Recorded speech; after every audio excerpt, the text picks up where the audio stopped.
Man, that song is nostalgic even for me for some reason. I have not been playing that. Why am I so small? I have not been playing for. I guess it's been a year, but very, very nostalgic sounding. It's cool that photons of fluctuation shows up in that leitmotif shows up in pretty much all of the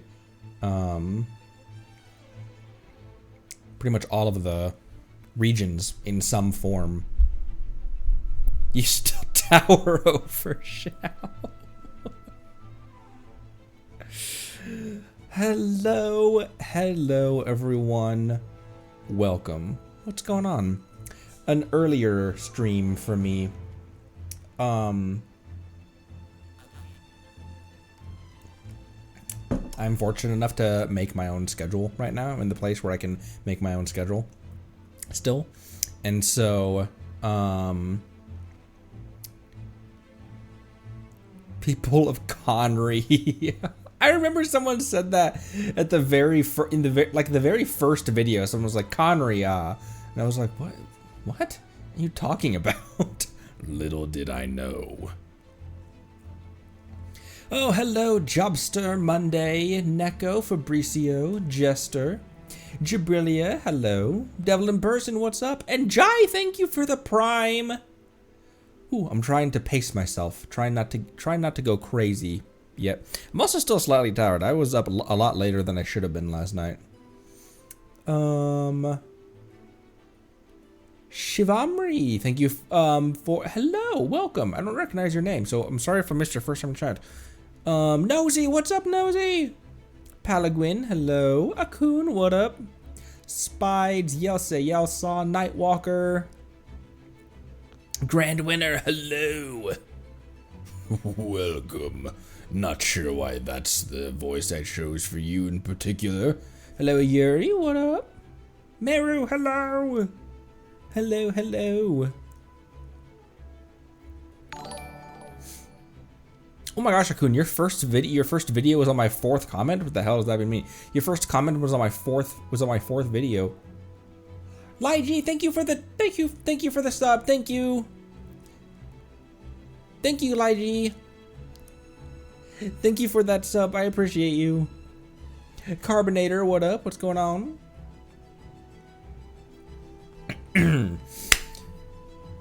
Okay. It's been a minute, hasn't it? It's been a year.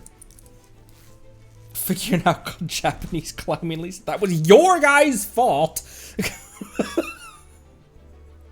I was innocently trying to climb, looking for the Geoculus, and I was like, why is Qiangling making such weird noises when she climbs? And you guys, climb with Lisa. Nah, that was all you.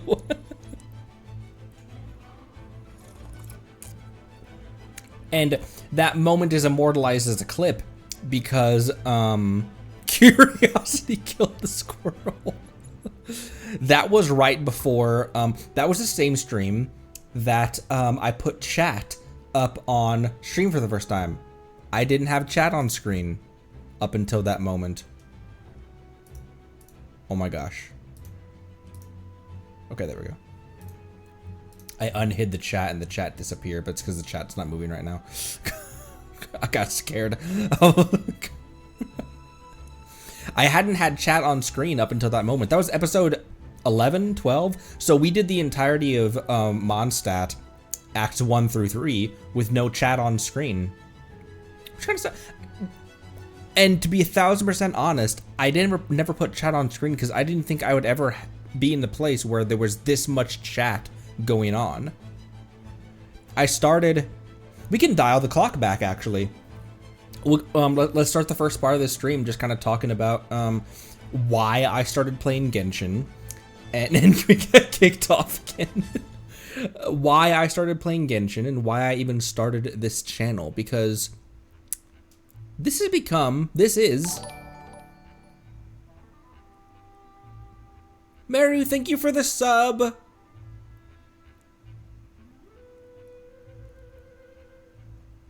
Why is everyone Thank you for the subs, everyone. My gosh, in the first 10 minutes of stream. I don't think I'll ever do League, and that's where Genshin starts.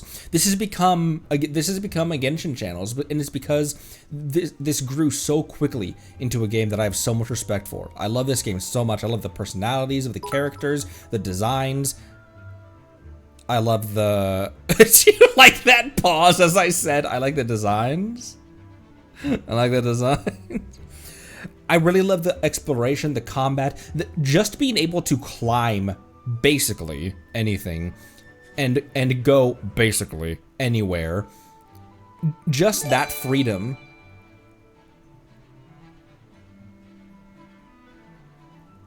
Thank you for gifting that sub, Jester. Thank you, everyone. Alternate timeline Connery, League of Legends player. Oh boy. Just the open world exploration.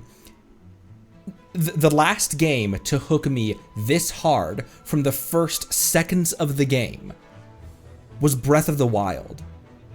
And that is an S+ game for me. I have so much respect for Breath of the Wild. It's one of my favorite games. It's always going to be up in the like my actual favorite games ever, because there's games where like you have to separate games out by console generation, because I love Mario World and I also really liked Mario Odyssey as well. It's unfair to compare the two against each other because one's a side-scrolling platform, the other was a 3D platformer with the cap element, the cappy element. And so it's unfair to compare them against each other. Breath of the Wild is always at the top, though. It's at the top of when you aggregate all of them together, like not just in its own console generation. But I can't even explain why this game clicked with me so well from the very first second, and I think it's mostly from just the exploration. Just you're on the beach and you start walking up to the first teleport and then the first statue, and when you summit that first hill to see the first statue and Mondstadt in the distance, then Yosei, thank you for the sub. Thank you, everyone. Thank you, Yosei. Appreciate you.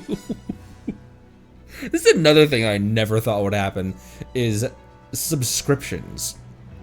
I never thought people would. I didn't. It took me a minute to. If you guys remember from way back then, it took me a minute to decide to pull the trigger on affiliate. It took me a minute to decide to enable ads on YouTube, because it's an option I never thought would even be in the cards for me. I never thought I would have to make that decision. Like, do I want to like turn on ad? I didn't think that'd be at this. Didn't think that'd be a crossroads that I'd come to. I started streaming as this. With this model, as this, not necessarily with this model, but as Connery, because we were going through a really rough time financially, mentally, emotionally, psychologically, pretty much everything. Bad time in our life. And I had sold pretty much all of my hobbies. I still am, I just can't do them, just don't do them anymore. But I was into RC cars. I went through a drone phase. I had a bunch of physical video games as well, physical copies, discs for Xbox One. Sold that entire library. I'm really into firearms as well. I sold pretty much my entire armory through legal means, obviously. Just feel like I have to caveat that. I don't know why, but. Sold a lot. And it was to the point where I just had this one PC left. And I was fixing to sell the PC as well. But I just didn't have any outlets to take a break from the horrible reality of what was going on, whether it was our financial situation, whether it was politics and just world stuff. I didn't have a lot to let me take a break from things that were going on. And so I was like, you know what my new hobby is going to be? I'm going to stream. Because I've got recording equipment from my, like I'd always kept this recording equipment because I'd tried to make videos maybe once every 4 months, 5 months. And it wasn't until that era of my life that I started actually diving in and just like, I'm gonna try streaming. I'm gonna have that be what I do.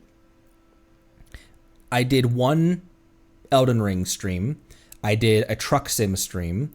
And these weren't streamed, but I recorded 2 episodes of House Flipper 2, and then I did Genshin. It was that early that this whole thing started. Because I was fixing on, I didn't know, I had a whole library of games I was gonna try streaming. Just throw stuff at the wall, see what sticks. If nothing sticks, who cares? At least it's an outlet for me. So I was fixing on trying, on doing a video series, 100%ing God of War Ragnarok, which I eventually did, or 2018. I 100%ed Ragnarok before I 100%ed God of War 2018. I was gonna play Minecraft. I never beat the Ender Dragon before. I've never even made it to the end through legitimate means. And Genshin was just the next one on the list. That day that I was going to play, that I started playing Genshin, I was originally going to play League of Legends, but my computer was rejecting the upload file. Whatever Riot installer... An anonymous gifter? Oh, I forgot you can do that. Well, thank you, Anonymous.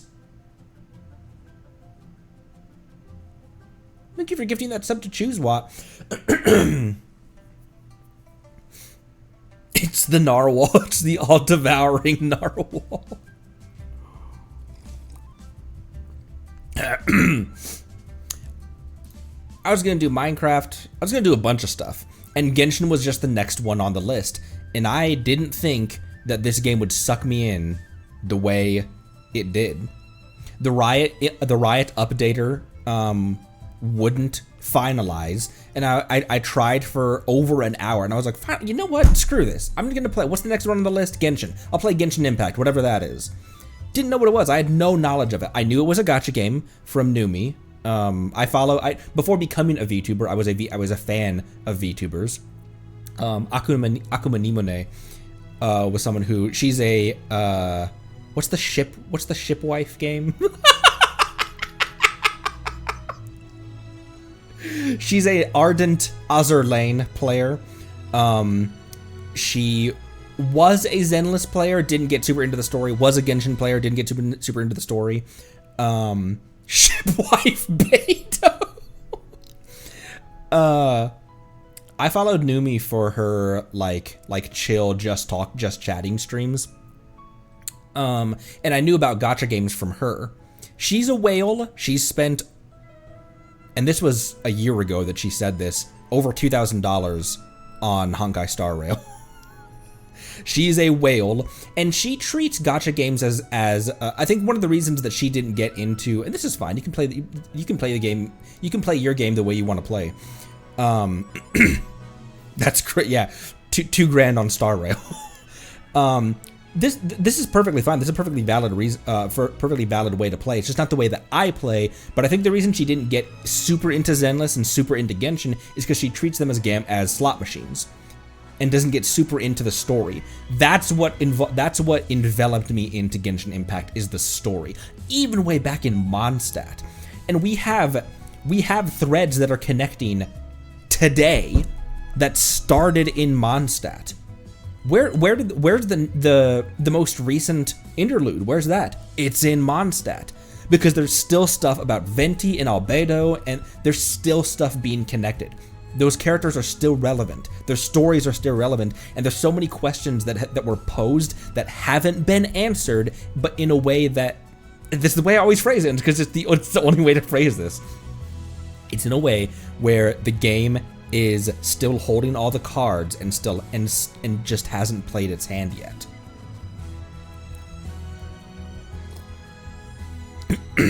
And if it was just exploration and combat, this would still be a great game for me. But I wouldn't be going this hard into it. It was the story. The exploration and the combat is just gravy on top of it, and I love the exploration and combat. Getting Yelan super early on was game changer for me, and then having Beto's parry mechanic, it was my first teams really were physical Traveler. My first teams really were Traveler, Xingqiu, Xiangling, and Kaya, really. Amber stayed in my party out of love for a really long time, actually. I kept Amber in my party for a really long time.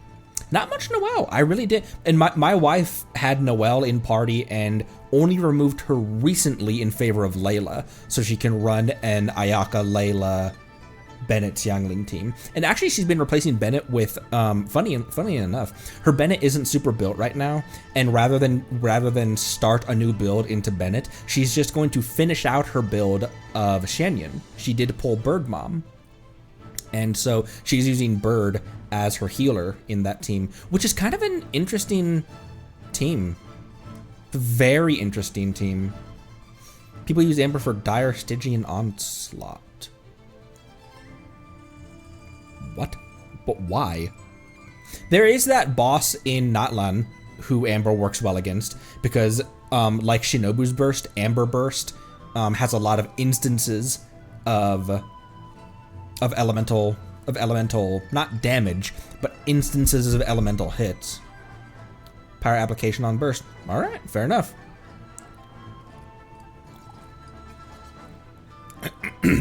Xingqiu and Geo Traveler carried me through, not even just Geo Traveler, Xingqiu carried me through the majority of the entire Liyue chapter and Liyue exploration and the Archon quest and everything. It was,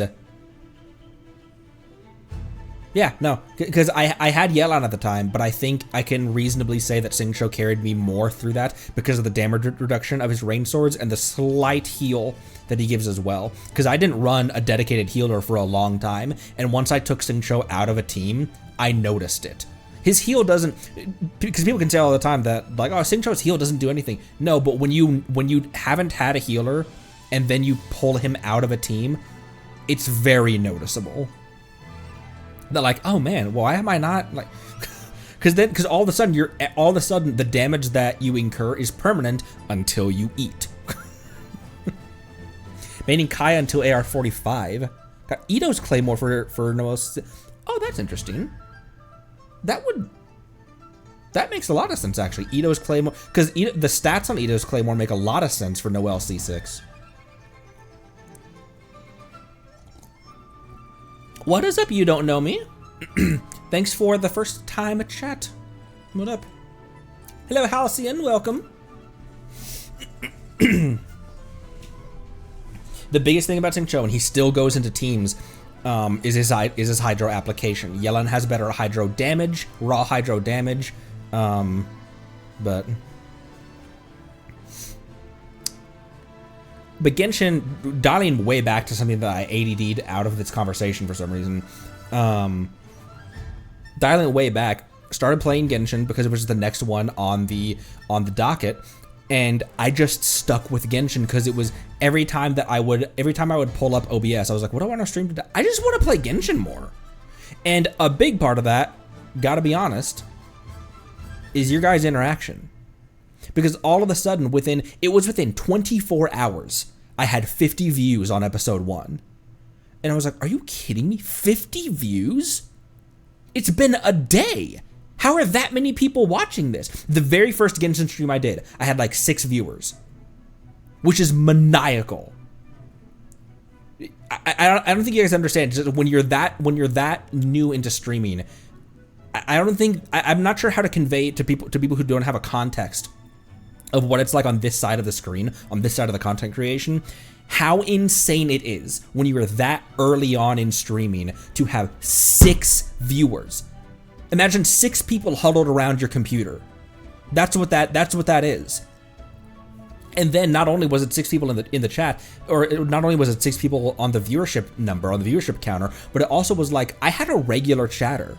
Raiden Impact came to the first stream to give me like help. Maybe it was the second stream actually, but Raiden Impact was very early on, and then returned as a viewer. And I was like, wait, I recognize your name. You were at the last stream. Hi. I always remember that. Your guys' screen names are screen names that I'll remember. This is not a joke for the rest of my life, because it was when I was at one of the lowest points in my life, and you guys were a big part of what helped me, of what pulled me up out of that.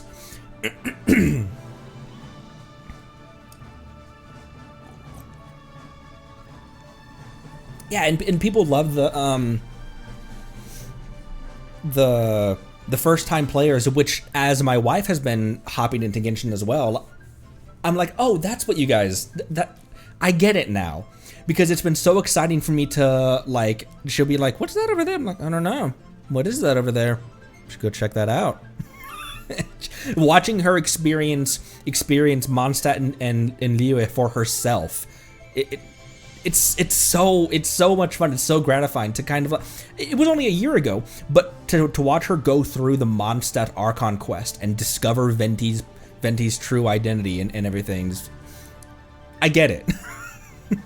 And now imagine that was 4 years prior that you had done all that. Obviously you can make new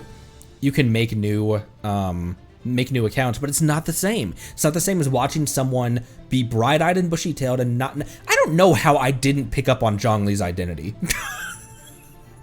Because even the game assumed that you didn't have any idea? The amount of snickering I did when you asked a question.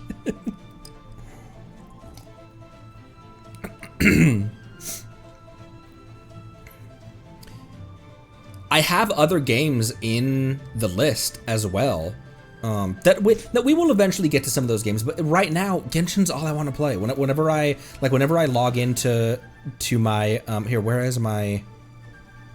There it is.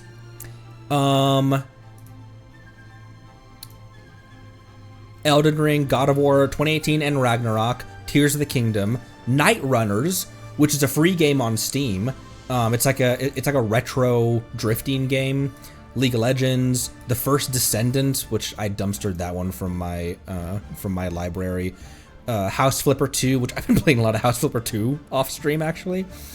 Age of Empires 1. I have the definitive edition of Age of Empires 1. That was like a linchpin game growing up. That was like a major game in my early gaming childhood. I said that I was going to finish up some missions in GTA 5 to prepare for GTA 6. I don't think I'm going to do that. SnowRunner, Gran Turismo, Sims 4 is on here. Minecraft. There's a lot of games on there, but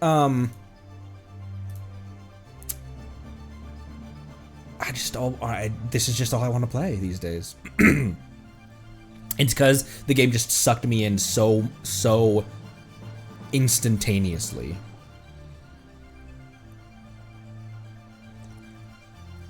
And I think you can tell that. I loved Red Dead Redemption 2. It's one of my favorite games. Markiplier, one of my favorite content creators. I stopped watching his playthrough because you could tell that he wasn't really into it. I think because Red Dead 1 was a major game for Mark. I think he played it around the time that he was like dropping out of college, and so for all intents and purposes, Red Dead 1 served the same purpose to him as Genshin did to me. It was a great escape away from the horrible reality of what was going on. Or actually, no, that's not true, because he willfully dropped out of college to pursue content creation. But it was during a weird part of his life. But when he played Red Dead 2, I got the sense that like he should have played this off stream, because he would have gotten a lot more out of it, because now it turned into an obligation to finish it, and I could tell that he wasn't into it making content out of the game. That's a game that like there's who are the content creators that I watched play Red Dead? Mars, Alice Rocha. But Red Dead 2 is one of those games that demands a very long form playthrough. It is not a game to be rushed through for content. And not saying anything bad about Mark, but I think that he did that because the types of games that he usually plays are that kind of, you know, it's a 10-part series. Where Red Dead, you could do, like I have, you could do a 200-part series on Red Dead. There's so many side quests. The main quest alone in Red Dead, I think if you do it from start to finish, is like 60, 70 hours, something like that. If you only did that and no exploration, nothing else. Genshin's the same way for me. He's big.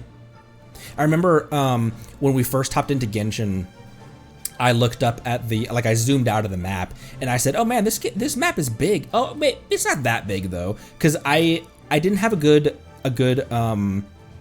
gauge of what the distance was, and so from the beach to the statue, I was like, "Oh, we just walked that distance." So then this distance, oh, it's not that big of a map. Not understanding how dense the map was. Walking from the beach to the Mondstadt statue is not the same as climbing across mainland Lisha. Excuse me.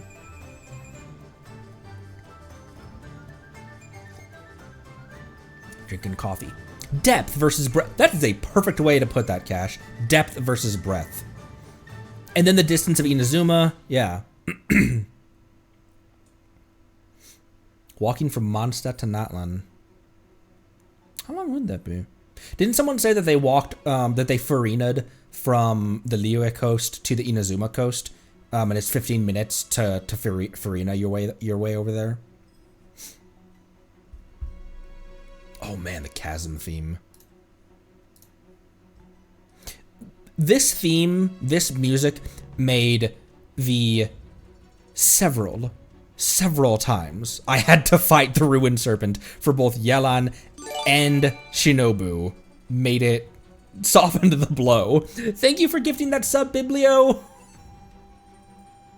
Haven't seen your name in a while as well. These Breath of the Wild, these earlier streams.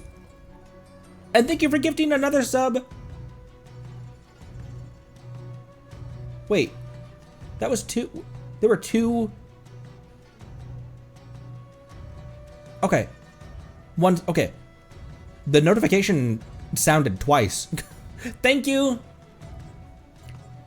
Walking from Mondstadt to Natlan is one thing. And you know the other thing is that this has opened up a whole new world. This has opened up a whole new genre of content creator for me as well. A whole genre? Yeah, I guess. Of YouTuber as well. I found No Pengu, No Tables, Roffler, Mistafeet. Found a bunch of different there's a bunch of animators that I watch as well. I just have to be careful I have to be choosy on watching meme videos. One of these days, hopefully I don't, but one of these days I may get spoiled by a meme. I think I probably already did, but I'd forgotten by the time we got there. Memes can be they can be risky sometimes. You gotta be choosy on that.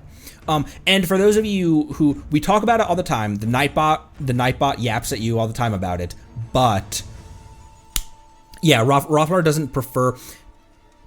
I don't think he would take it. I don't think he takes it down. I think it's just like in his descriptions, he says, please definitely don't re-upload it. Obviously, that's a big problem with people re-uploading shit on TikTok.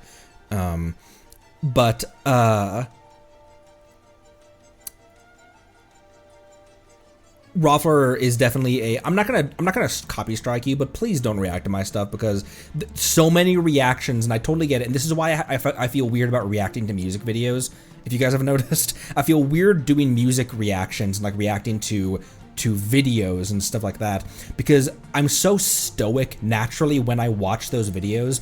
It just feels like me just sitting there static and just saying like, whoa, that was cool. Wow, this song sounds good. Like, yeah, we can hear that the song sounds good, Connery. Shut up so I can actually listen to it. The Elemental Warfare, yeah, is that No Tables? Or is that someone else? The Elemental Warfare animations, I've seen those. Can't believe I got spoiled that Lumine is actually a guns akimbo.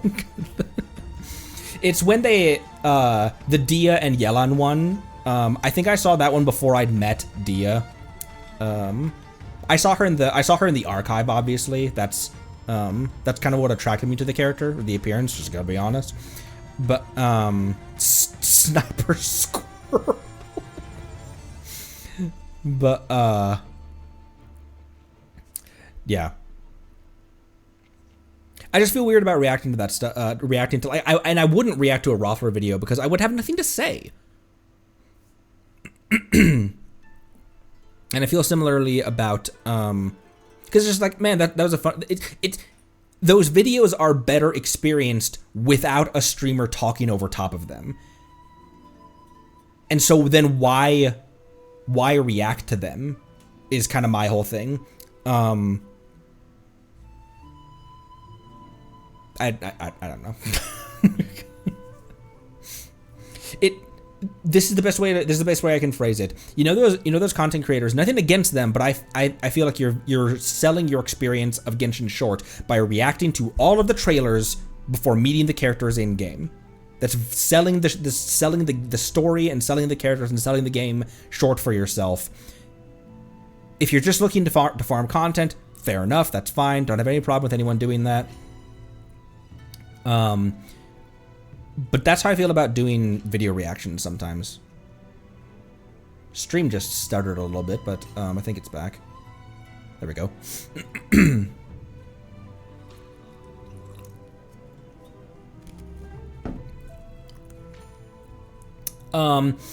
But the Nightbot talked about it. Here, I've already forgotten where I was at. Thank you for putting up with my. I am diagnosed as very severe attention deficit. Don't know if you can tell. What was I talking about the Nightbot? Oh, the spoilers. For people who are slightly new, the Nightbot yaps about it constantly, and we always talk about it. But the reason why I have a pretty severe, not zero tolerance, but the reason that we're kind of the reason we're kind of strict about spoilers is because of how blind I went into this game initially. I hadn't picked up on Zhongli's true identity at all. Even Venti, when Venti said, I am Barbados in the cathedral, I was like, wait, is he really? I want to approach everything that way. I don't want to know what happened. I don't want to know about the Raiden Shogun's split personality because one side is in Euthymia, one side is the puppet. I don't want to know about there's two Farinas. When I said, oh, there's two Farinas, that's super weird. Wonder what that means. I don't want to know. I don't want someone to say, oh, well, it's because one side's Focalor, one side's the... It wasn't obvious for me, and I'm not really sure why. But until Zhongli said, when we were having that conversation with Signora, until we said, wait, you're the Geo Archon, I hadn't picked up on that. And I think it was because I think it was because I was a bit new into the game. I don't think I really understood the concept of the Archons and the Gnosis yet either. I don't think I understood the weight of that. But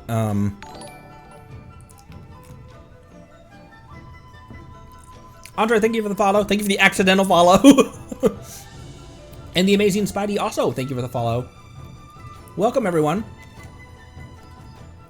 Or Mob is Human. Yeah. I don't want to... I want to go in super blind because that's how I fell in love with this game, is not knowing what's around the next corner, not knowing what's up the road, and being surprised and excited about, and being hyped up about it as well. When we first pass Stone Gate and we first summit into Liyue, that's how I want to experience all the nations. That's why I had such a stick up my ass about not going into Fontaine early, about not going into Inazuma early, about not going into Sumeru early. Is because when we first summited the Stone Gate going into Liyue, I want to have that, oh wow, going through we kind of did it out of order in Chenyu Vale, but excuse me, I think that's the only region that we kind of went a back way in to a region. Now Chenyu, there's kind of no back way in. There's kind of no wrong way to go into Chenyu. But for Sumeru, I was very firm about, I wanted to go through the chasm. I didn't want to go through like the north end and like go around and like, Genshin does such a good job with atmosphere, and having that swell of music as the sun rises with the volumetric fog and the lighting engine doing its thing as you summit that hill and the world opens up before you. That's one of the things that really hooked me on this game, and I want that experience as close to that experience as I can for all of the regions and all of the areas and stuff like that. I want to experience the game as the developers, maybe not intended because they know people are going to hop around, but they knew what they were doing when they made that tunnel into Natlan. And it's not super obvious that the tunnel is there, because it's really easy. A lot of people in our community, a surprising amount of people didn't know that tunnel existed until I went through it. They're like, oh, I just went up and over the cliff. I didn't know there was a tunnel there. Exiting that tunnel where the coast opens up before you and there's that long walk across the delta into Natlan, that's how they want you to hop into Natlan. And I got so much more out of it doing that as opposed to just teleporting with the open teleport. Same thing with Fontaine. We instant teleported over to Fontaine, and I took a look around, and I was like, I shouldn't be here. I should not be here yet. I don't want to teleport into Fontaine. I want to walk into Fontaine, swimming across from Sumeru into Maritime Harbor. And I would definitely recommend people to do that as well. As Nodcry approaches on the horizon, my recommendation would be wherever that mission starts, walk there. And because when Nodcry releases, as we get our first steps into Snezhnaya, suddenly placeholder mountains are not going to be placeholder mountains, and it would be a lot. I think that you will get more out of it if you start in the distance and see, wait, that's a new tower over there. Oh wait, there's a town over there too. Suddenly placeholder mountains are no longer placeholder mountains, and slowly walking up towards that checkpoint, Nutcry, walking up to that in a more organic way instead of just teleporting right there, I think you will get more out of it. And maybe you won't, fair enough, but 44 minutes of me yapping about how much respect I have for this game. Let's start with a tier list. We also have an AMA as well that I'm gonna do, an Ask Me Anything that I'm gonna do as we do some exploration, which that'll be a little bit later. But I had an interesting tier list I wanted to do. How would characters fare in not the Night Warden Wars, but the war, when the Abyss invaded Natlan and tons of NPCs died. What was it in my playthrough? It was 2,100. What was everyone's kill number? How many Natlanese citizens died in your world?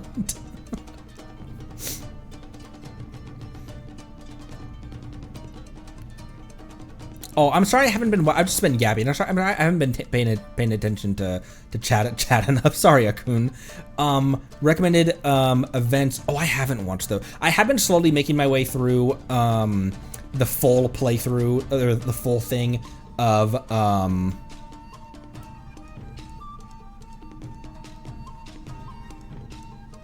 previous Lantern rights. But those are, you know, there's 24 plus hours combined with Lantern rights and not simulacra, but previous ones. Those are ones that I'm trying to get caught up with on screen, off stream. There is a lot. Usual stream schedule. I don't really have a usual stream schedule. The closest thing I could call to a stream schedule is we try to every day at 3:30, 3:30 Pacific time, Pacific Daylight, because I'm West Coast,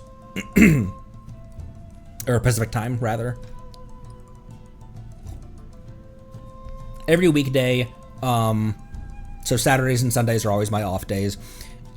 Usually midweek we do Zenless Zone Zero. Every other, and then every other day, or the other days, are Genshin Impact. But I had an interesting tier list.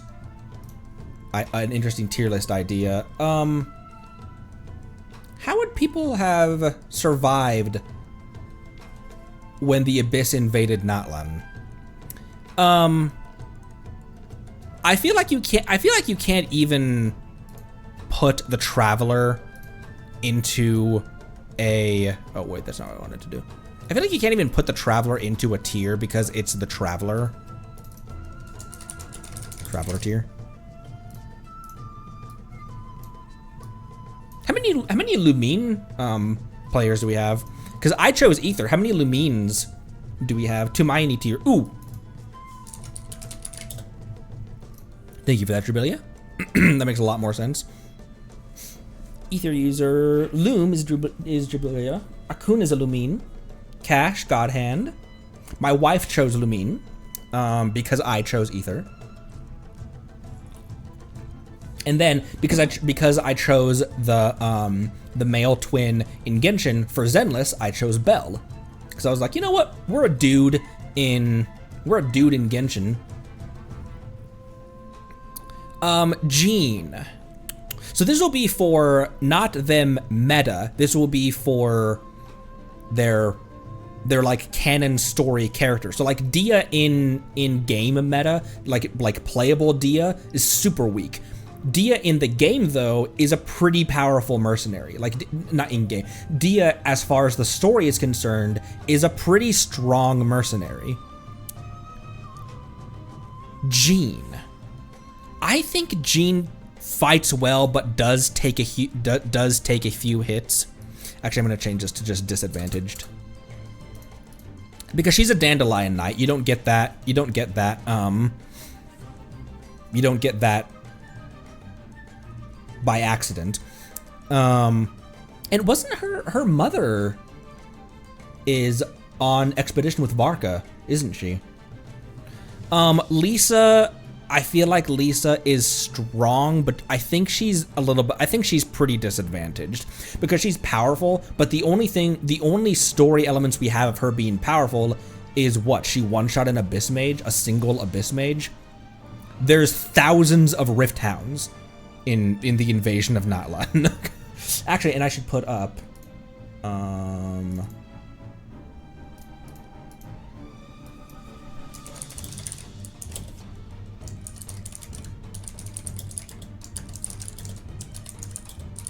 survivability in that's not how you spell invasion.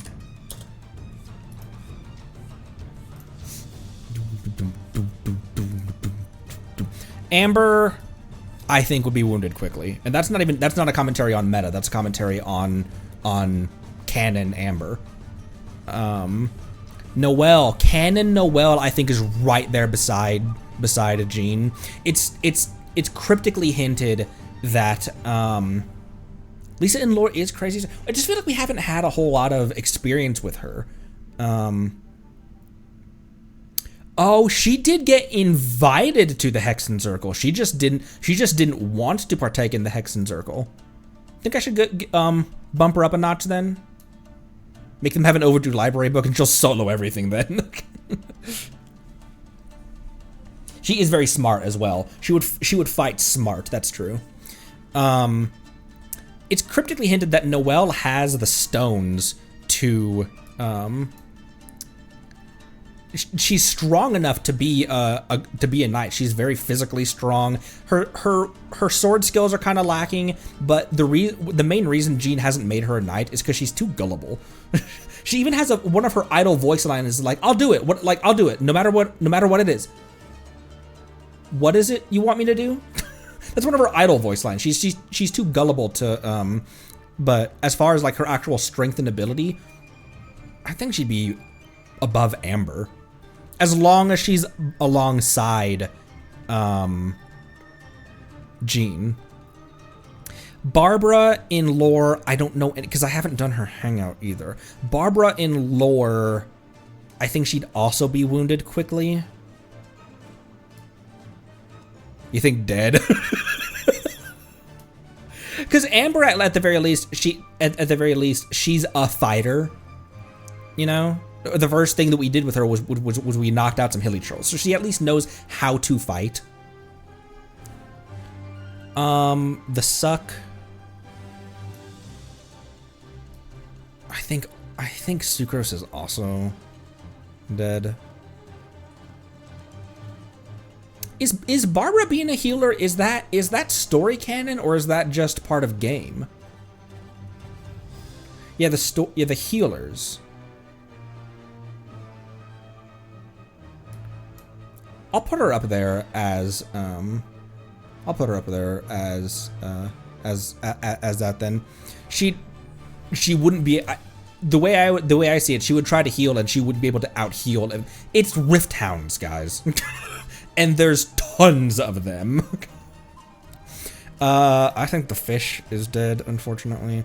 However, I haven't met the fish a lot in, I should make another tier for Don't Know.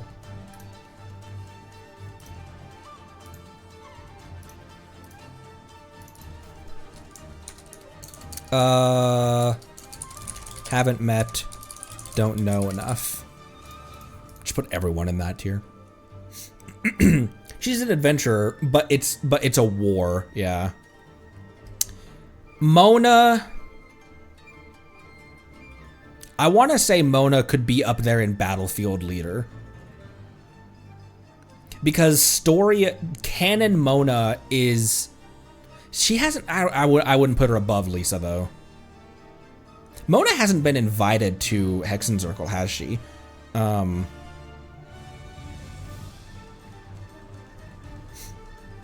Strategist vibe. She is the disciple of one, but she herself hasn't been. Yeah, so I'd put her right alongside Lisa. Then I feel like Lisa and Mona are for different reasons on the same level. Like Mona is kind of just like a prodigy. Kaya, I feel, is a bit disadvantaged. I feel like Kaya and Diluc are both a bit disadvantaged. Diluc's main experience is dealing with like...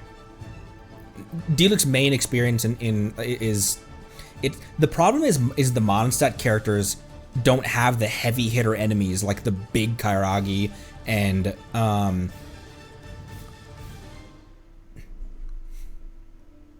Mondstadt is so safe in comparison.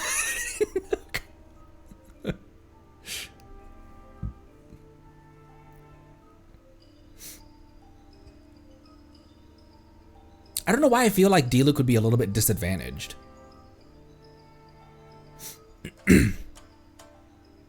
I could put him in Battlefield Leader. I just don't know if he would be on a horse.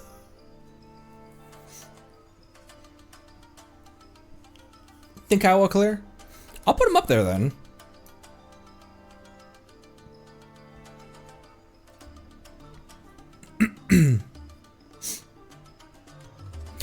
Canonically, D-Luke did survive Harbinger's going after them, going after him.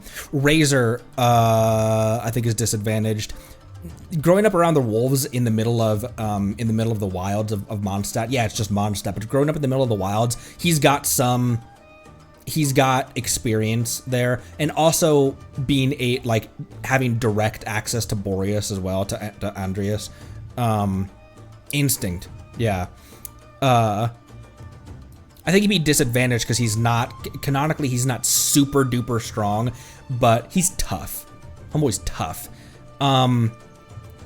Do you think Bennett's luck carries him through his skill? I think he's disadvantaged, but homeboy's lucky. I have questions about his luck. Is that just a way to make him like a funny, quirky character, or is there? How deep should you read into his? How deep should you read into his luck? It's both funny and deep lore. I'm gonna put him in disadvantage. I don't think he gets wounded quickly because of his luck. Ningguang.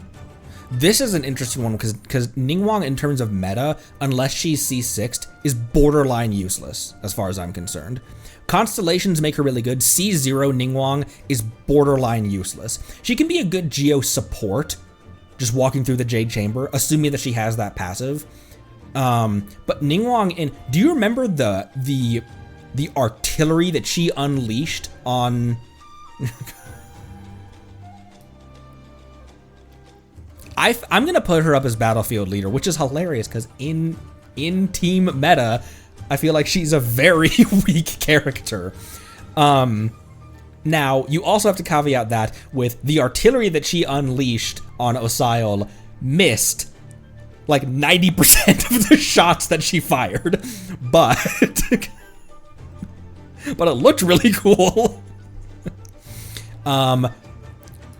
Beto, not only is she a leader, she leads an entire fleet, but without a vision, she decapitated all three of Haishan's heads. Totally not biased. Kaching also, I think she would take a few hits. I'm not sure that she's at the level of Ningguang dropping the Jade Chamber and unleashing the big wall of artillery. Because of her battle smarts, though, I think she gets up there. Our adorable little chef, I think she's way down there. Do you think Xiangling would be dead or wounded quickly? I think she would be way down there. She was riding before we knew Orobashi.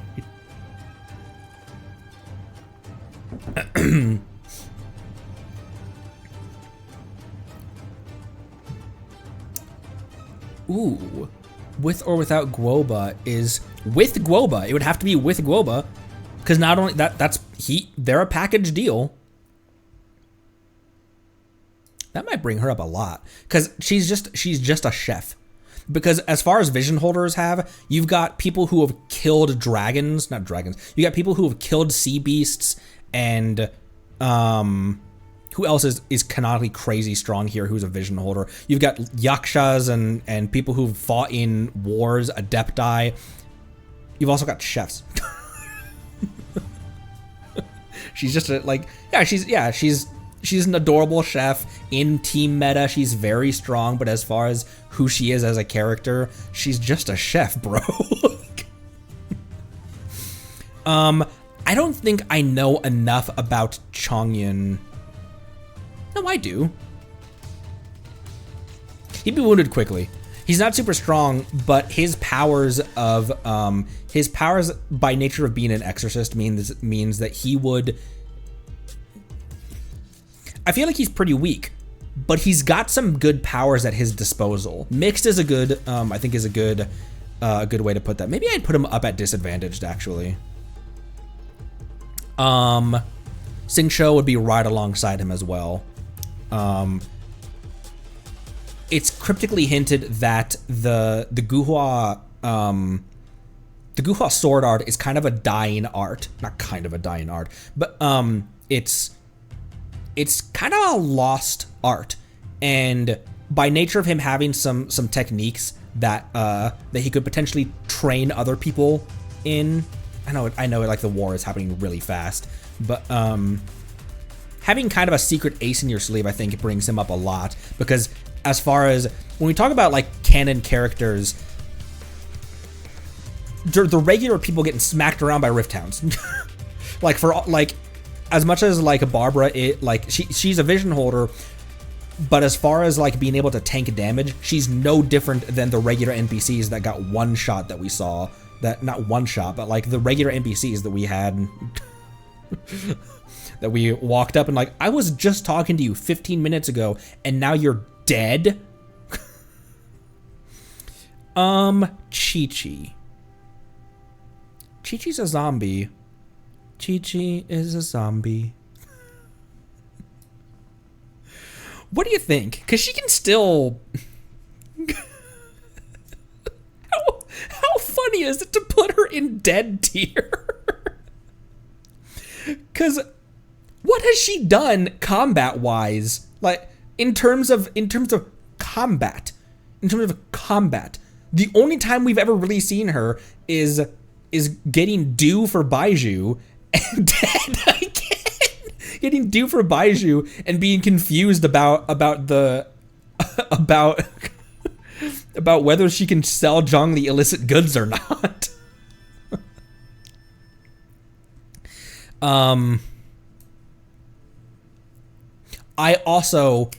I did not realize that Light in the Abyss is not a canon. I did not realize that is not an official. I thought that was official. However, I think that Zhongli dropping a city-sized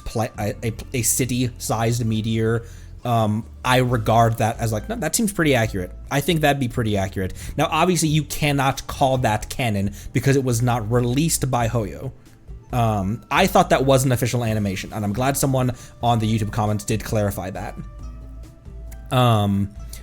But by sheer nature of him being one of the OGs of the Archon War, you do not attain Archonhood through the Archon War by being weak. The other Archons that were also vying for the Anemo Gnosis, for all of them, did he just say, no, we're gonna dance instead? I'm sure some of them he just charmed, but not all of them. There had to have been some people vying for the Gnosis, vying for that throne, that he was just like, why don't we just all drink instead? Why do we have to fight? And they're like, no, I'm gonna kill you. I'm gonna kill you, Barbados. And he had to have some ace in his sleeve to be like, all right, well, I tried.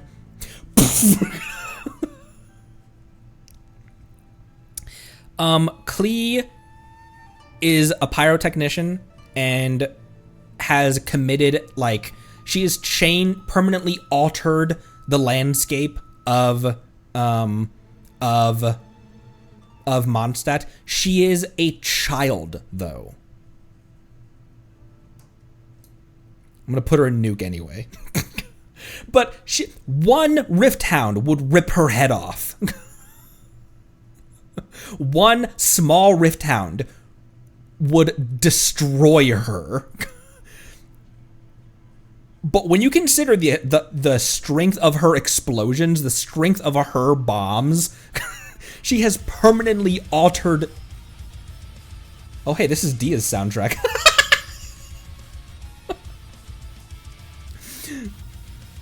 Smarsh Maglia. Maybe not Nuke. I want to put him there because of how long he was able to hold off, how long he was able to fight the Narwhal. It was months, wasn't it? Or at the very least weeks. Because it was in between acts that he was fighting the Narwhal. And you know Skirk wouldn't have allowed him to slack off on his training. Dude's strong. But even with his alternate form, Traveler still beat him, only having 2 elements resonated with. So I'll put him in leader. I think that I'm comfortable with him being in leader because he also now Nivolet is a dragon, but we also should maybe amend the Nightbot as well, because now I run the risk of spoiling someone else. If someone hops into the stream in the same situation I was 1 year ago, they're not going to know about Nivolet's identity. I just now thought of that. I need to be... Sorry, anyone, that... I hadn't considered that I could spoil things to people. Because now I have a lot of information that people who are new to this game don't have. Let me think about that. Huh. That's an odd place to be. That's an odd place. Wow. That's a super odd place to be, that I know more than other Genshin players. Because for the longest time it's been, I don't know anything about this game. Poor Diona. The Archons have to go in Nuke. At the very least, these 2 and A. Ride an A with the Shogun's body. A even said, she's like, in one of her voice lines, she's like, if you need to, just throw the puppet into battle. Like, throw her into the fray. If she gets killed, I'll just make another one. Zhongli has to be up there. The Deus Ari has bodies. We learned about that in several different instances, whether it was both of his story quests, just the very nature of winning the Archon War. I feel like because of how big Leo is, I feel like Morax, Deus Ari, I feel like Zhongli back in the day. Ooh, oh my gosh, so sorry, I just bumped the microphone. I feel like there were more people vying for the Geonosis, vying for the throne of Geo Archon because of how much real estate, how much land that Liyue covers. Same with Sumeru. That I have some of my suspicions about how strong Ruka had to have been back in the day as well. I don't know enough about Xinyan. I have not met her at all in story. She wasn't in this year's Lantern Rite. Why wasn't she in Lantern Rite this year? Yeah, Ruka created the wall. Ruka's the one that transmuted Egeria into the Amrita pool as well. Probably did. Why wasn't she in Lantern Rite this year? That's super weird. Because hasn't she been a mainstay of Lantern Rites? She's famous for not showing up. Huh. Who's Ruka? It's the mushrooms that you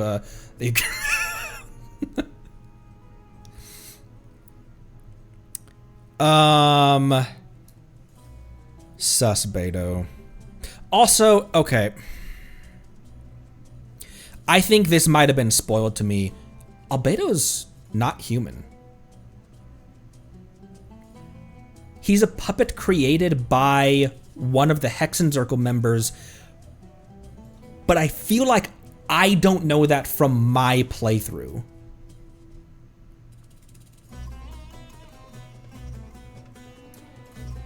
How is he at taking hits?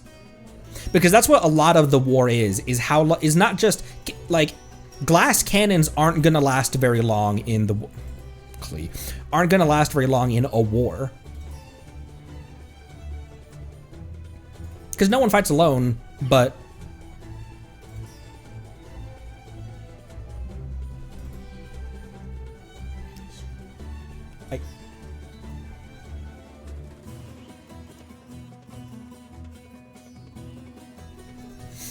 I can't remember. Did he tell us during the story quest? I know that he was created by one of the Hexenzirkel members, and he's not human. But I don't think I know that from my playthrough. However, it is good that I do know that. So now that we've kind of aired that out, is he a puppet? Or is he just a non-human? Like, is he a puppet like Skara and the Shogun? Or is he just a non-human, just a different kind of non-human? Because that's super interesting. A synthetic person. So he's not a puppet either. Interesting. Alchemical creation. Now for this part, I do appreciate like a small bit of spoilers from like previous events, because I can't experience those events. I can watch them obviously, but Ganyu would be up there. She fought alongside. I almost feel like Ganyu could be up there in Battlefield Leader. She fought alongside Zhongli in the Archon Wars, didn't she? So she also saw a lot of combat. And not only that, but during was it during Shanyun's trailer?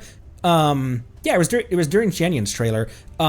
She revealed, that was kind of a big reveal, that she knows a lot of different weapon forms. She knows polearm and sword and bow, and she knows a lot of different weapon disciplines. That's true. We could just try to have the Rift Hounds eat her, and her giant ass. The Vigilant Yaksha would also be right up there. He wouldn't be a leader per se. He would, because he thrives on fighting alone. He thrives on being alone. That's kind of how his normal state. But he would definitely be right alongside there. General by rank, but a lone wolf, yeah. Hu Tao is also canonically very strong, but not someone like where do you think Hu Tao goes? She is very strong, and her knowledge and deep connection to death. Hu Tao is gonna profit. Looking for a business. I'm gonna put her in disadvantage. I don't think she's insta-dead, because she's a skilled, but she's still just a regular person. She's a funeral parlor director. I'm gonna put her in disadvantaged, because even when she was fighting in this year's Lantern Night, when she was fighting a battle that she knew she would lose, walking willfully into death, she still lasted quite a long time, didn't she? Maybe she'd get wounded quickly, actually.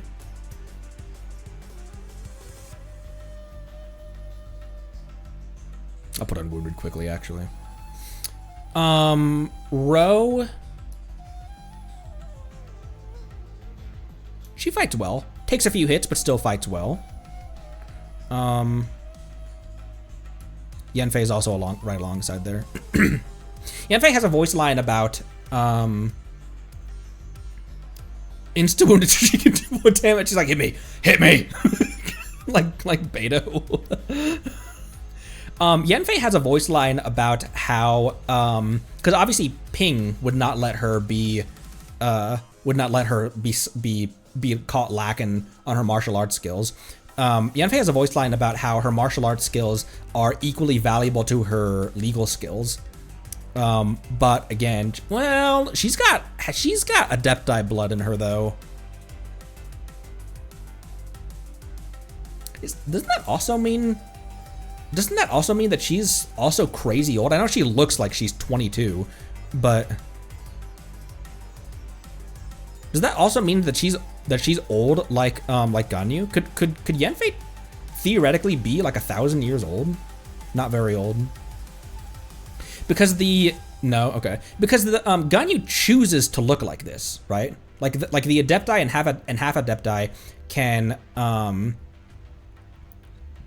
don't know, but she's feeling 22. Not crazy old. Okay, because her mother is alive, traveling the world, and her mother was the human one. Her father was not the Qilin, was the Adepti, was the Adeptus.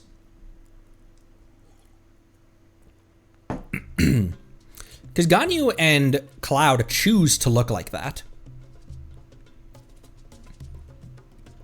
Euler also fights well, but takes a few hits. I feel like Eula would do very well, though. Adeptus Blood. That's very true as well. I tend to make the mistake of thinking that Adepti automatically means the era of the fossils. Kazuha fights well. I was going to put him up here because he fought the Shogun and lived, but it was primarily the only reason he did was because he could dual wield visions for a brief instant. With his singular vision, I think he's just alongside Kaching, Mona, Eula. I think he's alongside there. If he could dual wield visions at will, then he'd be up there. He'd be up there a lot. But he is very experienced in battle. He's a very good warrior. But in his normal state, I think there works good for him. Ayaya would be disadvantaged. I put Ayato there as well. They're good sword fighters, but primarily they're political leaders. So I don't know how much battle experience they have. Give them a delusion. Fair.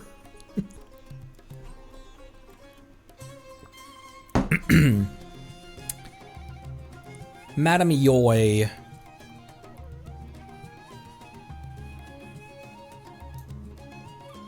How many samurai did was it samurai or treasure hoarders?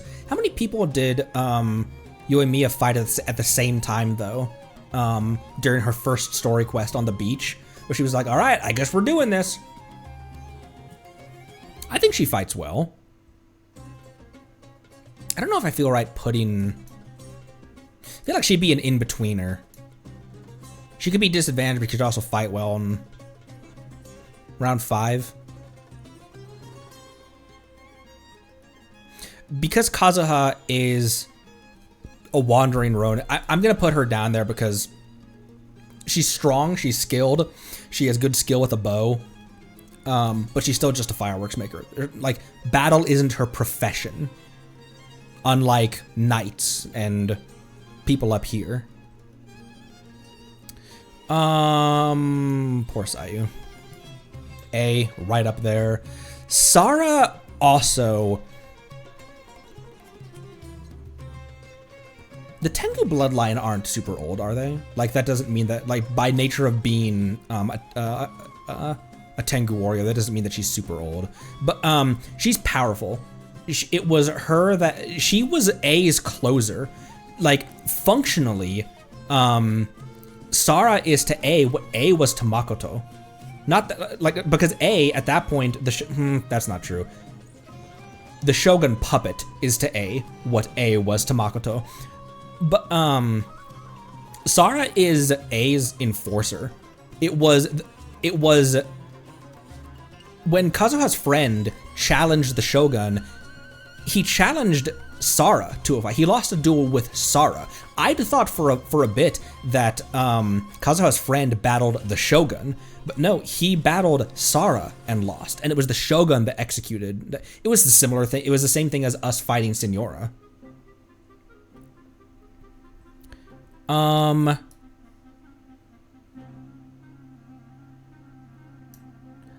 think Kokomi fights smart and doesn't engage directly a lot, but fights well as a strategist.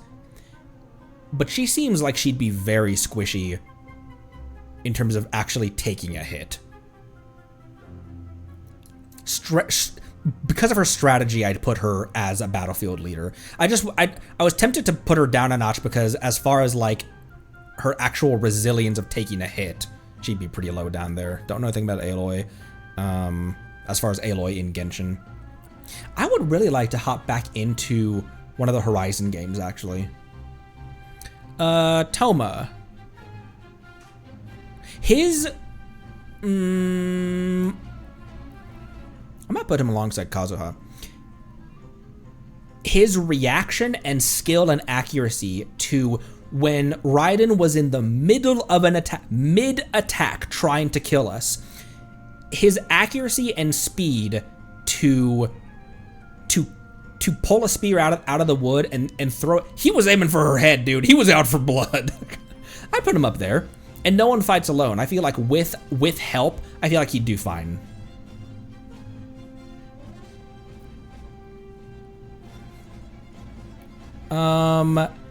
Ito's kind of a bumbling idiot. What do you think about Ito? I feel like he fights well.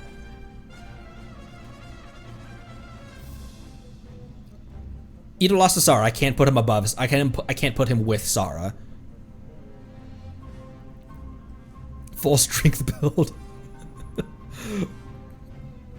4 strength, 4 stab, leather belt. Ooh, you guys remember that old reference? Wow, that's an old ref. That is a dated reference at this point. 4 strength, 4 stab, leather belt. Goro's a literal general. Dumb muscle. Definitely disadvantage, but probably not in a way that probably doesn't apply to this tier list. That's a really good way of putting that, Karath. Ushi can solo. Shenhe, not necessarily battlefield leader, but maybe I make another tier just below that, actually.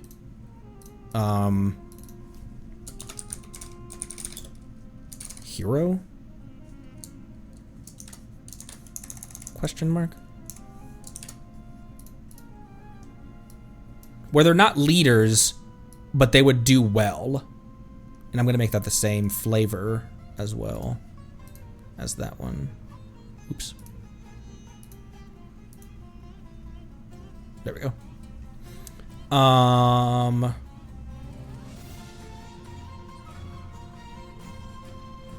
Let me know if anyone else, but would be in the same class of strength, but isn't a leader. Oh, that's true. Shenhe did 1v1 Beisht. Yeah, I like that. Yeah, I feel good about putting that there. Yunjin is just an opera singer. I'm sorry. We don't know a lot about. When the chips are down, is Yai crazy powerful? Put her right next to Goro.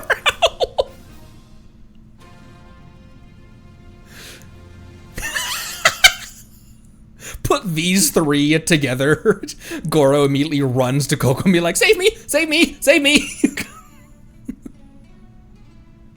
He perfectly fine facing down the abyss, but the second she shows up, he's like, "Oh no no no no no no no." She was behind the whole plan to save Raiden, after all. That's true. She knows a lot. Yeah, that's a good place for her. I don't know if I don't know if I can put her in the same strength class as Raiden, but I feel good about that. Yelan. This is like a Batman with or without prep. Because Yelan is also, she's just a secret agent. So as far as taking a hit, she can't really take a hit. But, I mean, I put actual Batman up there.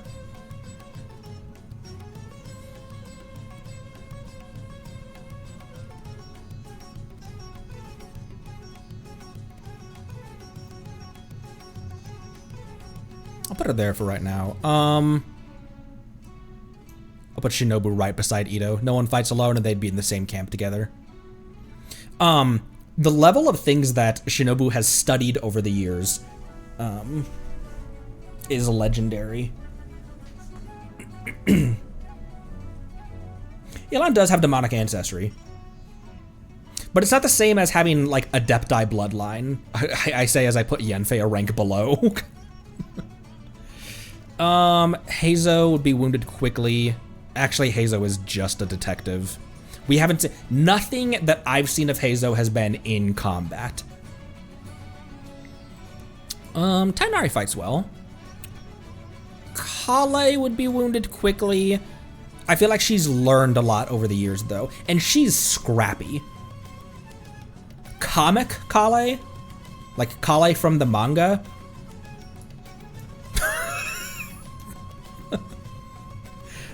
Dory's dead immediately. Sino would be in bad. I was tempted to put him up here, but his fearsome reputation comes from the fact that a lot of his opponents have, this sounds really disrespectful to him, but a lot of his opponents have just been weaker than him. But he has a fearsome reputation, and he is very strong.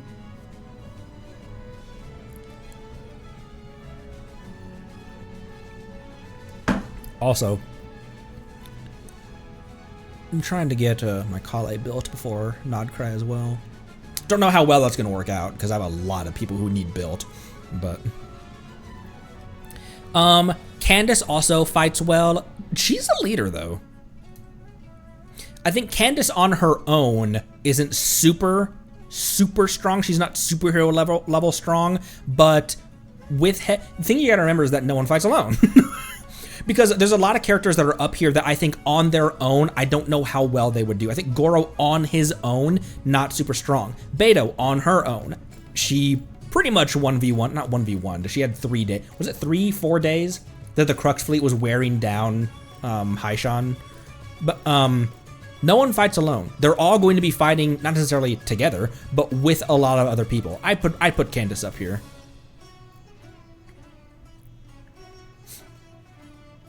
I think we do every, Sino post Sethos quest, as they are currently in canon. Nilu would probably also be dead. How strong do you think Nahihi is? I think she'd go in leader. She's an Archon, so I feel like by nature of being an Archon, she'd be tough. Like she could take a hit despite being a child.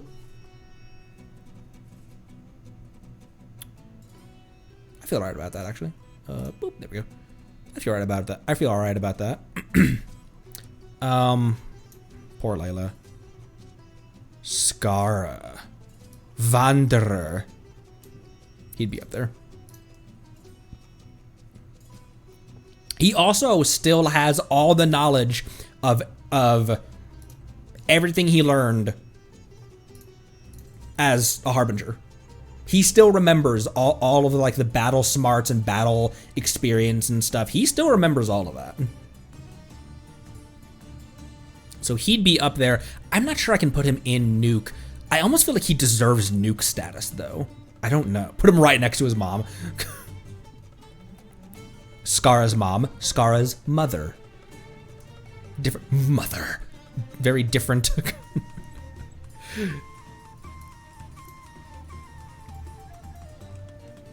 I'll put him in hero. I think Nuke. Oh,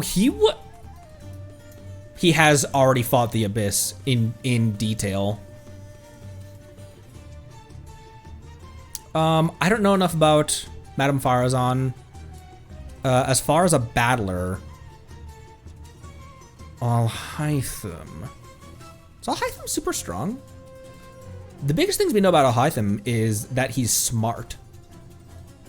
His smarts alone might carry him, though. That's the thing I always remember about him in the Archon quest. Was that I think he's a feeble scholar.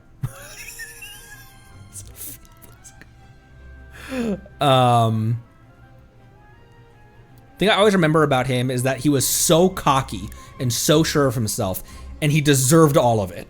It's like he's so sure of himself, and he deserves to be. I'll put him there. Yeah, that's true. He not 1v1, but he met Sino in combat outside of Aru Village. Yaya was a child. Dia is up there as well. Dia is is a I don't know if I should say legendary mercenary, but isn't she the current leader of the Blazing Beasts? Just saying his legs no good.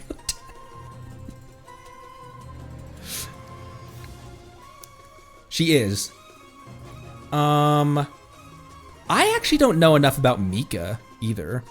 Baiju I would put in the same realm that I would put Barbara. He would be a medic, but even the medics were getting stomped in the Abyssal Invasion. So he would heal and he would help out and stuff, but I don't think that would help keep him alive. A ton Baiju would wound himself.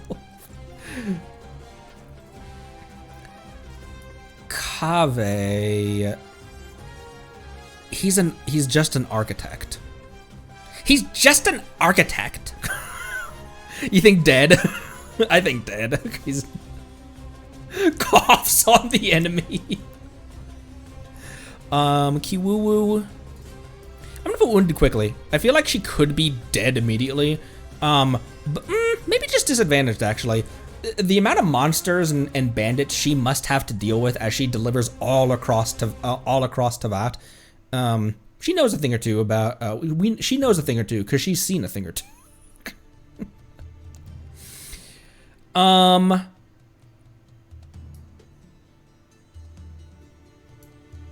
want to put them up here because I know Arle was not intending on killing them, but the things they've learned from Arle over the years, I feel like I can put them up there. They held their own easily against the only person we know of who can triple wield abilities. She has her Bale Moon Fire that's part of her blood. She has a Pyro Vision, and she has a Fatui Delusion. I rewatched Arlecchino's trailer as well, and as we get closer to Snezhnaya, she said something very interesting what was the actual line she said? The hearth is no longer needed because you can fend for yourself. Please don't make Arlecchino sacrifice herself. But I feel like that could be a reasonable conclusion to her character arc. What if she chooses the children over the Fatui? She said in one of her voice lines that she has no problem if she and the Tsaritsa if they ever butt heads on ideals, she doesn't have any problem going against the Tsaritsa. She's not loyal to the Tsaritsa. And I think she would choose her children. I think she would choose the house over the Fatui.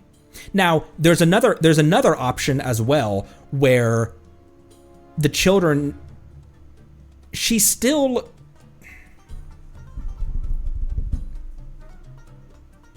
not as cold-hearted and ruthless as Kursabina was, obviously, but there is a level at which the orphans in the House of the Hearth are not that they're tools to be used for the Fatui's gain, but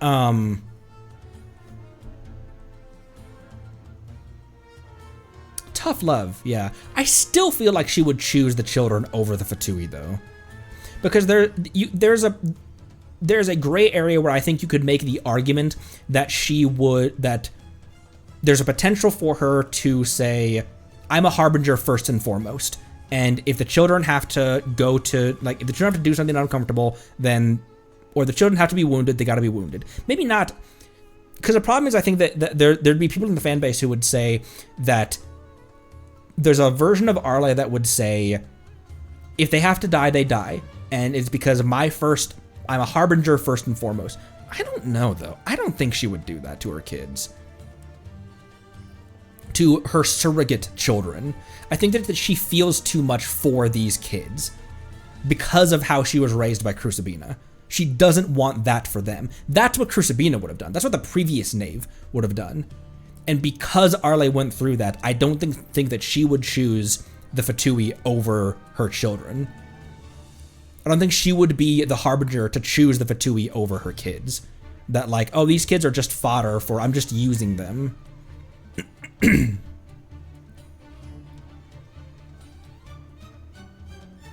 Imagine that, because of that line at the end of her trailer, the hearth is no longer needed because you can fend for yourself. Imagine Lindy becomes the next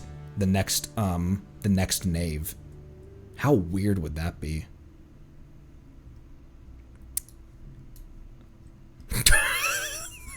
Immediately. He hasn't regained all of his water hose tier.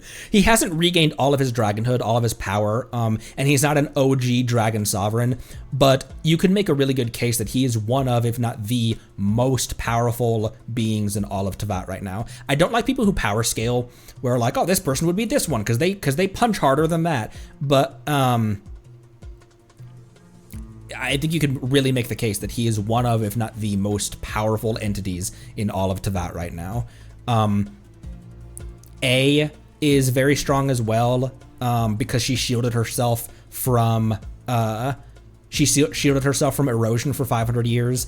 So she retained a lot of her strength. Moika is also very powerful. She was able to punch through the sky. But all of the power in Teyvat originated from the dragons. That's his power because it's his power. Because as strong as Moika is, it's not her power. And Moika is also just a human. Yeah, she's been bestowed with Archon Hood and Archon power, but she's still just a human. She's not thousands of years old or anything. The Riz Master, I think, would do well in battle. Farina would just be at home cooking spaghetti or cooking macaroni. Poor Farina. Maybe wounded quickly because of her bros, but I don't know. I think Farina would just be dead immediately.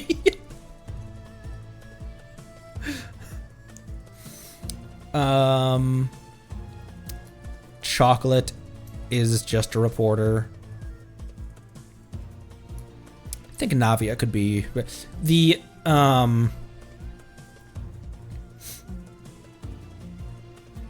her shooting up all of those Gardamex with Clorand and which Clorand? I'll put them both side by side.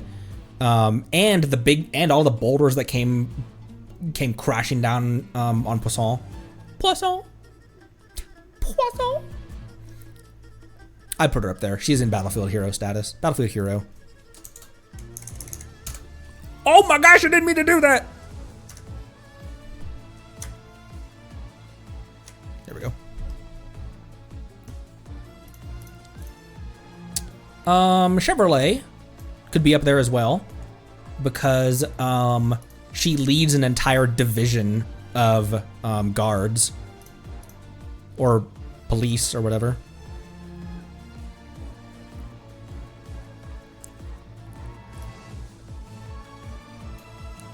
Yeah, Shanyan Birdma in leader, I feel like. Here's an interesting question, and this might just expose my ignorance of the Adepti. Guizhong was the goddess of dust, right? Were the other Adepti goddesses and gods of anything? And Guizhong was also an Adeptus, right? They're not. Okay. Also, I'm not sure where. Also, I feel like I know that Guizhong was the goddess of dust, not from my own playthrough as well. Gaming would be wounded quickly. He can fight, but he also maybe just disadvantaged actually. They were all Adeptus with dominions over stone and dust. The others don't. Guizhong has a demon name the others don't. That's true. Let me use the restroom real quick while you guys listen to this music real quick.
This is another very nostalgic track too. Is this just an overworld theme, or did this music come up when we were talking with Venti about stuff? Man, Mondstadt is so underrated. It's been obviously what they learned with storytelling and cinematography and stuff. They've improved so much over the years, but go back through Mondstadt, it's still so good.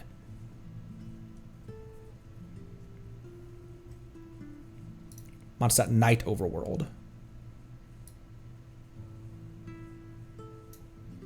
Why is that window doing that? There we go. Chiori. She can fight well, right? Is Chiori canonically a decent fighter?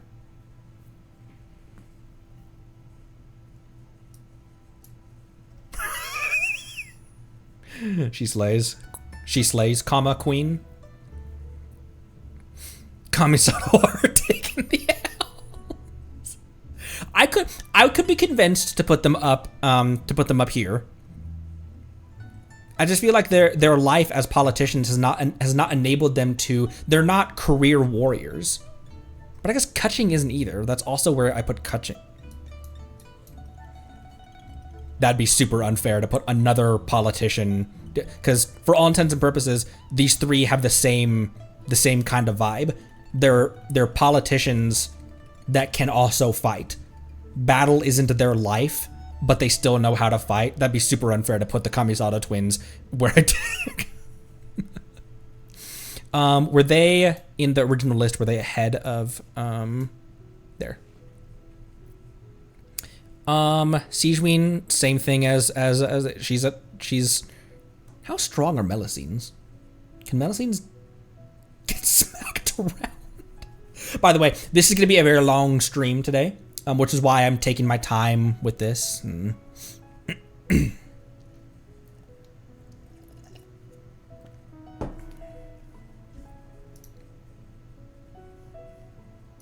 Oh no, it's GG music. Oh wait, I want to take that out of there. There we go. You guys can hear now. You guys have been hearing my full playlist of my favorite tracks from Genshin Impact.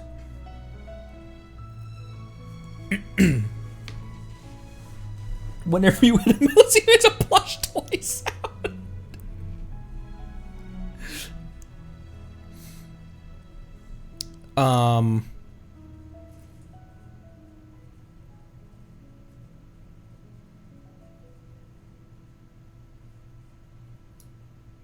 Where does Sathos go? He has to go below Cyno because Cyno beat him. I think he definitely fights well. I'm tempted to put him above, but I think he's just a fights well, takes a few hits. I don't know anything about Emily, actually. Okay, and then...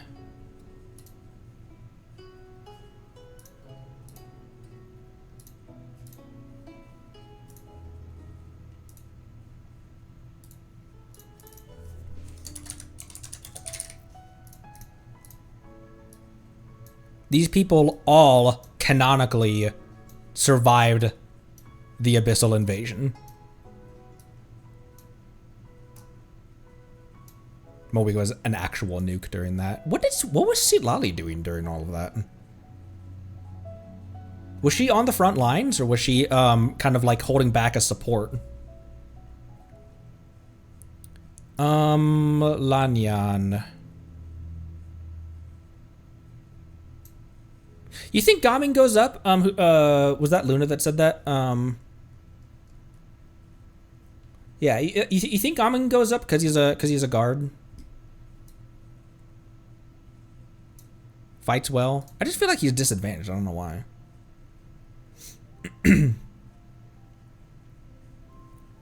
But only inside, not on the disadvantage everywhere else. Reading manga, she's got her slipper. See, Lottie was definitely not drinking. Mizuki Zuki bubblegum.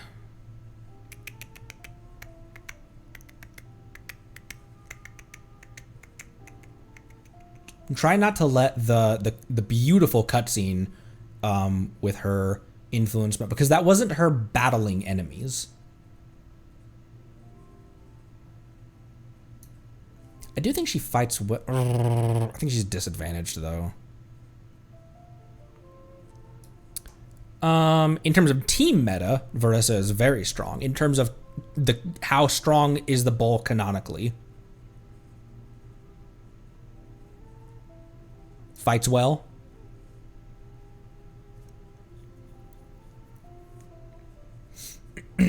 Very. I'll put her in hero.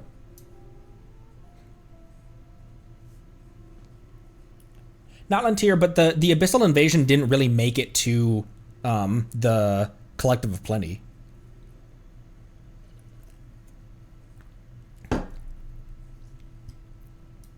You were also up there. I don't know anything about coffee.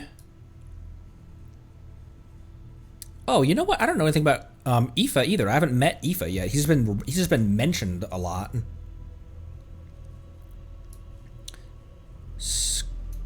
Skirk is definitely up there. And then don't know. And this is a new character who I actually saw on a thumbnail of on Genshin's own YouTube page. Something about rock, paper, scissors or something. This is a new character that's coming out, isn't it? Alright, I feel good about that.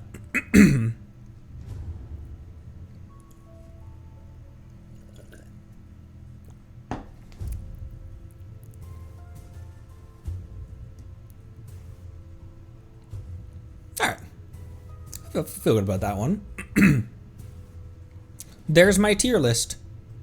Traveler tier, and then Notland tier. Canonical nukes I feel good about as well. Klee could not go anywhere else other than nuke.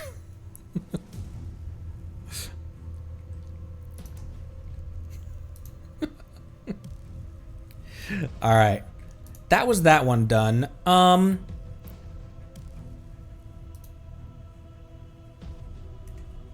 Let's bring this thing back. Move Moeka up? But she's not. I have Traveler here for these three are not necessarily. These two are not necessarily stronger than the other ones. They're just separate ones. I should color them similarly then.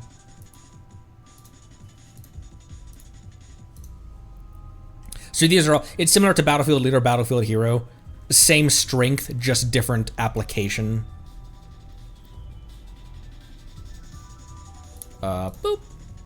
Okay, I have a couple different things on here. Chat chooses a Genshin PNG for me to pin to my model.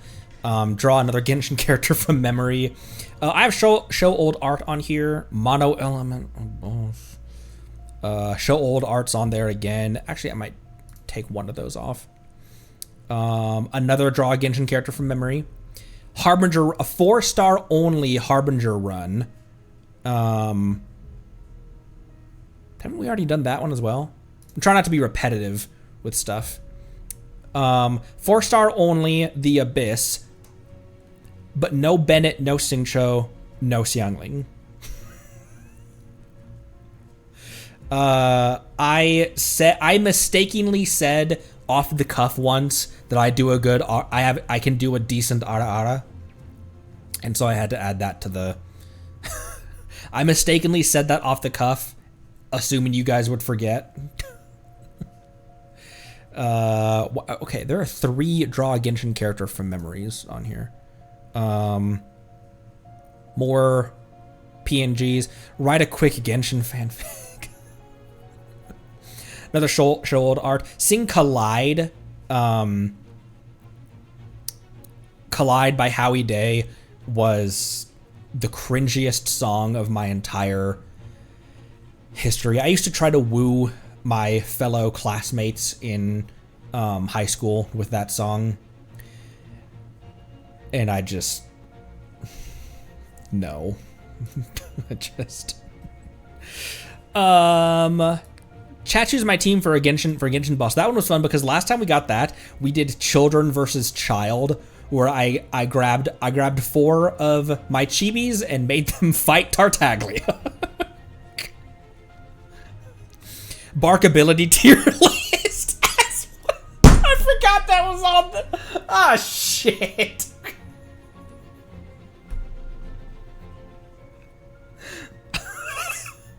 Oh my gosh, there's so many draw a character from memory. There's so many on here.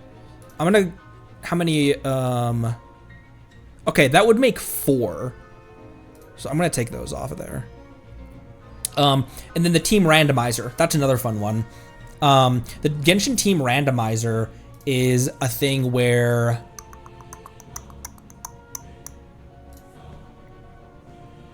You can install the characters, like you can select the characters that you own, and it'll create a team for you to conquer the Abyss with. And it doesn't matter what level they are or not. So...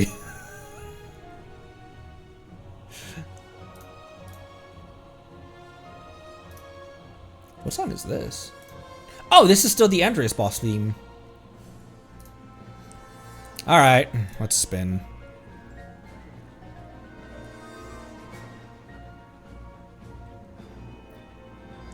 Ah!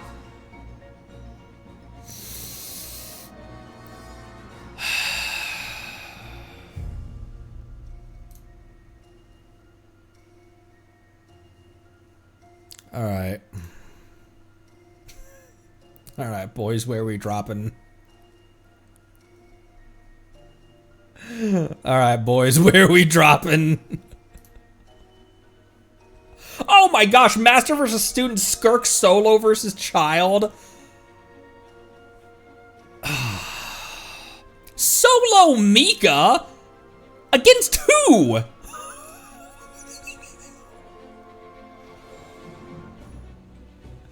All right, there are 3 really good ones I'm hearing right now. I'm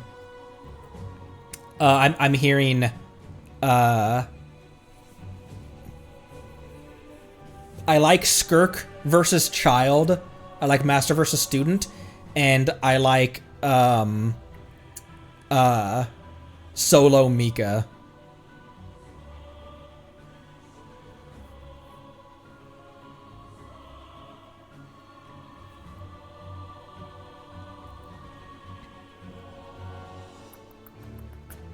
I seem like I'm getting a lot of Solo Mikas, actually.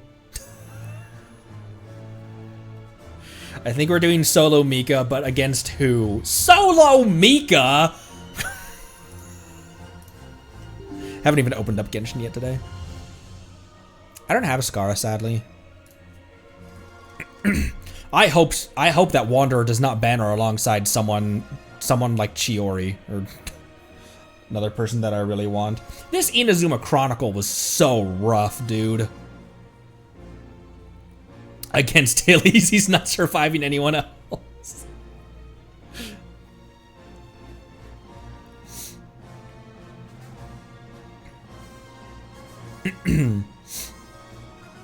Mika versus... Oh, versus his own boss would be alright. I'm getting a lot of Trounce domains as the answer, actually. We could just do what we did before and just do a Trounce domain run. Before we did a Harbinger run against, or we did a Harbinger run with the Trash Bin, which is characters that I have forgotten about and never leveled past 20. I leveled 20, phase 4 to them, only to get the Blue Wish out of them. And I had to take 4 of those characters and do every Harbinger run. We could do every Trounce domain with Mika.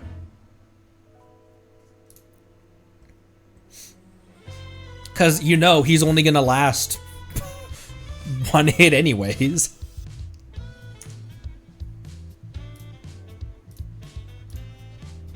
Yelan, my beloved.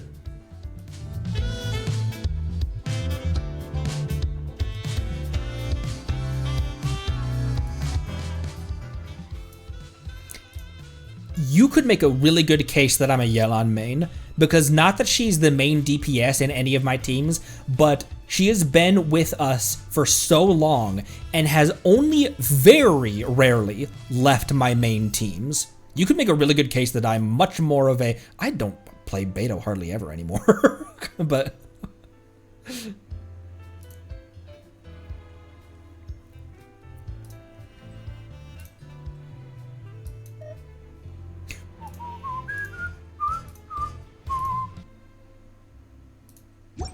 All right.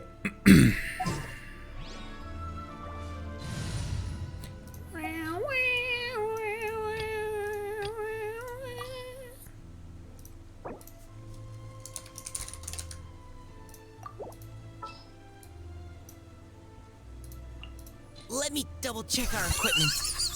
All right. Everything's ready. Is it? Are you sure you're ready for this, Mika? All right, buddy. Oh, not that. All right, buddy. Every Trounce domain. Let's go. Although I don't think giving Mika a bond of life will be very helpful for him. Why does that look so good on him? What level is he, bro? He's 20. I got him to level 20 in phase 1 only for the Blue Wish out of him. I could take him to 40, yeah, but for a meme team versus saving those resources for I'm just gonna give him Arlia's shit as well. Or Raiden's. Does Raiden have a Not that it matters at all. I'm gonna give him. I'm actually gonna give him Zhongli's stuff to give him as much HP as possible, so that maybe he can have 8,000 HP. Because attack is not gonna matter at all with this dude. How long can the meek survive?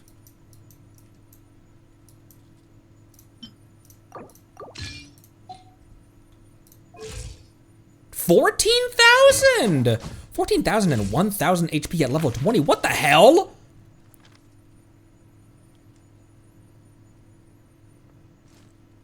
Is this character's scaling actually pretty decent? It's just his kit blows?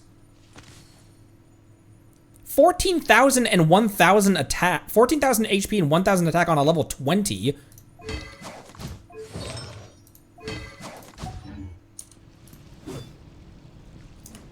I've also forgotten how he plays as well. All right, Dabalin. His kit is new. His kit works with Eula, doesn't it?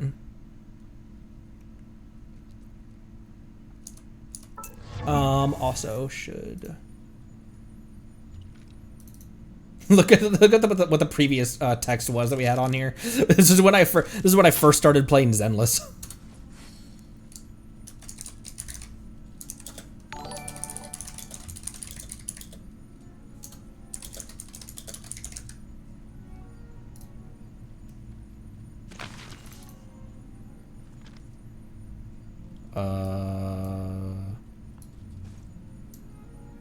There we go.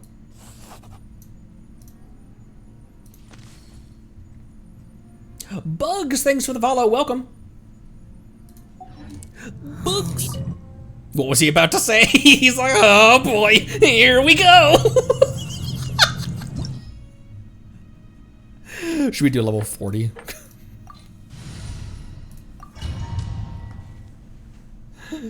Define works.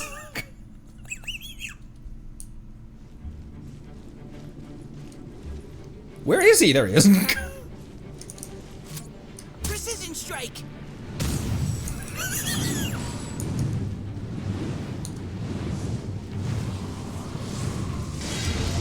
Hey, I think I dodged that though.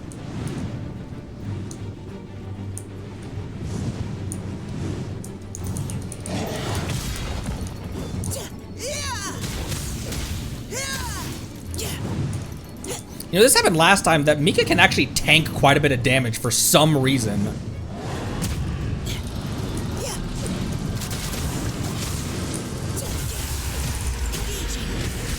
Engaging!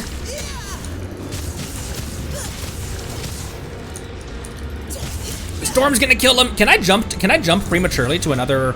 Oh.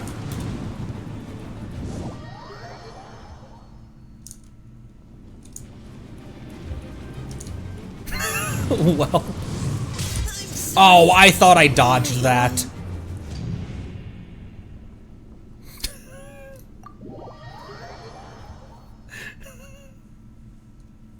You can't jump to another platform prematurely, can you?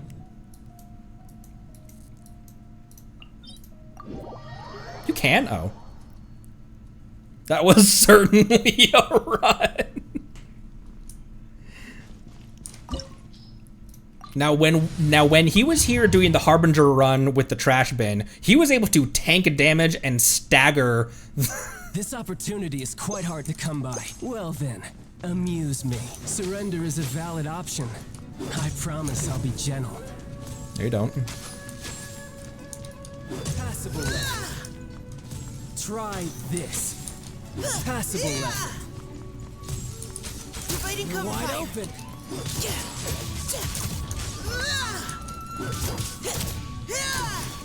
It's his charge attack that was able to stagger this dude before. How unbecoming. Final warning. No. Oh, I was caught in the... I can do that better, right? This opportunity is quite hard to come by. Well then, amuse me. Surrender is a valid option. I promise I'll be Just gentle. face tanked that. The enemy is quite strong. Providing cover fire. Tries to go solo against a Harbinger, and so the enemy's quite strong, as if he's surprised by it.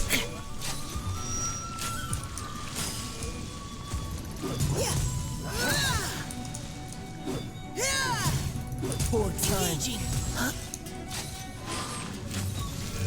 The enemy's strong. Yes, Mika, it's a Harbinger. Passable left. Passable left. Okay, we've got a lot more ones to. Tried to flank them. We've got a lot more Trounce domains to do. Finally, we can see Child's battle animations. Oh, not that. What the hell am I doing? Here, I don't know if I have enough, enough.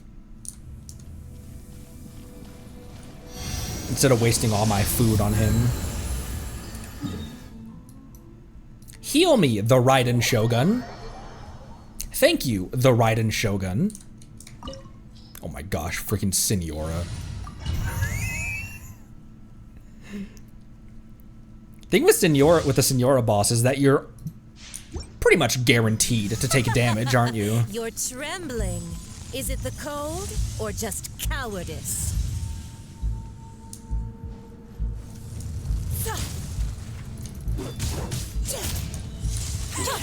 Detestable. So many of these bosses, the challenge comes from I haven't had to pay attention to their attacks for such a long time because I've been able to jongly my way through everything.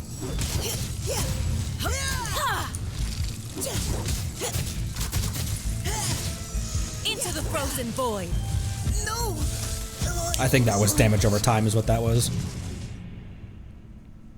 Poor Mika. It's just gonna be like a full 15 minutes out of this VOD just punishing Mika for no reason. That stays after.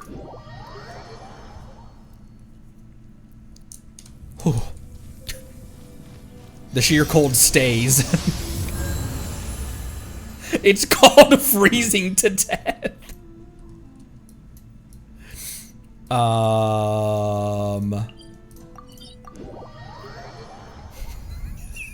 And the Shogun boss now?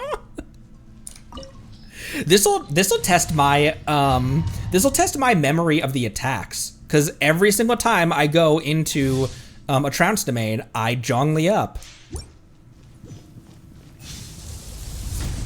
This is I didn't remember that one. sorry. Everyone.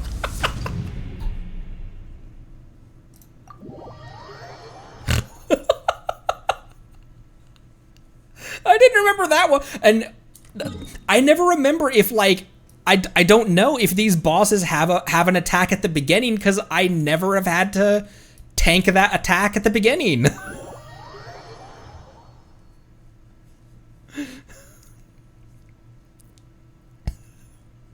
5 seconds. It's called the punishment wheel for a reason.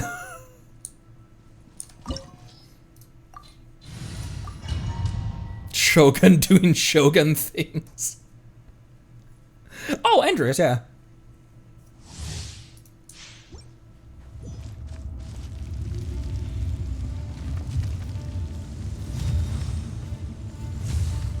Oh, I haven't dare overstep your mortal authority? I haven't heard his non-Zhongli voice lines for a really long time. Because he has a different voice line if you fight him with Zhongli. He goes, Morax, we settle this now. Fisher! Official! I was a full quarter second late on that dodge, by the way.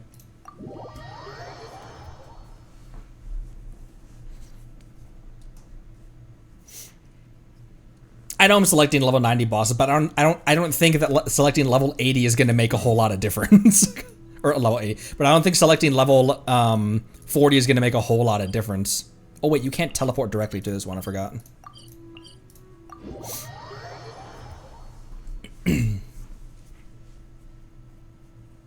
So How are you?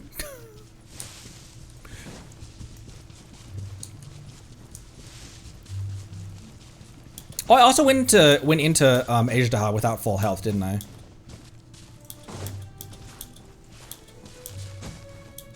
Come on, Mika, you're back home.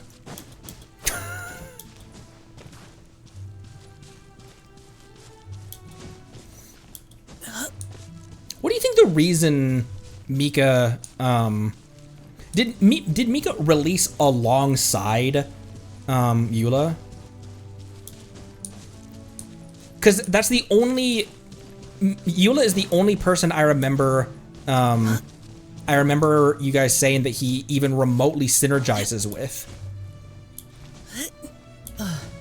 He releases alongside Dia. What was the purpose of this character? I also don't want to use all my squirrel fish up during this.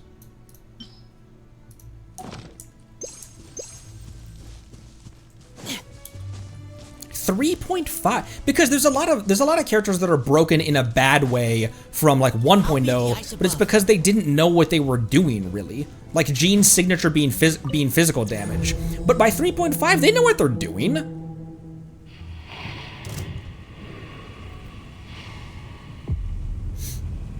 So why is his kit so jank? I mean, I guess Dia also was jank kit. Oh. Forgot that. I literally forgot that Mika is cryo.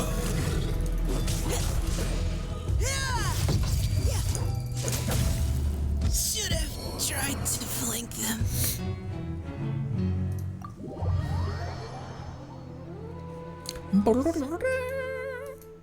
Has Mika suffered enough?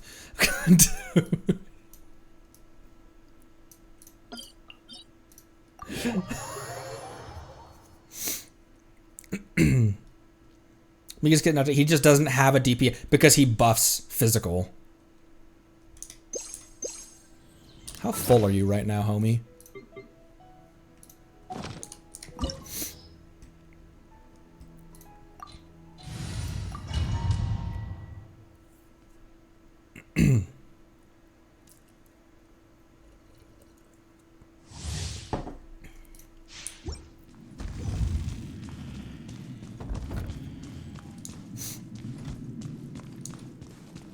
Oh, the speed buff as well.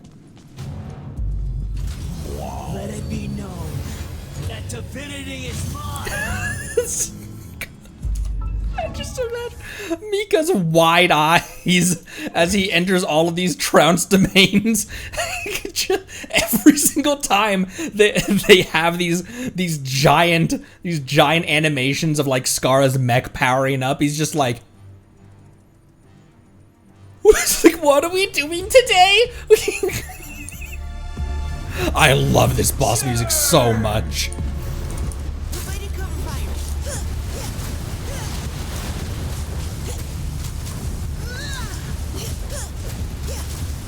Feel that in your elbow?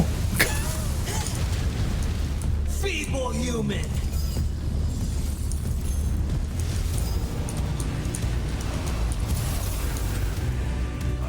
Ow!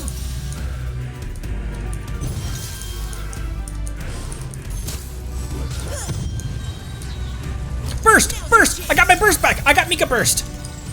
Oh, I don't have enough energy. You shall fall. No thanks. Oh! He's a man of his word!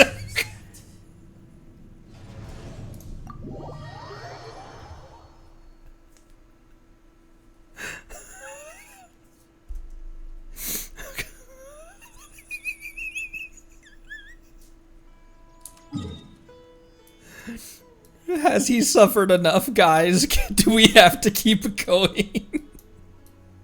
Who's the next trance domain after this? Friggin' a Pep.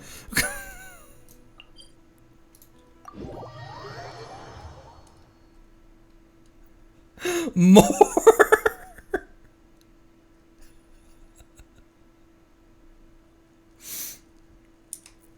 I'm gonna turn this into. Even I feel bad at this point. jam. I'll put the rest of the trash bin in with him. Who else was in the trash bin?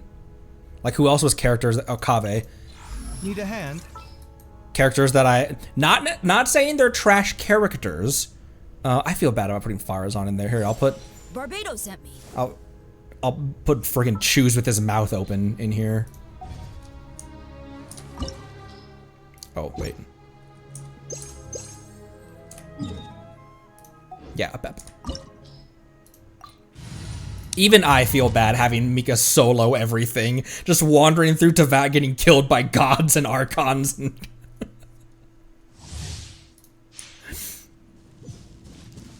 I haven't needed this Trounce domain yet, actually. I forgot how pretty it was in here. So definitely go better. He's got a shielder now!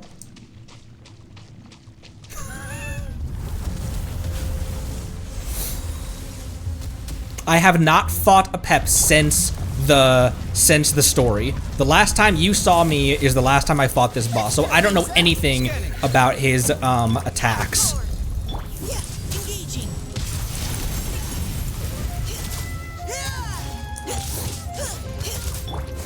Surprise back.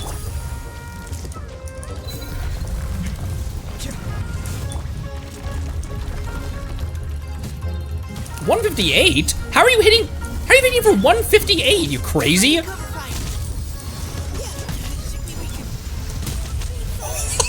Missed. I'll try to have Mika at least be the last one standing.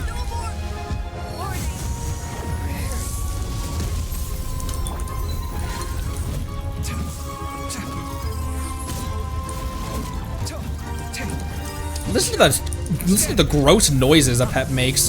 The like squirming or like. Oh my gosh! Did I dodge that? Come at me. Come at me!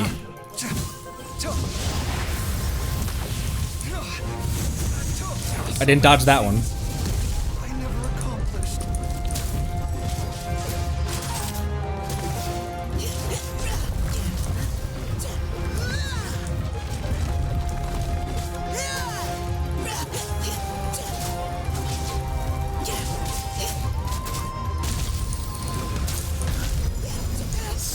Oh, that wasn't bad. That wasn't bad, he says.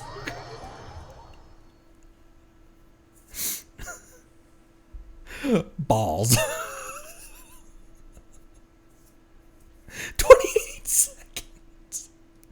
A challenge where I only allow 1-star weapons. I actually have that as a video idea. My strongest characters.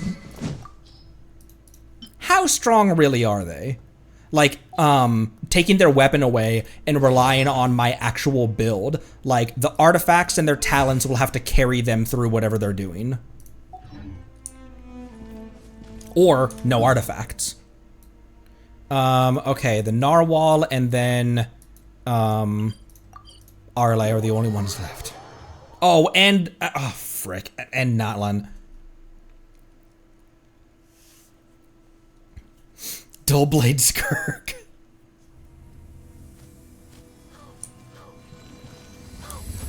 Forgot where this statue was. I'd never come to this statue. The whale awaits.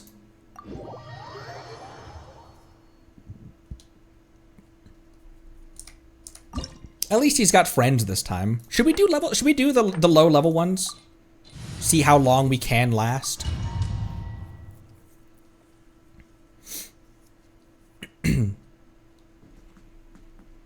14 Claymore characters, all with the bell. Why do you hate me?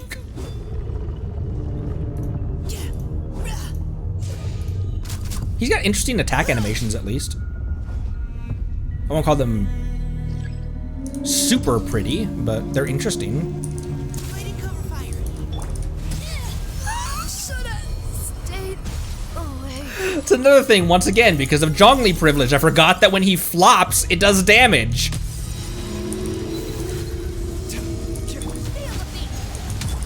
Final warning. Final warning.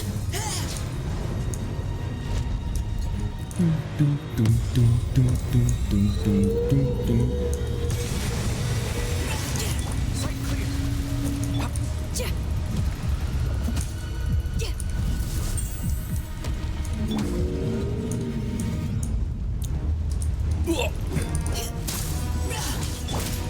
Think we'll make it to the belly, or think we're gonna get killed before the belly?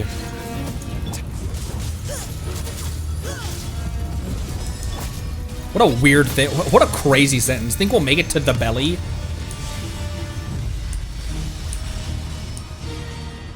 Run, Kave, run!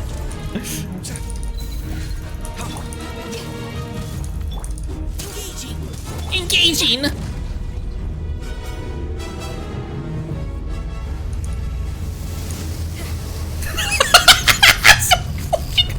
Sprint away from... She took one look at that, she's like, holy shit, what the hell, is that a whale? Leave the wounded to me. Leave the wounded to me! He's like, I'll get wounded, leave it to me. Why is everyone tanking this damage?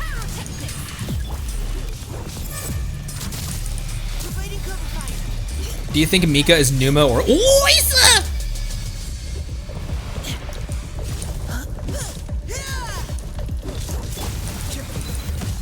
Oh. Why? He says. Kave, why? What have I done to deserve this?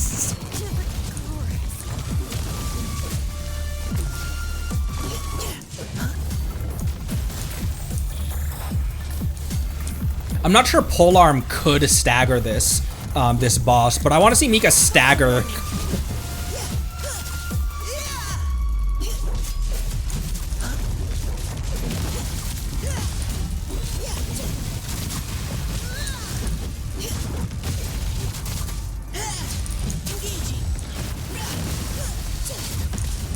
Oh, I was a full second late on that dodge.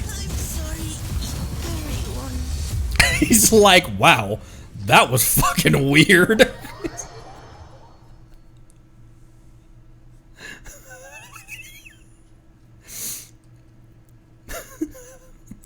Just kill Sotology real quick. Just kill him real quick. It's fine. Now I feel bad about abusing these characters. What's wrong? Are you in danger?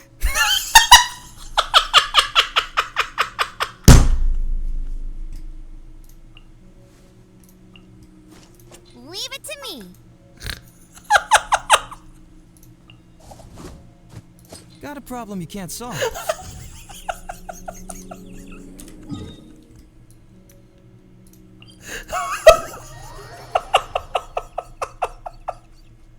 I'm gonna fucking die.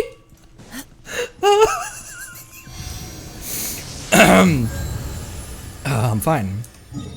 It's fine. Should I do only... Who are my lowest level pyro characters?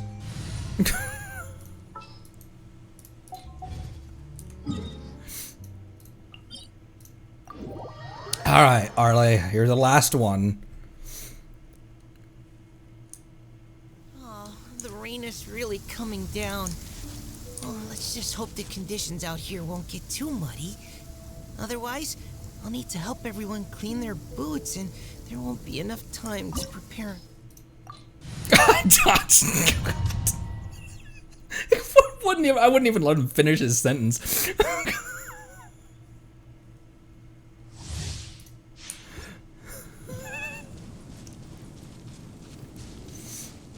The thing is, Arlea's phase 1 is much more easy to, her phase 1 attacks are so much more easy to dodge than her phase 2 attacks. Courage to be afraid. A lot of her phase 2 attacks are borderline impossible for me to dodge. I'm so bad about dodging her phase 2 attacks. I just try to jongly them. Who's next? What? Is it my turn now?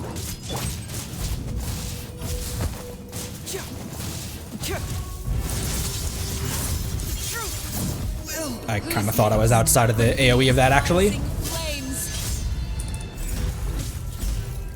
Is it my turn now? I brought the right elements to this.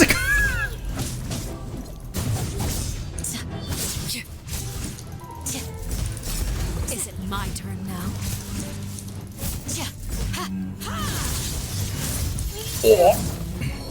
Oh man, the cooldown on her skill was almost done. The cooldown on her skill was almost done. Is it my turn now?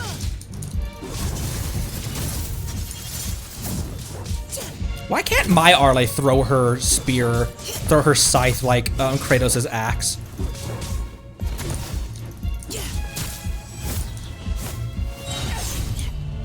Leave the wounded to me.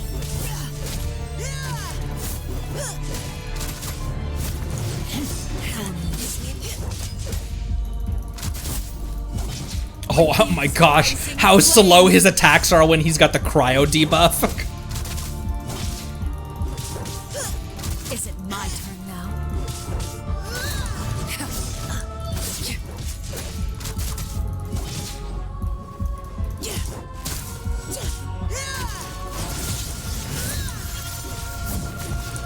Does her, when she throws the scythe and then summons it back, does that do damage on the way back as well? I can't remember.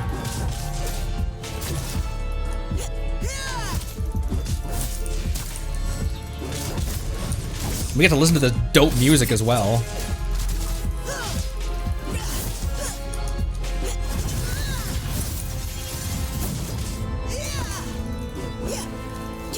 With these rising flames. I'm not even close to her. Is it my turn now? You see the health bar up there?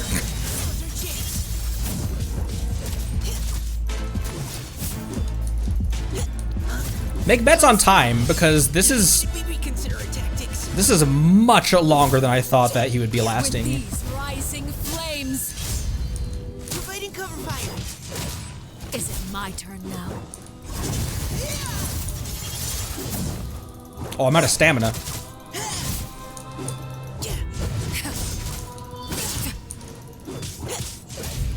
Is it my turn now? Yes, go ahead.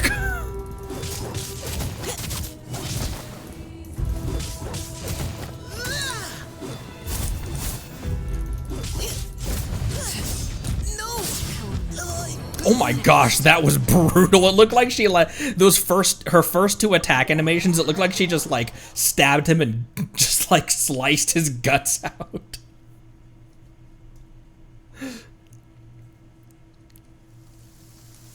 All right, buddy, you can rest now. Gongli, take your stuff. Oh wait, what weapon do you have? Oh right, the catch.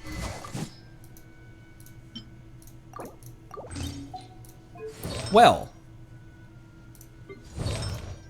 we certainly did that. Oh, the Abyss Dragon. Man, I forget that we're in Natlan now.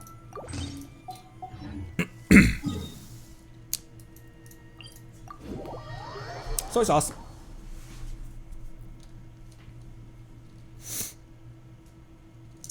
One more. I want the punishment to be over.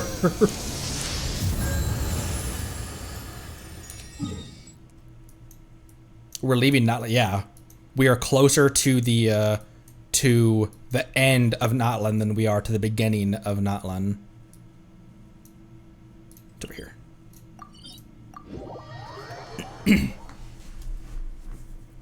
Change team again.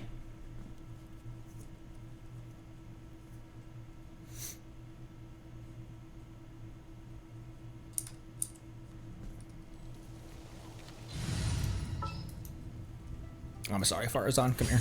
Sure. I'll hang out with you youngsters. Can't sleep? Let's go for a walk then. Seth. Bags packed and ready to roll. And look at the synergy.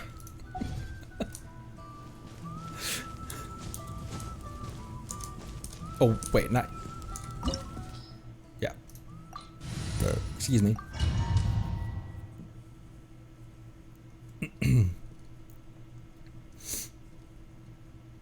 50 people are here just to see Mika suffer. What could go wrong with synergy? Oh my gosh, he looks so awesome.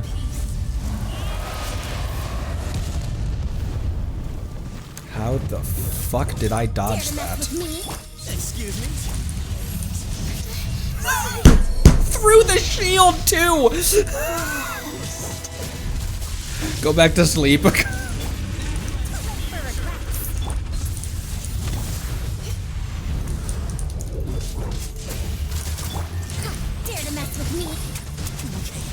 still got this. That was. It's as if that was his. It's as if that was his battle voice line. It's like I still got this, or his death voice line. I mean.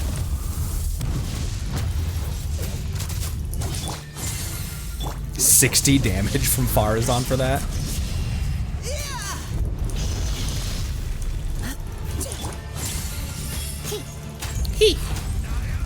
What weapon do you have?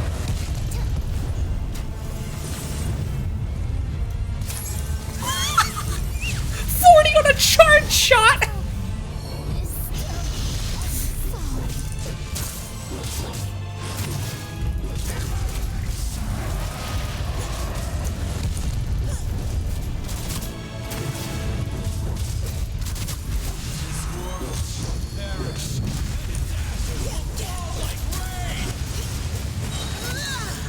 In other words, the world will fall.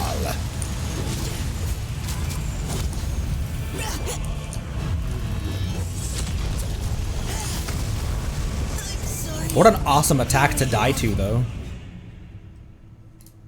Okay. Alright, buddy. You can now draw me from memory. Alright, buddy. You can go back into retirement. Beast Cut is what I named this team.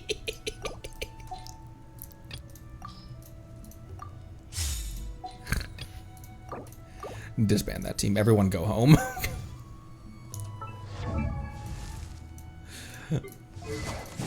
Give that back to the Vibin Shogun.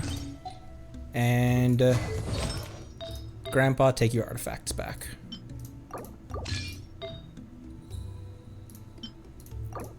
Well, that was an experience. Thanks for the recommendation, chat.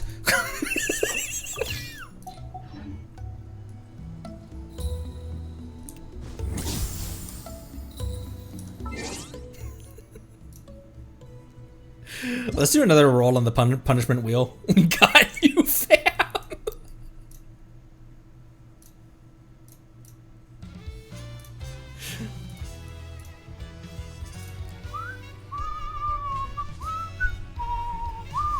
Okay, did I okay, I did relieve that from the punishment wheel. Ah, from the wheel. Boop.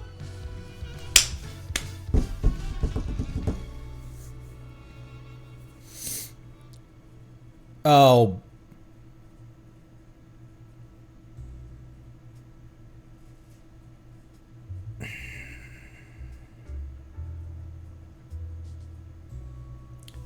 So this is chat chooses a Genshin PNG for me to— we already did, Hazel!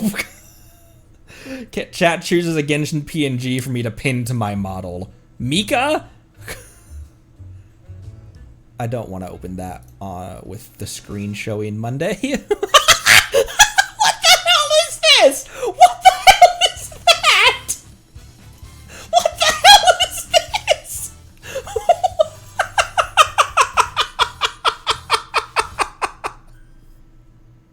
There is no way that is official fan art, or official art, but it has the Genshin Impact logo on the bottom, so it looks like this is official. It looks like this is from Genshin, because it has the logo on the bottom. With this music playing in the background. Do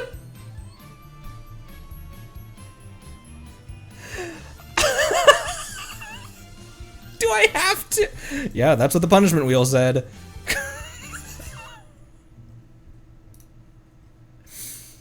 Alright, I just gotta add that to my items file. Are we doing that one?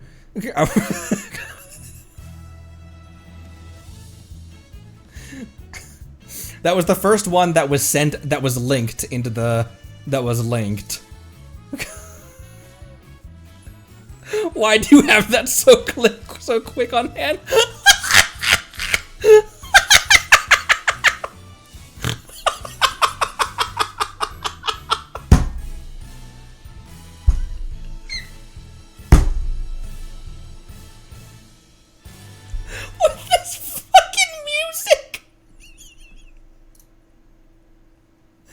All right, Squirrel Mika or or Bunny Hazo.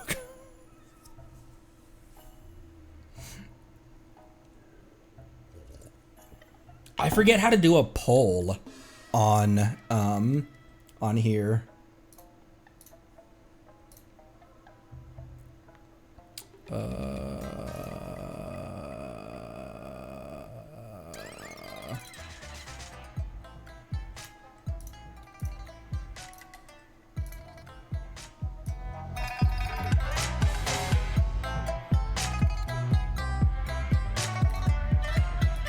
One on each ear.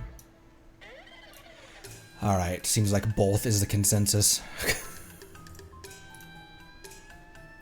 Oh my gosh, this picture is so big. Why do you have that so quick at the ready?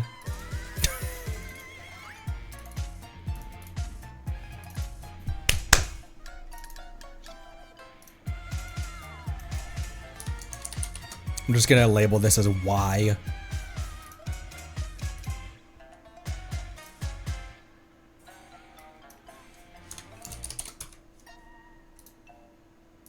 There we go. That can go there.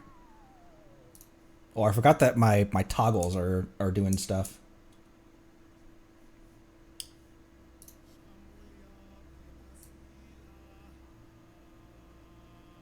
Where did it go? What did I label it as? Y? Oh my gosh, it's huge!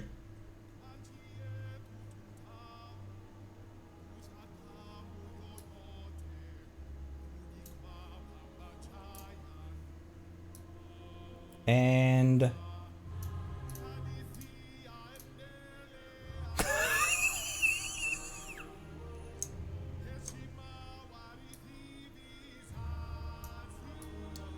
put that on my other ear.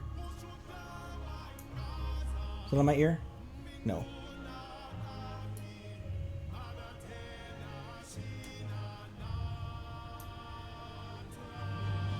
There we go.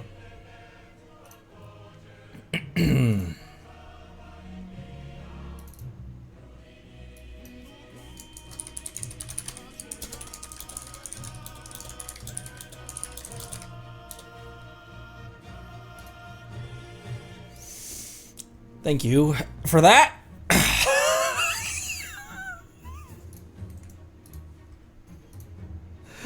Let's oh, the Mika one's kind of here, Beto, you don't need to see this.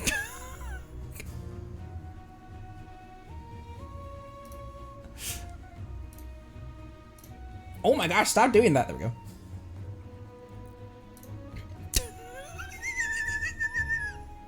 Happy 1 year of Genshin!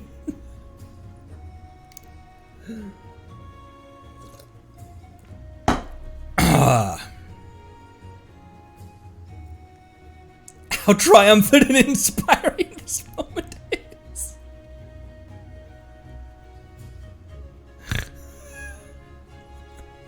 Okay, let's spin again. Originally, it was leave them on for 30 minutes. So I think we're going to leave them on for 30 minutes.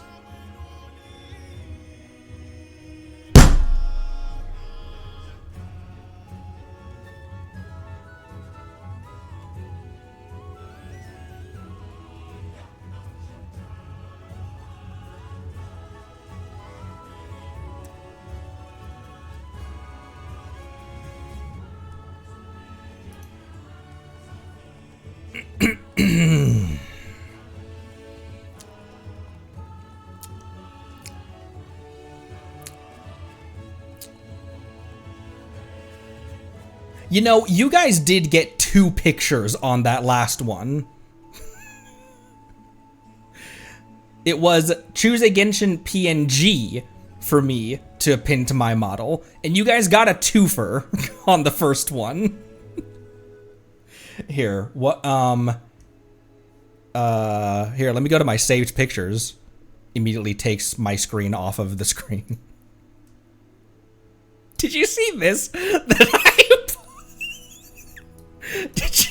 this that I posted to the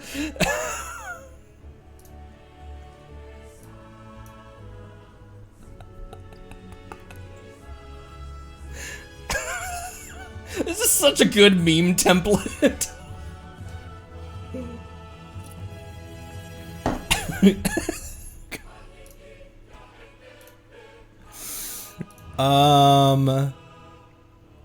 Let's see. I'm trying to find the most SFW sus pick. That sounds horrendous. What pictures are in my library? I don't save any like questionable art though. I still have this one from the video where that I edited with me playing Genshin with my wife.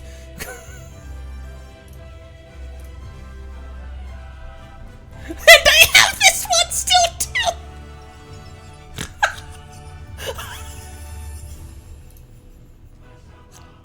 I forgot that I still had all those pictures on here.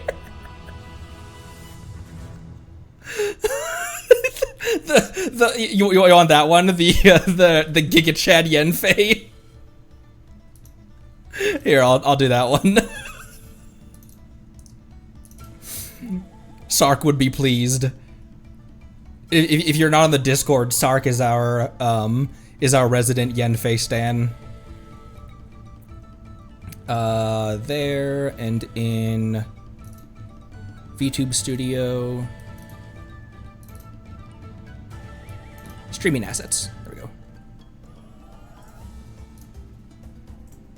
we go. Oh, not copy. There we go. And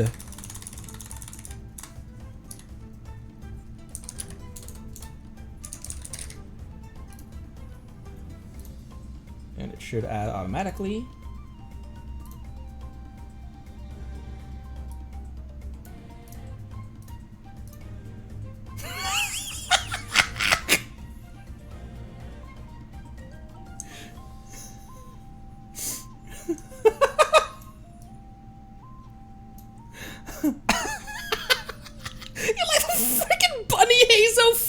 Flipping around every couple of seconds.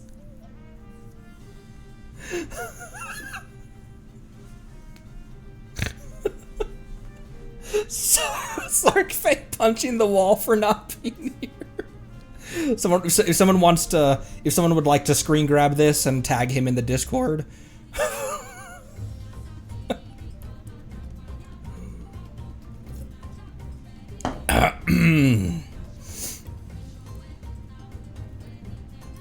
Okay.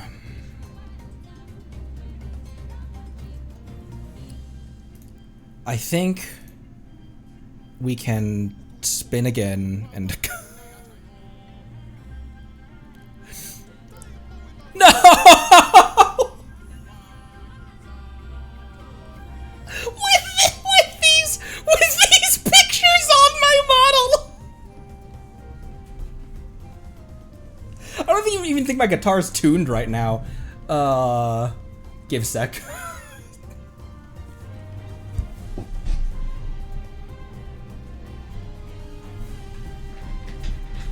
Oh boy.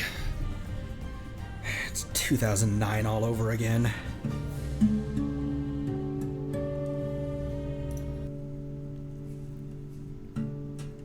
Oh hey, my smile is on for some reason.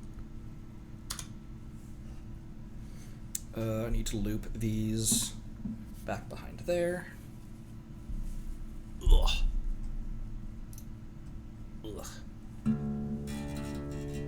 Oh my gosh, you hear how badly the neck is?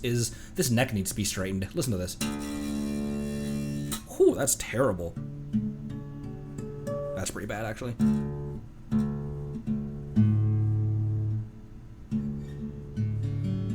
Oh, this is still in my dumb tuning as well. Give me an E. What's an E? E. I have this in a really stupid tuning. I call it convoluted D. It's like drop D, but not.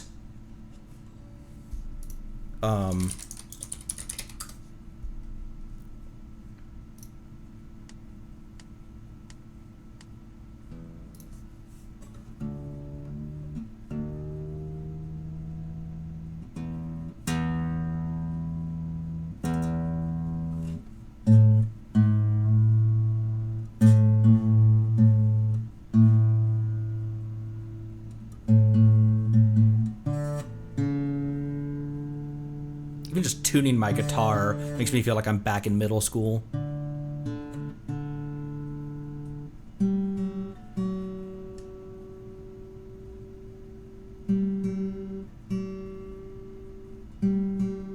I don't even think I have to look up lyrics for this song either. I think I still remember it 100%.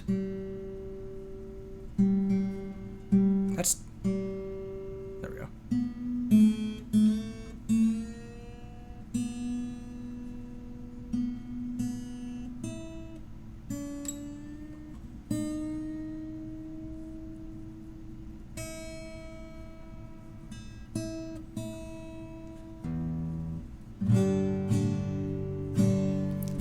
Boy. I haven't sung this in such a long time, I can't remember if I capoed or not.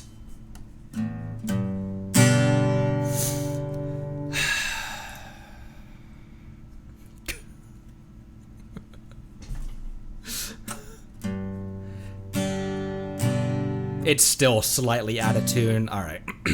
I don't think I need to look up lyrics for this.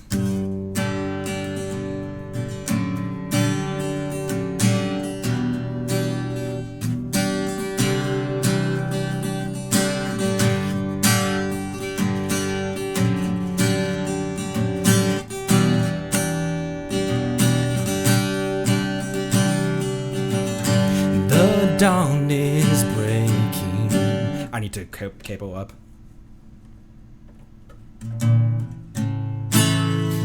The dawn is breaking.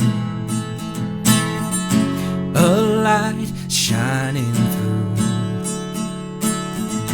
You're barely waking. And tangled up in... Oh wait, this song is about sex.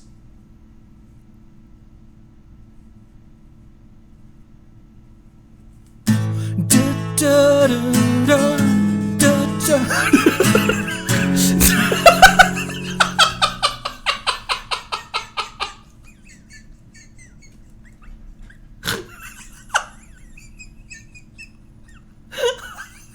I wooed my class with this when we were like 14.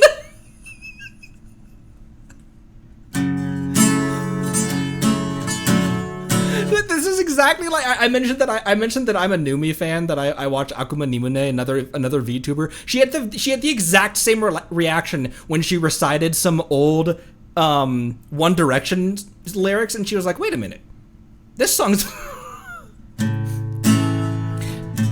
I'm quiet, you know. You make a first impression. I found I'm scared to know I'm always on your mind. Even the best fall down sometimes. Even the wrong words seem to ride out of the doubt that fills your mind. Finally find you and I collide. Da, da, da, da, da, da, da, da, da, da. I don't remember the rest of the song. I found I'm scared to know the PNG's on me. What in the hell did you pull up? Why did you put it on my ears? That is the most cursed art that I have seen in my life. You're right. I should think about copyright. Does that do it? Does that count? Can I be done? I don't remember what verse 2 was. Why do I feel like... I say that. I was also 14. I feel like I remember that being way higher up in my register. I found I'm scared to know I'm always on your mind.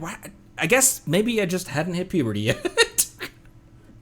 I found around, I'm scared to know I'm always on your mind.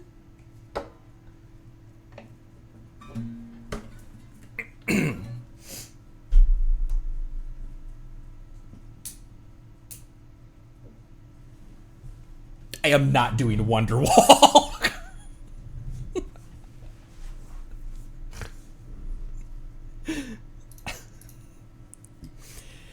All right, well, that was an experience. I have not even listened to that song for over a decade, maybe a decade and a half, and somehow I still remember the entirety of verse one and the chorus.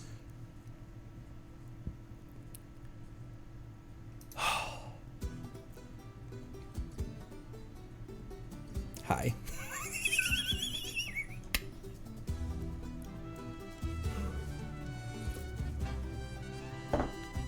The Hu Tao rap, something about busy bees. Hey, you busy bees, up there with your knees, or something.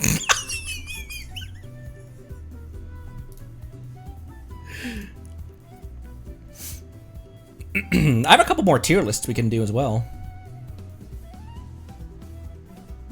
Don't!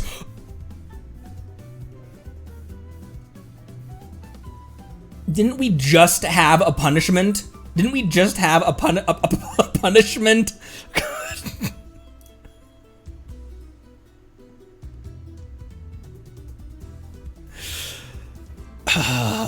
Four stars, no trio.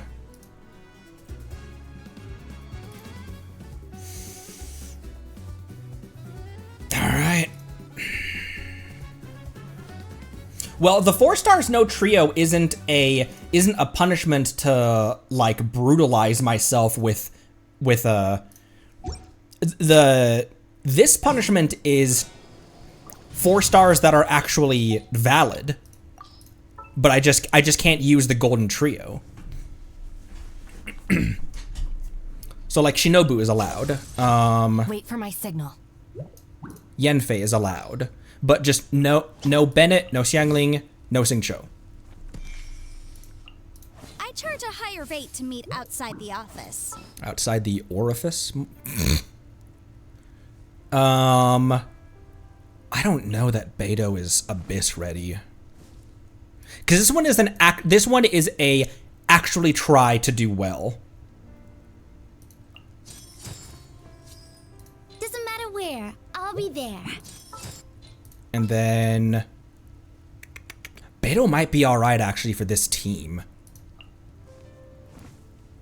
Because Pyro Catalyst does pure elemental damage, and then I'll always have I've got a Consta heal, I've got a shielder, and Beidou's burst does also shield. This Abyss is mostly freeze melt though, isn't it? Which Abyss is there an Abyss recently that would be good for Overload? I can't think of an Abyss recently that Overload would work really well in. Maybe Beidou? All right, let's go. Or Fish.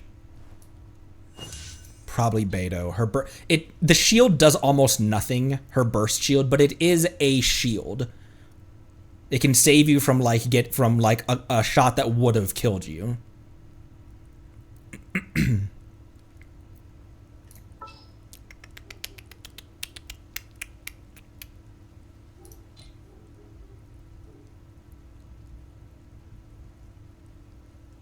Let's do this.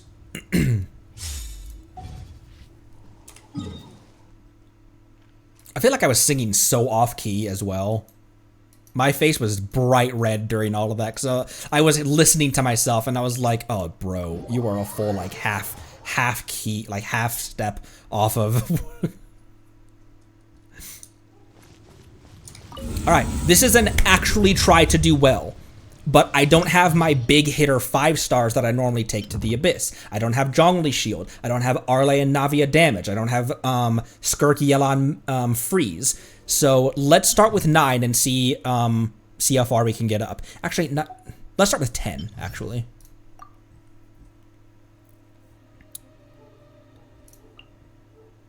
I forgot that you need two people. Thank you for reminding me to change the caption, Luna.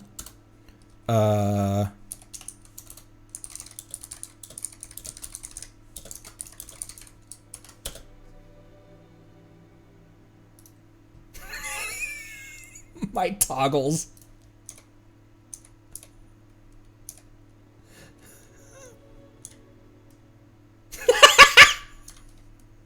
What is that? Which one is the cry face? There we go.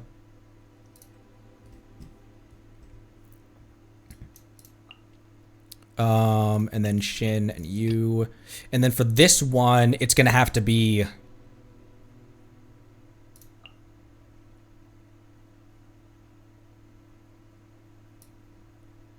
Ooh, I don't have a lot of built 4 stars, do I?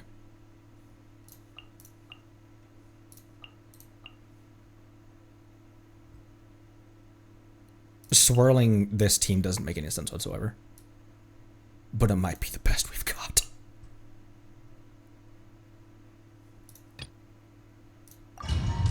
Alright.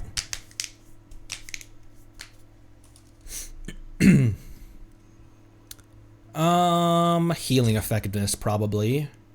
Or attack. Actually, ER is always helpful. Let's hope you put up a good fight. Swift is the swallow. I'll settle this. I feel like Lanyan's, grouping isn't very good. Anyone else feel that way? Let's hope you'll put up a good fight. Our bond is strong. Up and away. Up and away!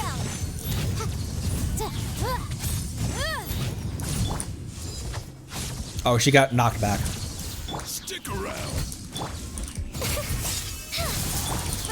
Tide rising. To ashes! Let's finish this next time. These poor Saurians.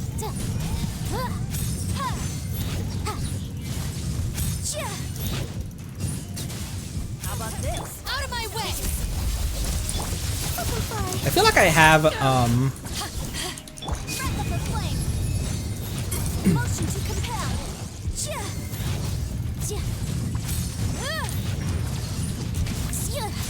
Oh, I forgot there's another person over there. Dancing in the wind. Thanks for that.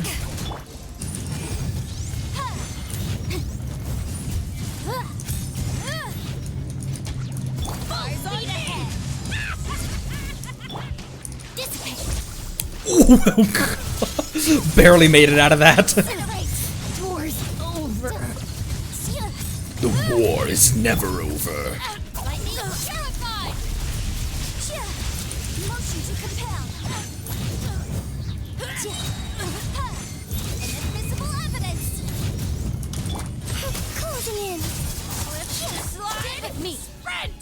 Okay, made it through that. You know what I hadn't... Oh. I don't think I put artifacts on Toma or Diona or Barbara. Who here has artifacts? Your journey ends here. Lord. Definitely not you. Definitely not you. Okay, Kaya's the only one with artifacts right now. I'll protect us. Look at you. You'll certainly try. Dodge this. Cool it. Pound it to the ground. Too close. I'm a rock. Oh, that's not who I thought I had out. This moment will be frozen in time. Dodge. And Chrysler. You can bully me. Diana special. Shaken and Oh, so sorry. Shaken ancillarily.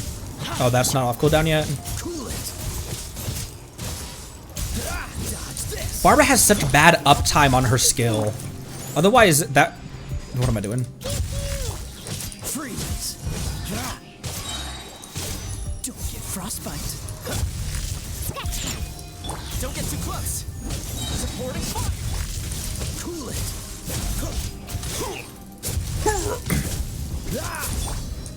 Oop, also not off cooldown.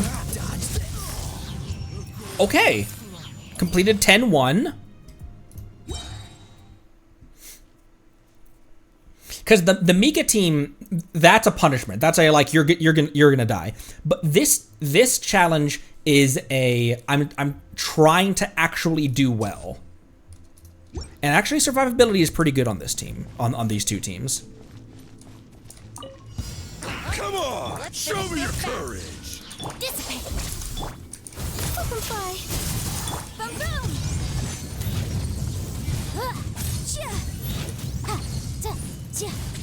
Out of the way or get blown away. Let's finish this fast. Oops, oops, oops, oops. Our There we go. bond is strong. Oh, don't kill her! Ills be gone.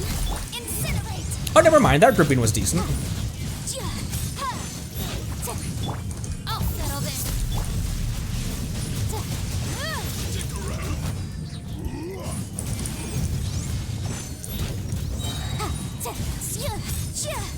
Time for your arraignment. Out of the way or get blown away! Forget it! Get out of the ground, you crazy. This isn't soil. You can't drill into that. Don't mind if I do! I do mind, actually. Closing in. Eyes on me. Incinerate. Dissipate.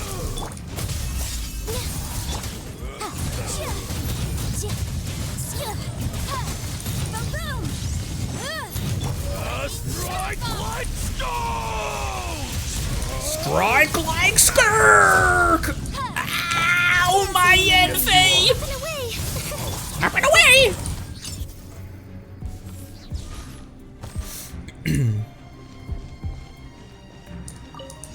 Finally, some target practice. Let's dance. And rise a storm.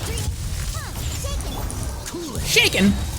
This moment will be Shaken and skirked. Come here. Push your luck.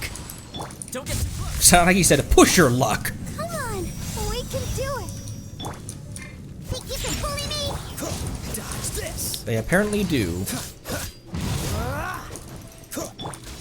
I also think that Kaya right now is rocking a level 20 sacrificial. Hey! Let the show begin. Check this out. Here's backup. Freeze. Dodge this. This moment will be frozen in time. Cool it.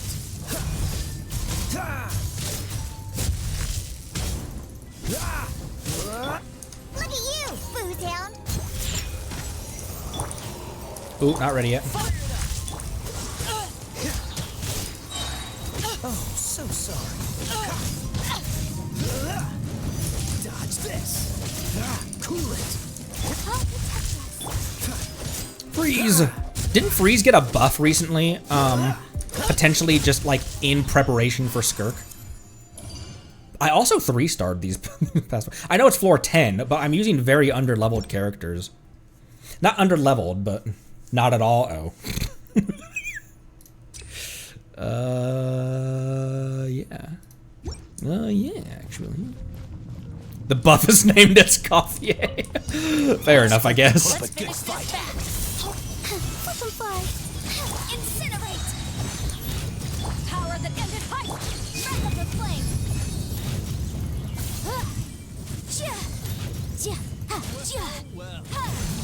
All right, let's finish this fast. Let's hope you put up a good fight. And if I don't, Round 'em up. I'll settle this. please not my Shinobu, thank you. Motion to compel.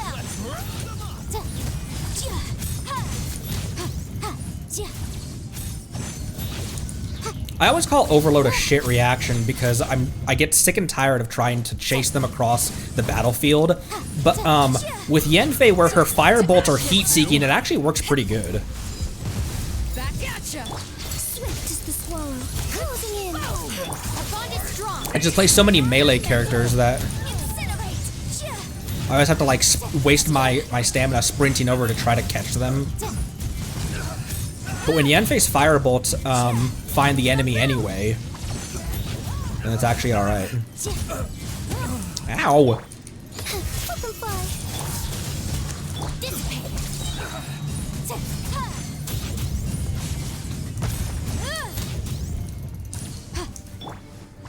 Out of my way!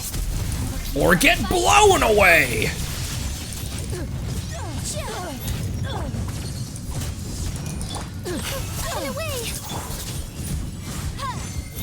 Eyes on me!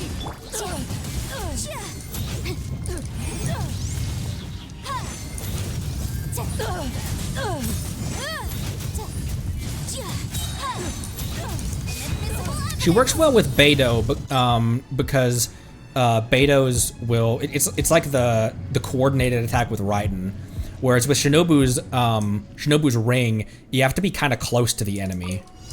Let the show begin. Don't get too close.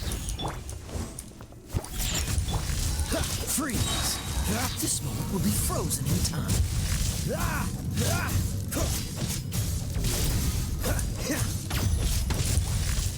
Time to go home. Oops. Can't handle your dream. Get some hydro on the... Wow, Kaya gets his burst back really fast with this sword. It's only a level 20 as well. Oh, so sorry. Being able to double tap that, his skill. Cool it.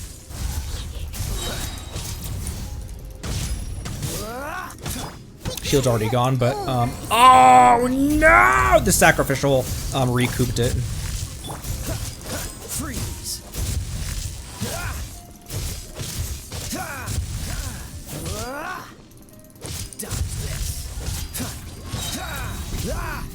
What's the I don't think we're making it out of the Night Kingdom with this one, boys. Don't get frostbite. Cool it.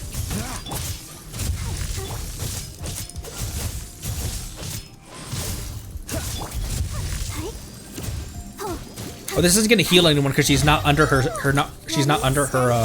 skill right now. There. Let's dance. Heal Kaya a little bit.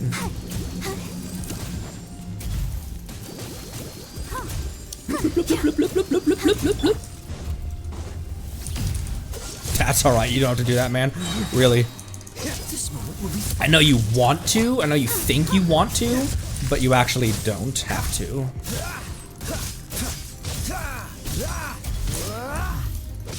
dodge this. Let the show begin. Cool it. Dodge this. Don't get frostbite.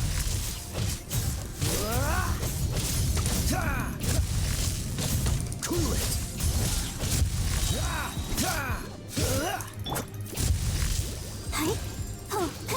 Oh, not under her burst though. Freeze. Oh, so sorry. She's not in her, or in her skill, I mean not burst. She's not in her skill. Cool it.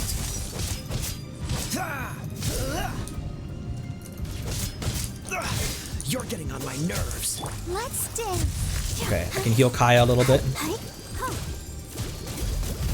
Oh, not like that!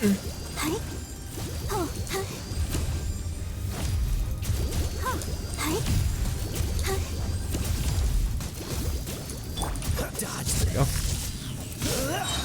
Don't get frostbite. Push your luck. Freeze.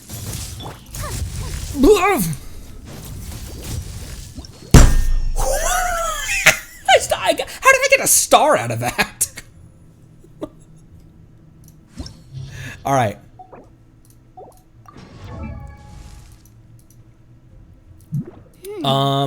Who did we have? Barb, definitely.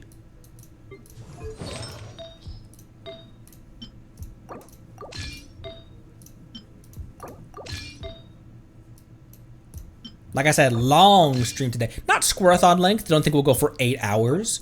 But gonna be a long one today. I don't think I ever heard Paul say that. Well, balls doesn't often. There it is. What does she have? She has Dragon Slayers, doesn't she? Okay, that's fine. You can stay with that. Diona has that sack bow, and I probably just might fast equip them with things.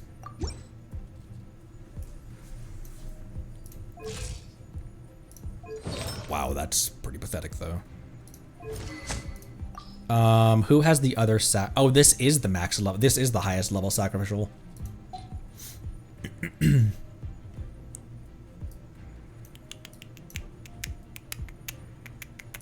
And Lanyan was also here. Grab Jean's artifacts, please.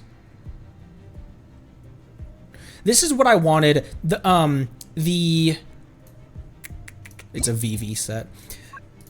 The artifact loadouts, have you guys been liking that? Because the loadouts is not what I thought it would be, and it didn't work the way I wanted it to work. I wanted to have a loadout that I could swap between different characters. Not one character have two loadouts. Still bad. Because I wanted to have like this VV set, lock this set as its own set, lock these 5 as its own set, so I can swap it quickly between Lanyan and then to Jean, and then that one set that I always swap between HP scaling characters for Zhongli, swap that one between Zhongli and Diona and Barbara. I understand what they were going for though. That one character, you can pick a character and have different loadouts, but I didn't like the way they did it. It didn't work for what I wanted, and that's all that mattered. Okay, and Toma. Oop, not that. Where's Thoma? Thoma. That Favonius is pretty good actually, and probably we'll just fast equip him as well.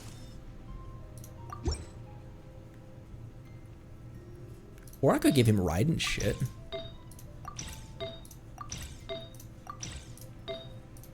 Minus the, oh,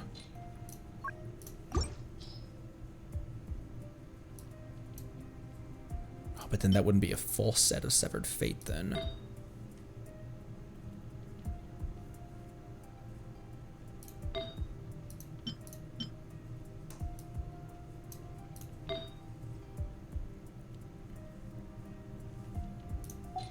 So what a lot of, at least it's giving him HP, HP, and HP. I just don't want to go through the juggling of like, oh, Toma has Raiden's flower. Okay, Diona has Dia's plume and stuff like that. Otherwise, I could spend a lot of time and actually get them a lot more up to spec, but I don't want to take that much time away from stream. And then, oh, why does Jean have that? Here, put that back on Xingqiu real quick. Oh, I know why Jean has that. Something we're doing a little bit later. Wink, wink. All right, give me just 1 sec. Let me use the restroom real quick, and then we'll be back. And I'm gonna see if we can do floor 11. How far we can get in floor 11.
All right.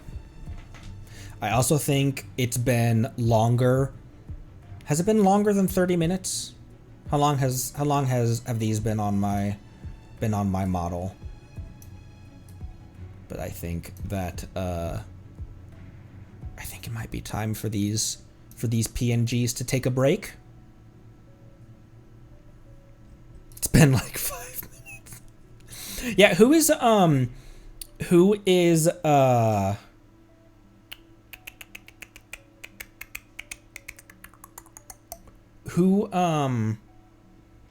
even close to getting...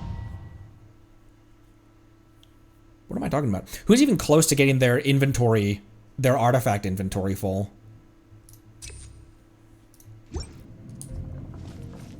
Oh my gosh, I forgot. Jobster, Halcyon, Renell, pretty much all the time for Regibrilia. Because it's what? It's 2,000 artifacts? Smashed or scorched? Which will it be? Neither, please. I'll settle this. Our bond is strong. To ashes. Breath of the flame. Motion to compel.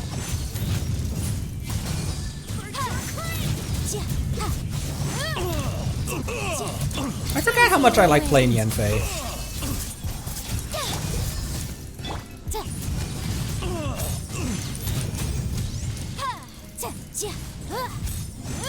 Stop it!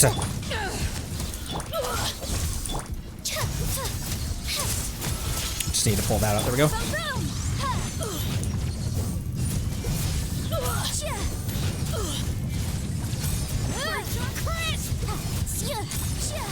Incinerate! Inadmissible evidence! I got it. Motion to compel. Forgot we went quite up in the This is now floor 11. Things get more complicated up here.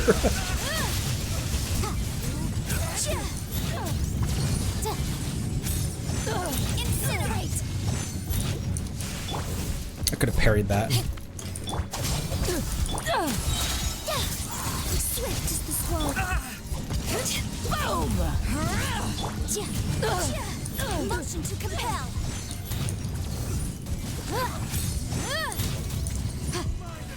Let's do this Get with then. me. Closing in. Incinerate. At least these smaller enemies can be staggered Breath of the flame. by by overload reactions.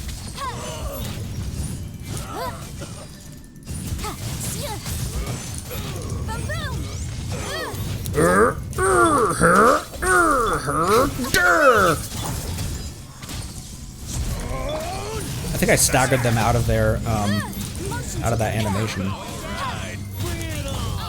Brace yourself. Back at ya. Dancing in the wind.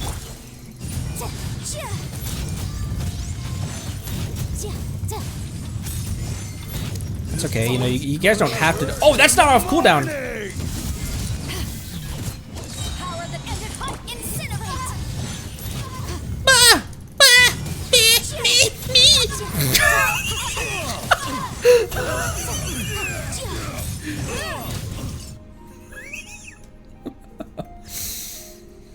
Oh, Star Rail has an artifact recycle feature?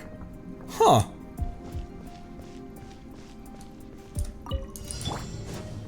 I got you covered. Let the show begin. Look at you. This moment will be frozen in time. It's like from the previous arena. It's the same team versus the same enemy. Check this out. Oh, so sorry. Cool it.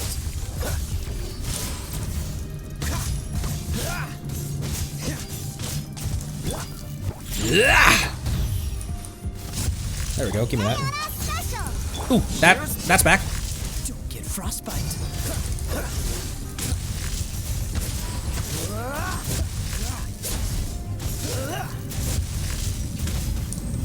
I think I've been able to keep aggro on this guy. He hasn't really damaged the pillar very much right now. Oh, I missed! This moment will be freeze.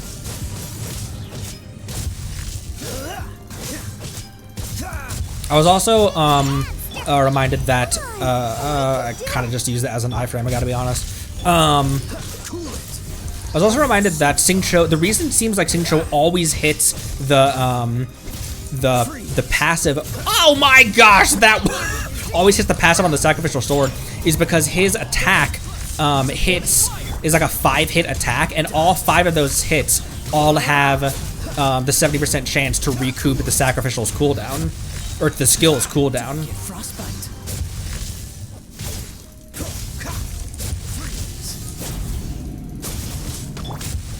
Is that the same thing with Kaya? Because it seems like he's also really frequently hitting the sacrificial's passive. What's the hurry? Freeze. Don't get too close. Here's Look at you, Bootown. Think you can bully? Oh my gosh, I always forget. She's on 12 seconds remaining. The uptime on Barbara's skill is so bad. Especially in comparison to like later characters.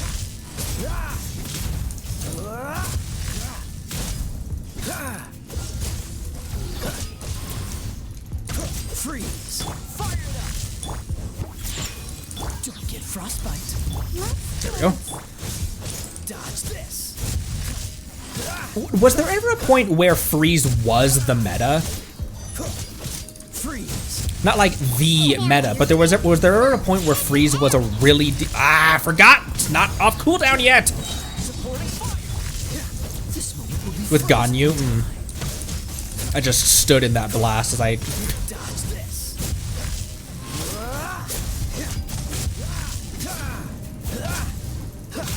Freeze. Having Kaya be able to burst off cooldown is pretty legit right now. Oh, also Ayaka, that makes sense.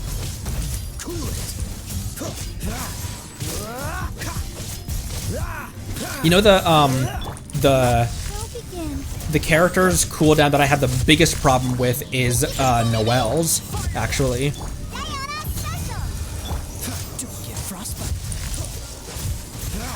And Sucrose, actually. Just for what it does. At least Noelle's, though, while you have Noelle's skill up, it does a lot. It allows you to heal with normal attacks. It's a shield, but it does also have a problem with uptime. Noelle's problem is energy. That's kind of all Geo, isn't it? The Geo doesn't really generate a whole lot of energy. That's why a lot of Geo characters have really low burst costs. Like, I was really surprised how low Navia's artillery costs.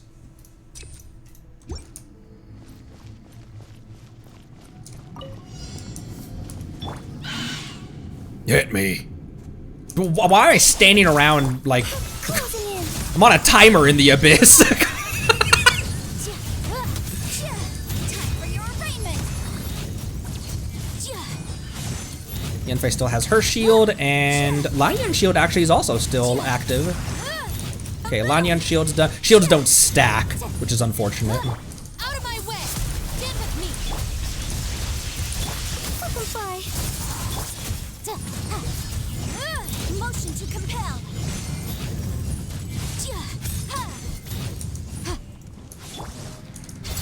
Oh boy, he's got a. Oh, he's got a shield, but it's already. He had a hydro shield, but it's already down, or a pyro shield, but it's already down.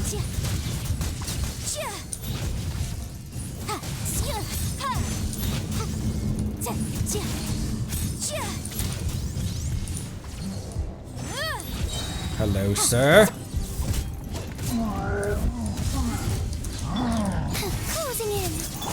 These things were absolute menaces in the early game.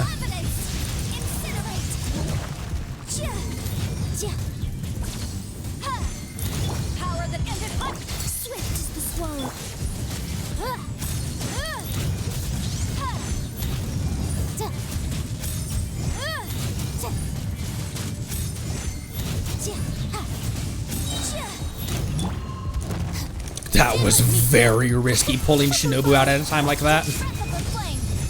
Motion to compel. Oh boy.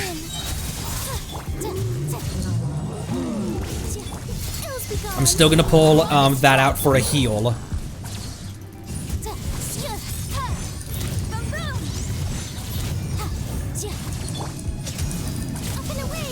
Up and away!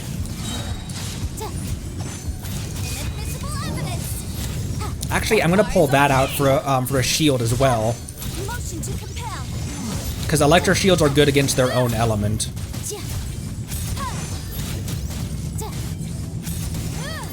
Closing in. Oh, that wasn't bad at all. Ow, that wasn't bad at all. Up and away! Don't get too close. I'll protect us. I got you covered. Cool it. Oh, so sorry.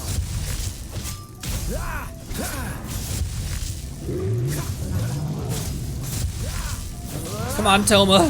Help me out, Toma's shield. Check this out. Oh no, I thought I dodged that. Shit.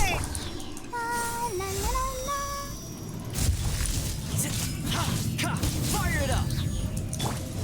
Man, I don't have a DPS now. Everyone is so low damage compared to each other.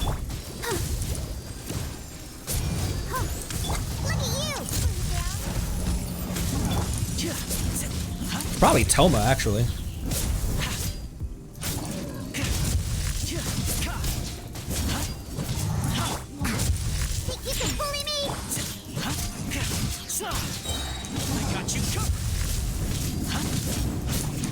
This thing also, this was my first team wipe, this guy in Dragonspine, which seems like kind of a canonical event.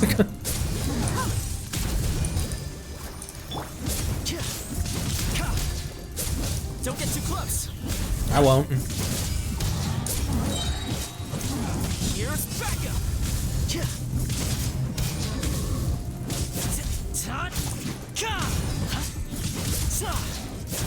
handle your dream. Stop it. Oh! Check this out.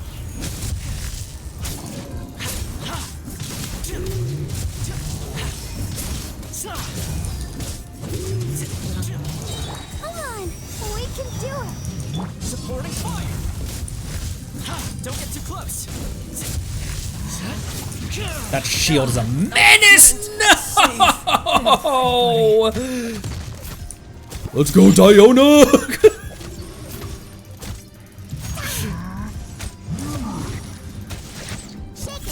Second and third. Diana special.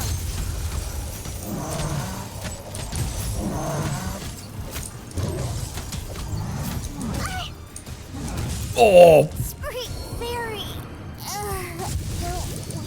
Barber solo, Barber solo, Barber solo, Barber solo. Barbara's got good survivability, so this.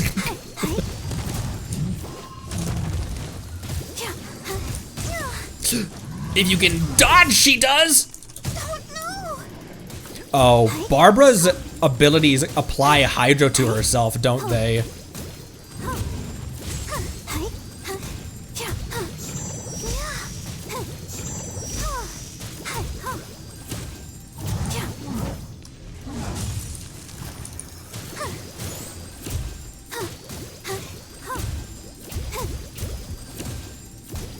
Why are you not hitting me?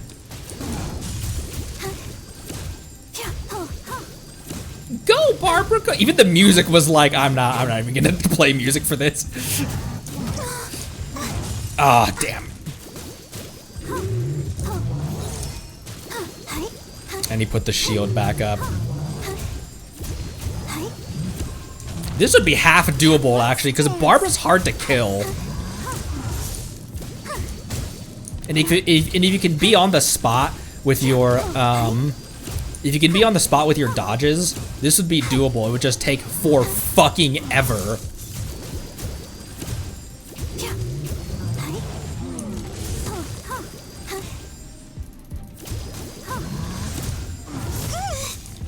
Ah, I've forgotten my dodges with this guy.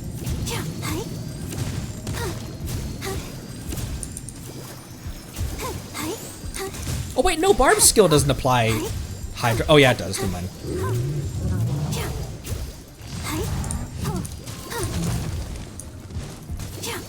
Oh, I thought I dodged both of those, but I was just a little bit too late. Not bad, honestly. I feel pretty good about that. We got to what, 11-2? Once Kaya went down. Because I'd forgotten just how low damage everyone else had. Once my DPS went down, it just became, survivability was okay. I just couldn't break their shields and stuff. Once the ball dropped. This is also a pretty easy abyss, because even this is the first abyss that I cleared. I got 30 stars, but I still made it to the end of this abyss. My first time as well.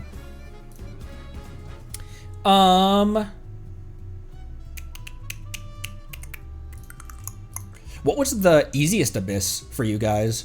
Like were the earlier abysses, were they really, really easy?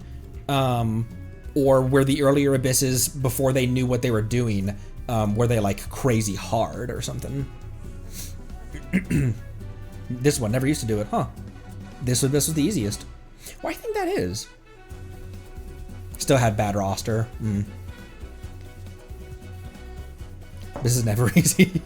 I cannot imagine doing like endgame content on mobile. I am so bad with mobile. Full props to all of you who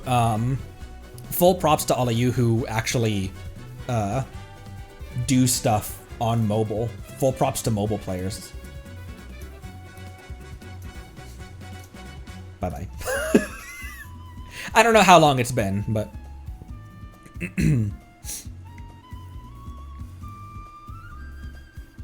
on mobile. Thinks why Stygian is so hard.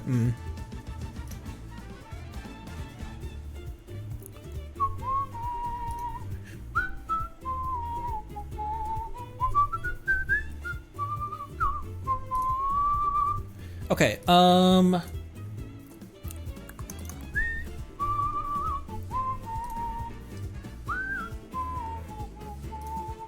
the Discord,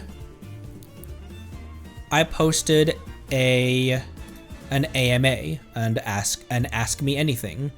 So let's do some exploration in let's do some Notland exploration, and I'll answer some of these burning questions that you guys have. I'll answer your guys' burning desires. Why do I know that? Burning desires. That's a Honkai thing, isn't it?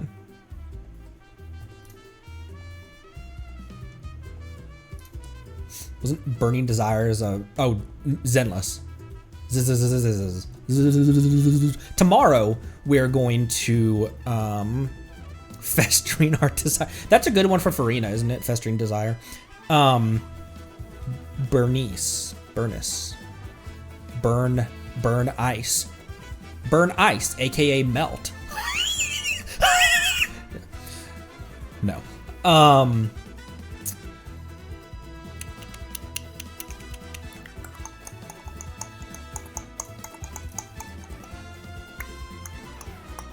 What dude do I bark at? That should be self-evident. Haven't I already barked at them on screen before?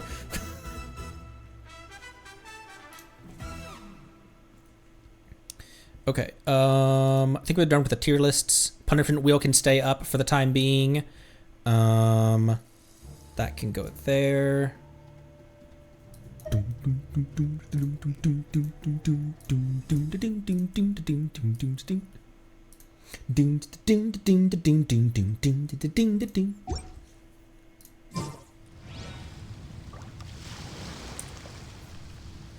Yanfei Suki. Oh my gosh, it's been such a long time since I played Yanfei. I forgot how much I love this character.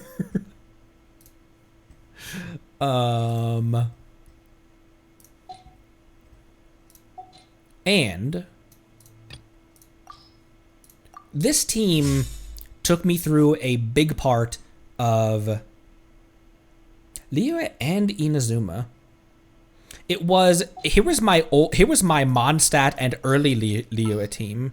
It was just Geo Traveler There's instead. still a long road ahead. For justice. I can't wait any longer.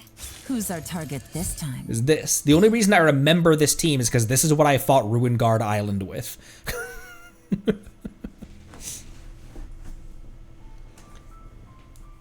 Her first appearance was 1.5. Wait, when did she appear at 1.5? Oh, with Ping for the teapot initially teapot, right? Why did I think that the teapot was after Shenhe? Or not after Shenhe, it was after was around chasm time. It's just that the chasm was where Yelan came around, and then Yelan and Yanfei were obviously together. For the Teapot Initiative. Yeah, this team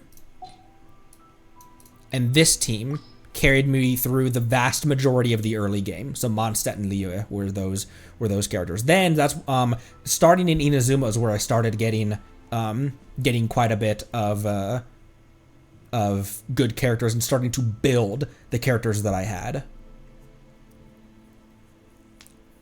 Oh, I did put Shenhe off for a really long time. I finished up Shenhe's stuff in the same stream that I finished.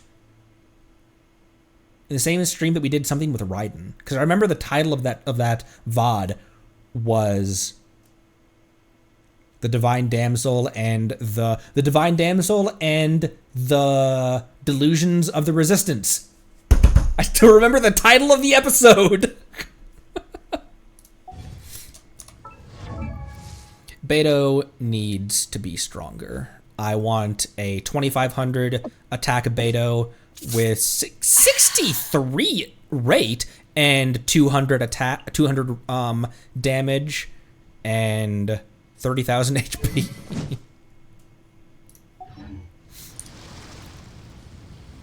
All right. Let's do some wandering.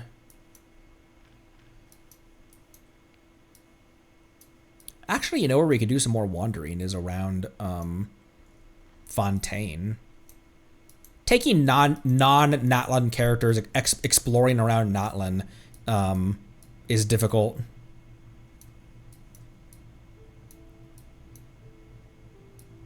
I could also explore around Chenyu a little bit as well. Chenyu is another place that really made me fall in love with this game. I think it was... I mentioned this before. It was from the journey from Stonegate to Wangshu, and Yilong Wharf, the journey to Yilong Wharf and all throughout Chenyu, is where this game reminded me so much of Avatar: The Last Airbender, which really influenced my love for this game too.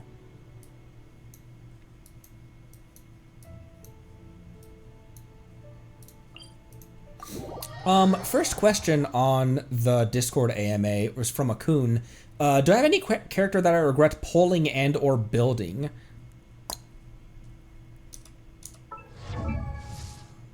Any I regret building?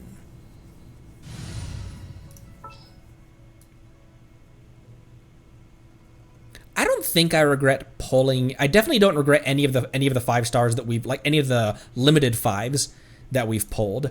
Kanich initially, because I didn't mean to pull on his banner, but I am very glad that we have him, and I want to. There's just Ian-san, and now actually I feel like I want to build Auroron before, and I have built him more than Kanich. We lost Ayato, or we lost Yoimiya 50-50 to Ayato.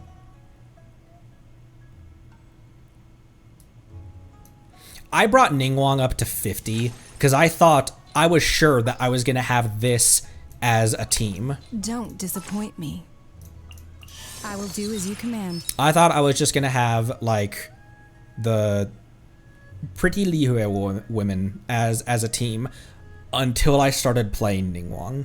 And I do not care for how Ningguang plays. Also, she doesn't make sense in this team either. The main thing about her skill is when she has the passive, then she can buff geo damage. But even then, with Goro and Yunjin, there are much better geo buffers. So I got her up to 50, and I should have just kept her at 40 for the collection. Like, have her for the collection, have her in the teapot. But she was my selector, wasn't she? No, she wasn't. It was between getting a Ningguang. No, she was my selector, wasn't she? Or getting C4 Xingqiu. And I think I chose to get Ningguang instead of getting C4 Xingqiu.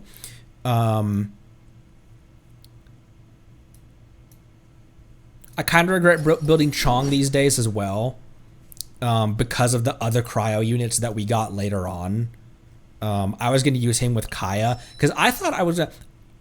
Occasionally, I regret getting Kaya up as far as he is, but he's such a good character. I sing Kaya's praises very consistently.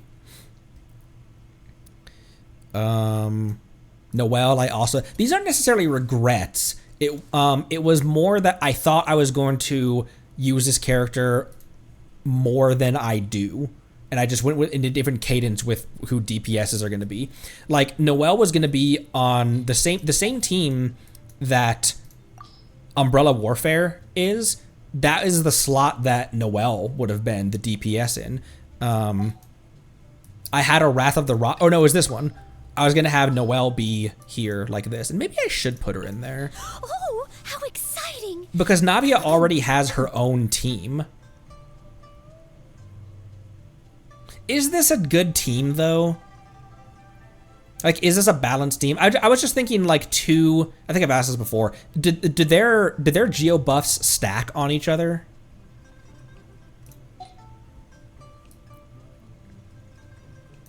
Other than that, I can't really think of a whole lot of people that I regret building or pulling. They do stack, okay. I probably have already asked that at some point. But as far as, like, the people who are 70 and above, I don't regret any of those. I don't use...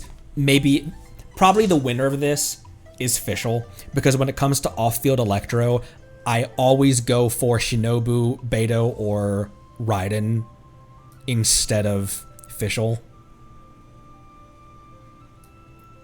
I don't know why either, because you can have 100%, with the right amount of ER, you can have 100% uptime with her. Once that skill expires, you can just burst.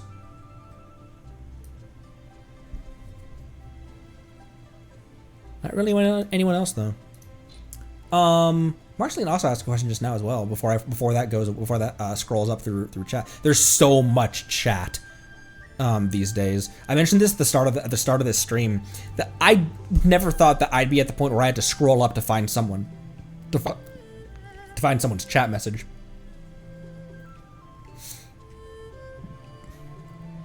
How you feeling about going through your first summer event and catching up with content? Next patch. Oh, I think we're gonna make that perfectly fine. Actually, I think we are perfectly on track to make this summer event. Catching up with content, and we're definitely gonna be able to walk into Nod Cry at the same time. That shouldn't be a problem at all.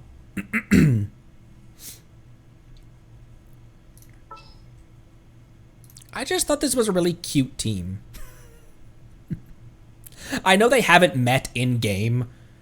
I like the Shenhe Yelan ship. I don't know what to tell you. I know they haven't met in game, and it's pure fandom that these two would interact with each other. I just don't really care. I charge a higher rate to meet outside the office. Ready for anything. Jean can take all of your shit back as well. And take that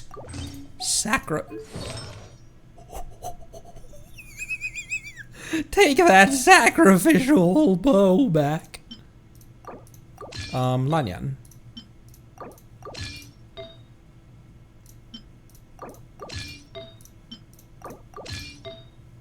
How was Chenyu Vale received? Because I love this region. The music is amazing. The scenery is amazing. This is still a quest that we haven't gone through either. We started the Fish Lady quest and never did anything more with it. What distracted us from continuing Chenyu Vale? Was it Sumeru or was it Inazuma? Or was it just my own attention deficits? People loved it. Very well received. Love it. All right.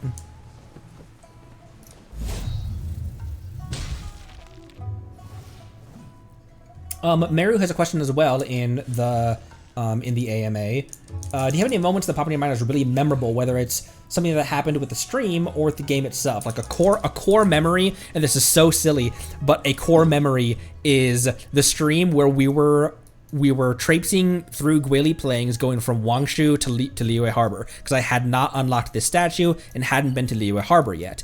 And we just wandered through Guili Plains talking about alcohol and food and restaurants. This is where you introduced me to to climbing Lisa.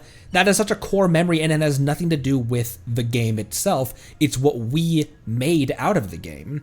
Ruinguard Island also is a core memory. I can't remember how you guys enticed me over there, but you guys had a perfect amount of teasing to get me over in this area, but not tip me off that it was a difficult fight. Or if you did tip me off as it was a difficult fight, I didn't realize what I was getting into. And then also like first team wipes as well, and how I love difficult fair fights. I don't like fights where it's just like, there have been a few events where it was like it punished you for not pulling on the previous character. I get it. That's part of your business model. I still hate it. I still think it's really stupid to punish people for not pulling. Like when Skirk is not borderline useless, but Skirk plays very differently without Escoffier. So it's like, oh, you should have put on that banner. You should have spent more money. It's like, no, I don't like that. I'm not into that. And the only reason that my Skirk works pretty decently is because I have pulled a lot and have options like Charlotte and Diona and Shenhe.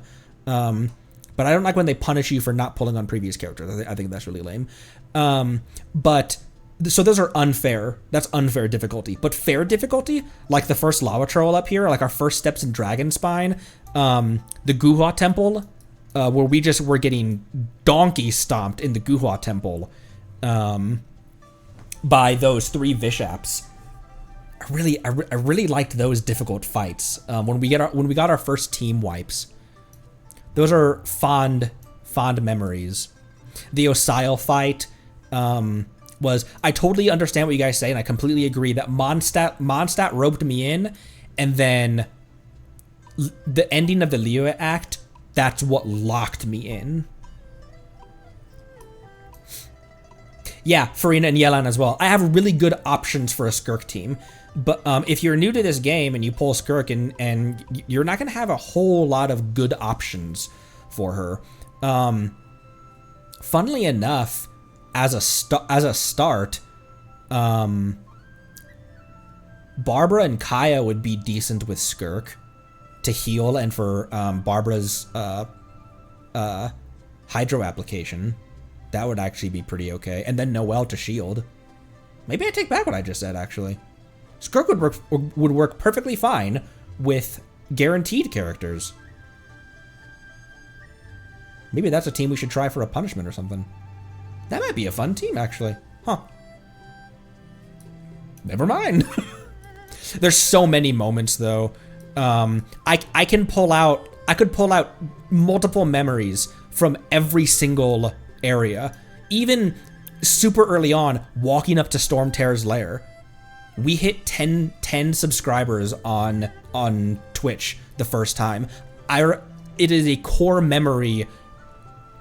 The Stormterror's lair music, walking up this bridge, thinking about how quickly we'd grown, how far we'd come in such a short period of time.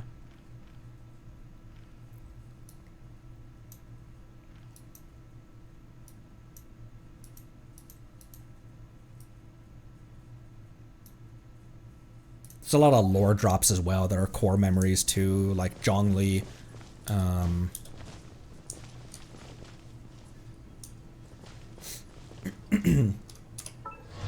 Oh, whoops. There we go. Meaningless Name has another one. If you ever want to trade tactics, I'm all. And actually, let me. Nightwalker has another one right here, which I'll address the. Excuse me. I'll address questions on the chat. Excuse me. I'll address questions on the chat so they don't go away. What playable character would you be okay if they would you be okay if they died? You know, the characters that I think would make sense to have a sacrifice is Zhongli. To in a way atone for the bodies, the thousands of bodies that he has piled up from the Archon War and everything, but also to kind of end his retirement, to kind of bring that character to a close. I also, as I said before, I think it would make sense. I think it would be a. It would kind of make sense in a way, in the way of bringing Arlecchino's arc, bringing her arc full circle, if she sacrificed herself to save the House of the Hearth members, turning against the Tsaritsa. I think that would make sense, and I think that would be a satisfying way to bring her character full circle.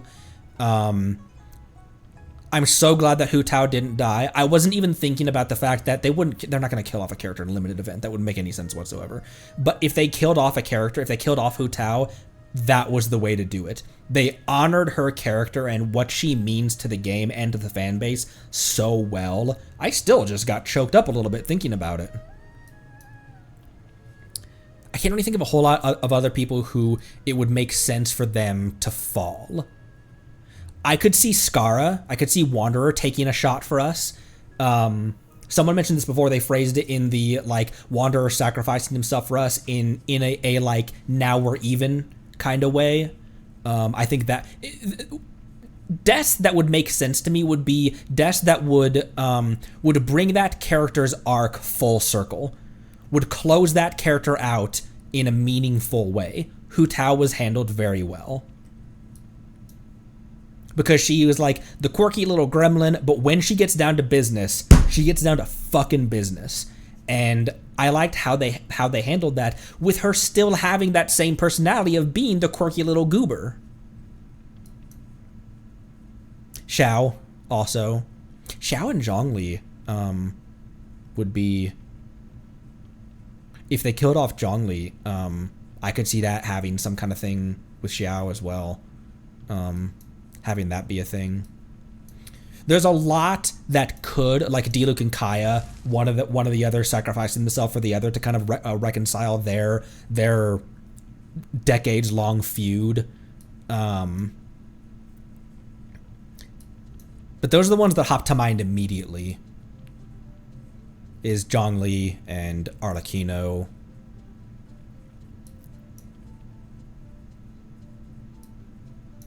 That might be all.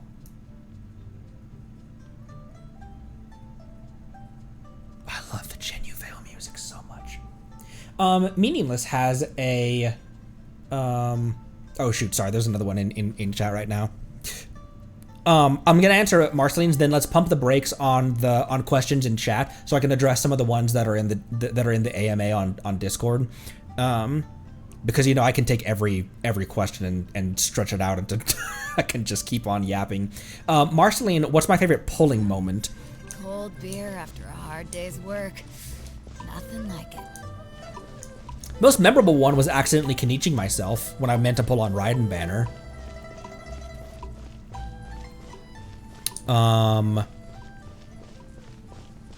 It was probably the full journey of wishing for Farina. Because that was us getting as high up in pity as I had ever been, 79 pity. Getting as like the highest pity I'd ever gotten, only to get my Dia that I'd always wanted but didn't want to get her that way, and then only after finishing the Fontaine Archon quest, we got the earliest character to that point I'd ever gotten, and finally got my guaranteed Farina at 18 pity.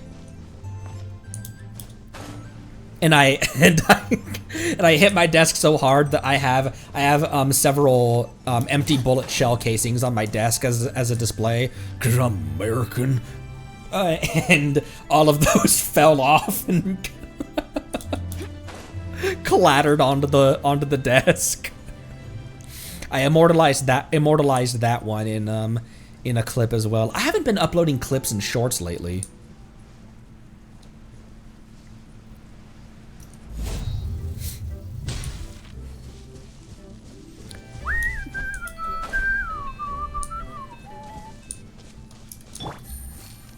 No, why would I kill the pelican?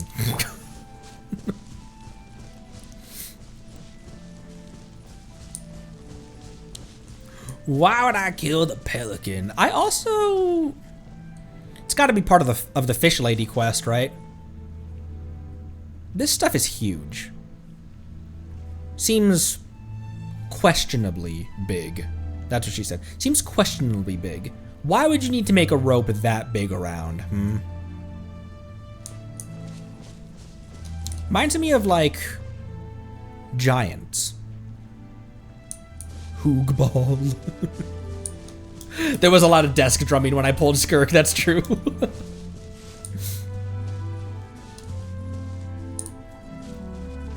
It was also... That's my answer, actually, Farina. Because we pulled... Not knowing. I pulled at Farina's throne, which obviously she wouldn't want to be pulled at the throne. The place that she spent 500 years just suffering. And then we went to the Amrita pool, and that's where we pulled her.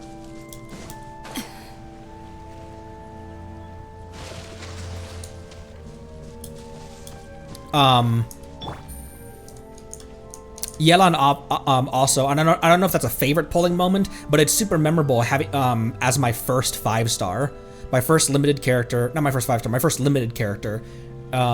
Before I even understood the pity system, I didn't understand the wish animation either, because when the star was dropping, it was gold, obviously, and you guys are like, she's here! And I didn't understand the guarantee system, I didn't understand the difference between the purple and the gold.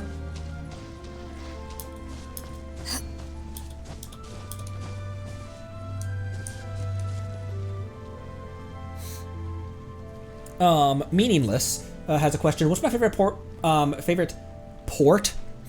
What's my favorite piece of short form media? Few episodes, one season at most, or a movie, single book. Game that like a game that only runs a few hours. Short form media. That's an interesting question. Some of the strongest payoffs come from hours to years of build up, but you don't always need that. That's an interesting one. Short form media. Potentially. I don't watch many. I'm a gamer. I play video games. I'm not much of a like TV or movie guy. There's a short film that no, maybe not even that actually. Maybe I don't like that one as much as I think either. I like small indie games. Small indie games that you can like, they're like $3, $4, maybe $10, but they can be consumed and discarded very quickly, but you get a lot out of them. Journey, I feel that way about. What was the other one that was very similar to Journey that I played?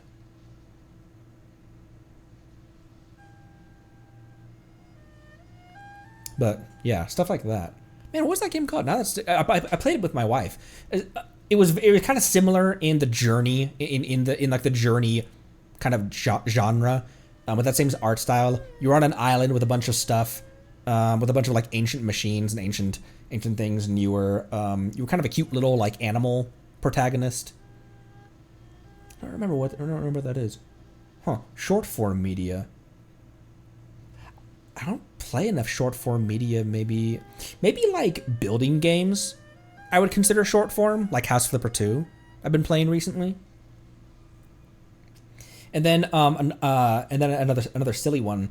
Marceline Meaningless also asked, you have to spend 24 hours in the presence of a Genshin character that will follow you everywhere, even if you ask them not to, and watch you as you sleep. Who do you pick?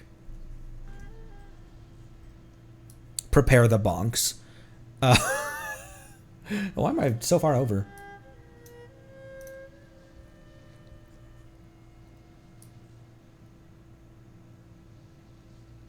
I feel like Beto is such a bro, she'd be really great to hang out with.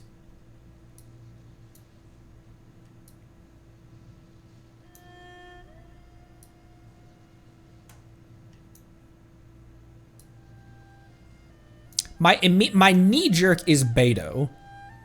What are some other like cinnamon rolls that would be like really fun to hang out with?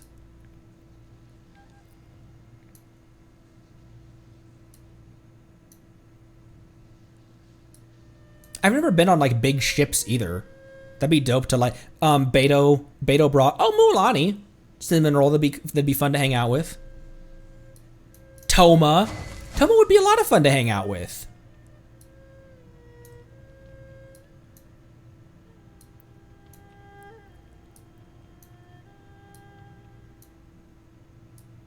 Nobody say Yingar.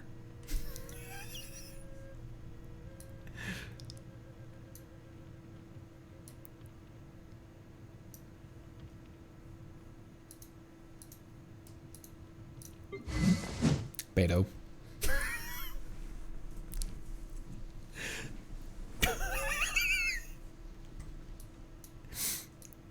Macaron Factory would also be a pretty fun person to hang out with too.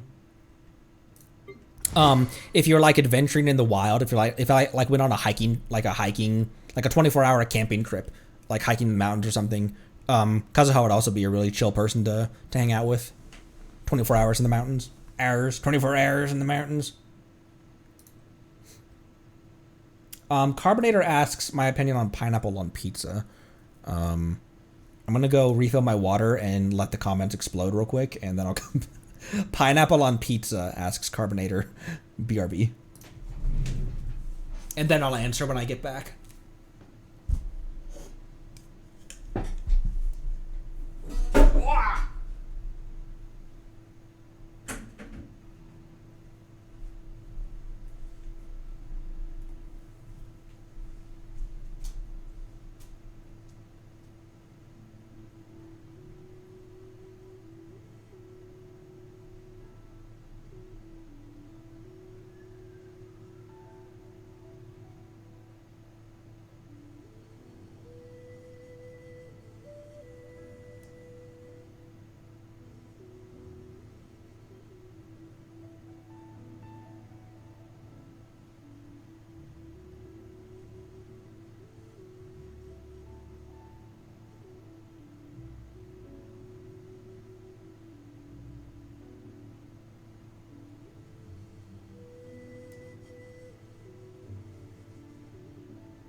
Oh, Marceline?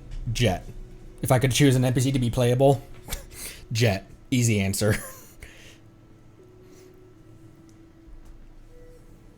I don't care for pineapple on pizza, but I don't have a super strong opinion about it.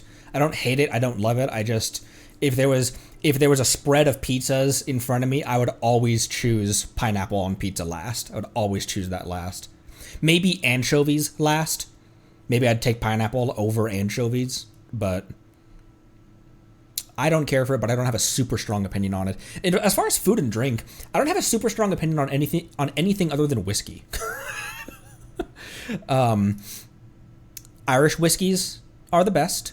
Japanese whiskeys are a distant second. And then American bourbons, which I know bourbon and bourbon whiskey are kind of two totally different things. And then American whiskeys are third. Anything else, I don't really care about. R.I.P. anchovy. Jet is such an easy answer. Who other than Jet would I want to be would I want to be playable?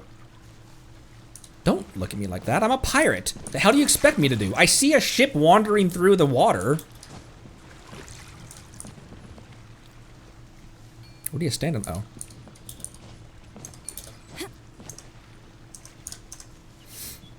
Jet and who else?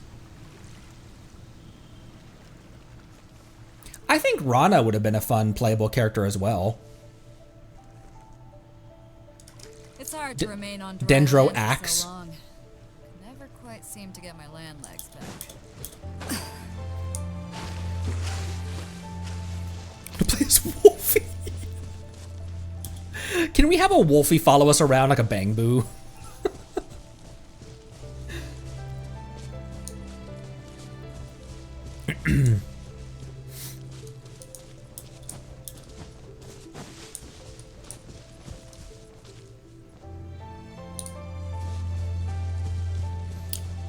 Jobster has a question on the AMA as well. Now that you've explored 6 nations, how would you rank them as best in these following categories? Environment, music, characters, narrative, lore, and collective enjoyment and vibes.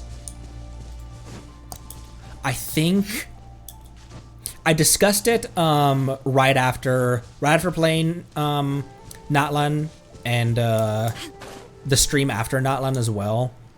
That I think Fontaine and Sumeru are still tied for me. Part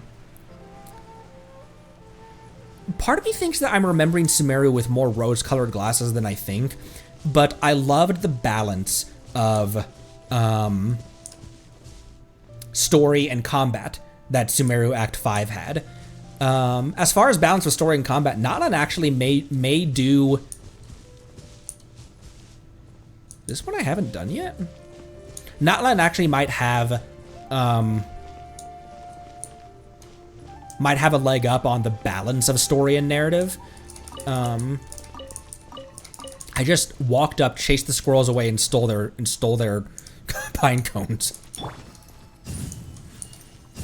Yenfei, seriously! Oh, it can't be lit, that's why. Fontaine and Sumeru are probably tied for me for different reasons. So they're both, I would both put them in the #1 slot for different reasons. However, so like I loved the balance of story and combat that Sumeru had. Fontaine had much less combat, but the story hit a lot harder. If I had to choose though, as a whole in like the entirety of from Act 1 to 5, I think I'm going to put Sumeru higher because of the combat.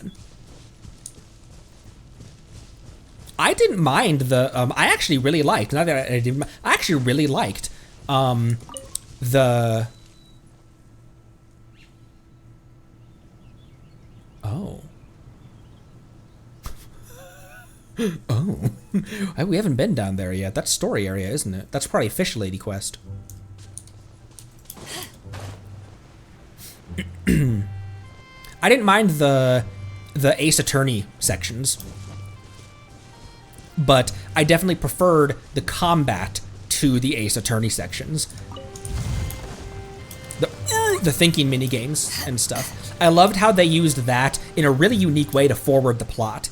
The reason that I feel like I don't want to choose is because I both love them so much for different reasons. I don't think that the combat balance of Sumeru, I don't think that makes Sumeru better than Fontaine. It's just different.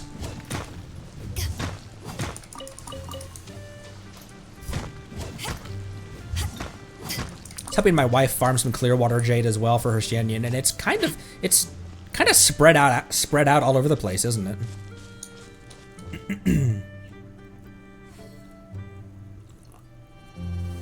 To rapid fire Jobster's question, for environment, probably Sumeru, just diversity of environment. Music, oh man, the music is so good everywhere.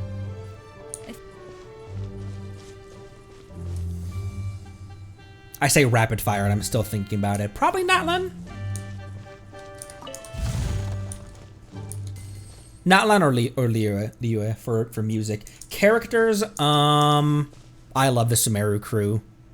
But I also love the. I think Fontaine has a higher ratio of number of characters to characters that are like in my favorites tab. Narrative. Narrative, definitely Fontaine. I loved the story that they were telling.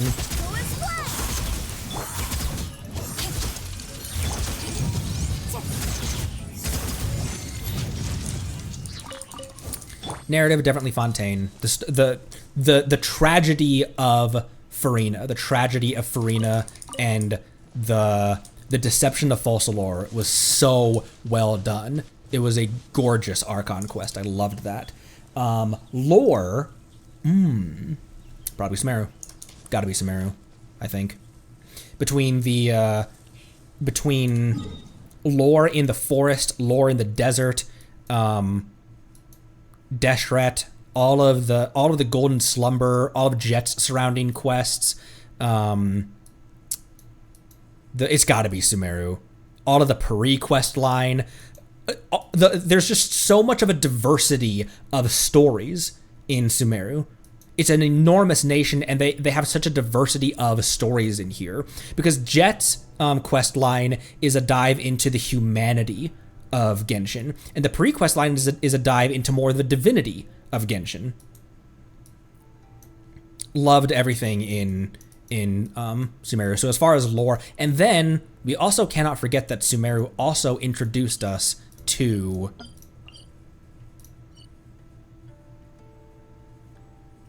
the door to Conria. That brings it up a lot as well. Collective enjoyment. I have very fond memories of Liyue. I think as far as raw fun, I adore the Natlan mechanics, gimmicks, the Saurians, the puzzles. It's very, very enjoyable to me. They have such a diversity of mechanics in such a small area. Natlan isn't super big. Natlan's third biggest, isn't it? Is Natlan bigger than Liyue at this point?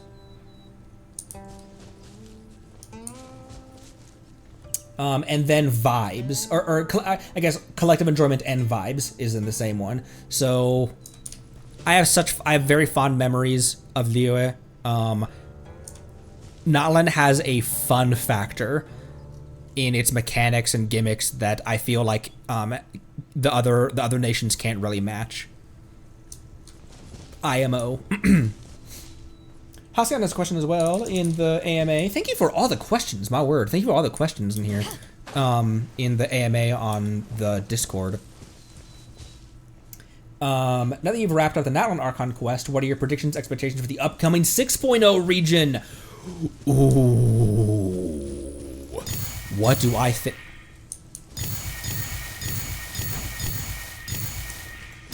Is this one I haven't done yet?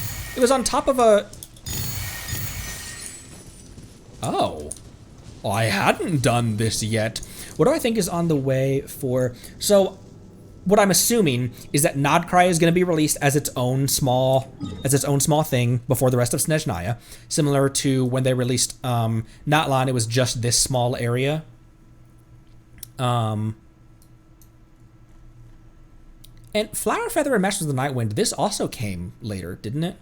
Because obviously Ochkanatlan and the Volcano came after as well. But was this also part of the initial launch? Mondstadt 7 is the smallest, yeah.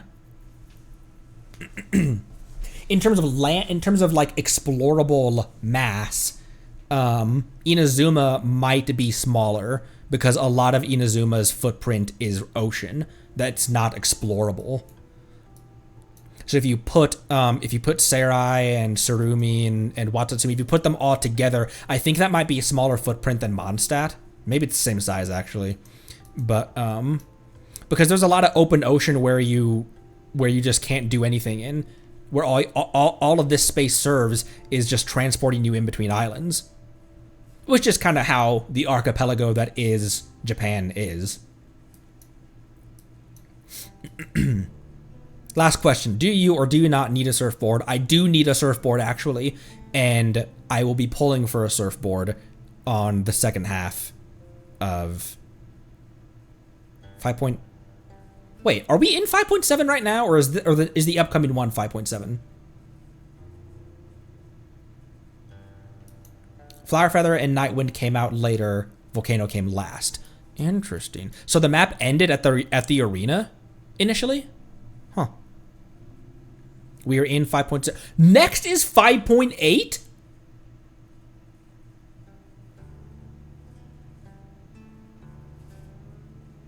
Wow. Well, I thought we were still in 5.6 for some reason. Next week, I will have... Actually, technically...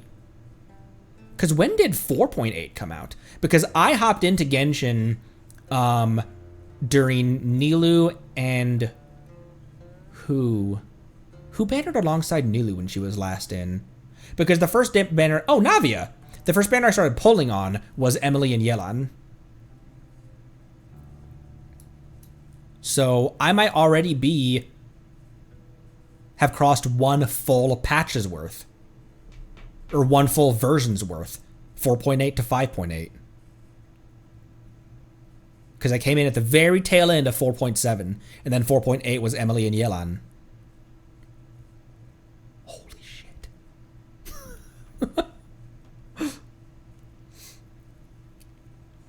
What are my expectations and what do I think? I anticipate that they're going to, these fucking idiots. Swear by my sword. To ashes.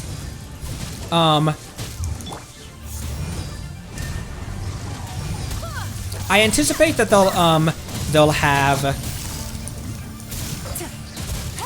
they'll open up, Nod Cry first. Come here. And then the rest of it will be later on. So, my expectations for Nod Cry is that it's gonna be...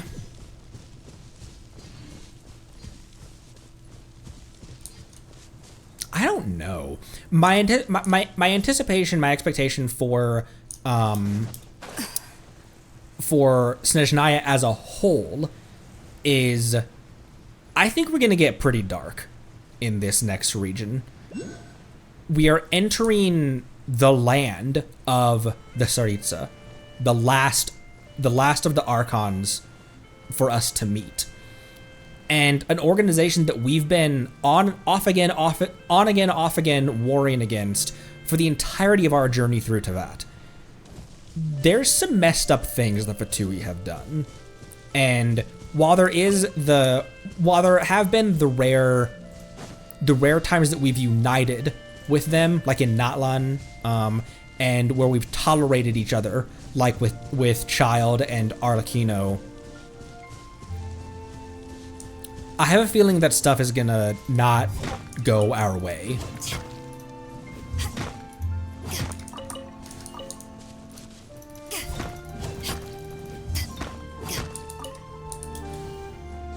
I also feel like we're gonna get a lot more, lore about the No-Seas themselves. This might have been something that was addressed that I've already forgotten about, as most things are, but I've always had a sneaking suspicion that the No-Seas aren't as powerful as we're led to believe. Does that make sense? Part of me has a sneaking suspicion that Zhongli and Raiden didn't lose that much power when they gave up their No-Seas. That they're pumped up to be these, like, major things, and they're powerful, they're sources of power, but that in comparison, they're not that big of a deal.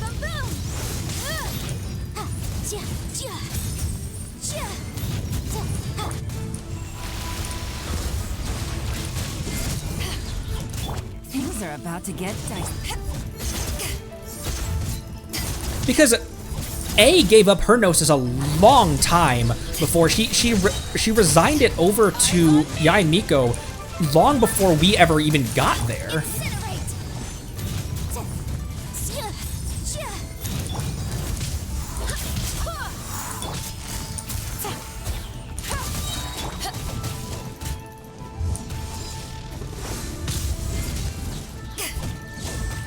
Down, kitty, down! I just feel like the sources of power, of the sources of power in Teyvat, the Gnosis are not the big dogs on the block.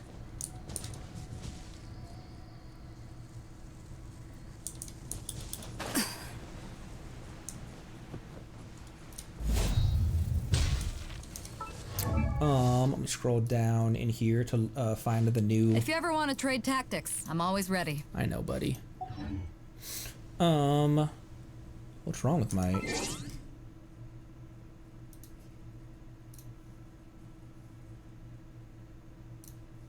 I'm gonna minimize that and this.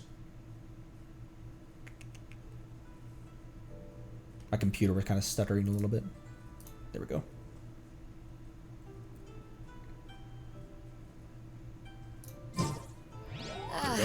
Cold beer after a hard day's work. Nothing like it. Yeah, Johnny. That's another thing is that we've seen incredible displays of strength and power from people who don't have Gnosis. Zhongli raining down spears in Guyan Stone Forest, or was that when he had? Well, that's a major thing I should know. But Zhongli, that was before, right? A, creating Musojin Gorge without a Gnosis. Beidou killing Haishan without a Gnosis. During Archon War, yeah, so that would have been, yeah, so without a Gnosis.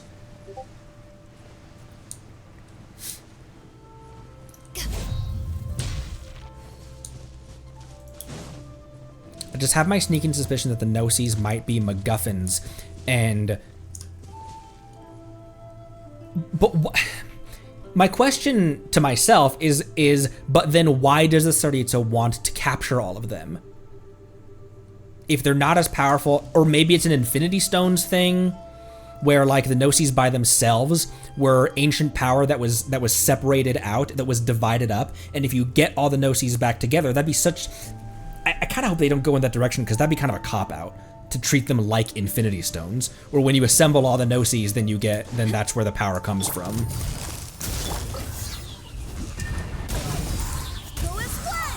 I swear by my sword.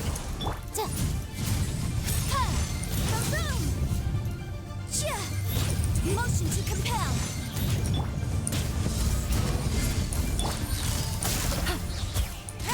Game's up. Time's over. Incinerate. I think I got that parry too. Maybe not.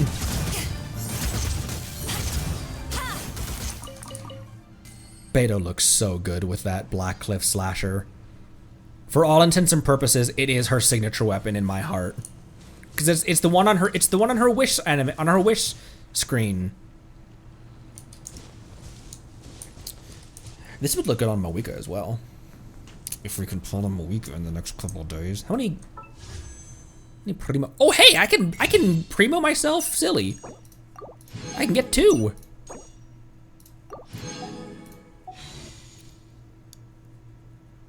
Six days.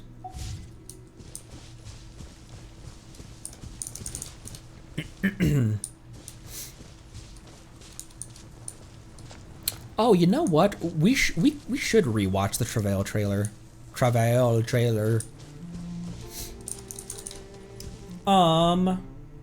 Is there anything? This is from Bakeneko. Is there anything about the game you had high hopes for? Had high hopes about, expectations, false impressions based on other people's expectations, but they didn't come true. Like you saw, heard something, imagined it would be such, and then played it, and it turned out to be not the way you thought. In hindsight, actually, I didn't realize to the extent that people disliked Inazuma. I do feel that all of that the reasons people dislike Inazuma I think are all valid. I just think it's overblown.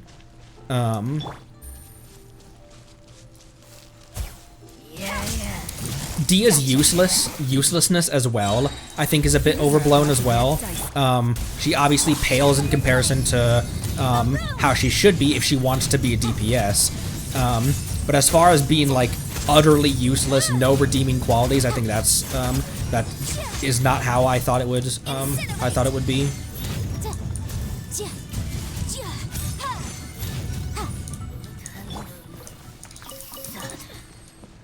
Can't think of anything that I had high expectations for and it fell on its face. Nothing really. Nothing stands out to me.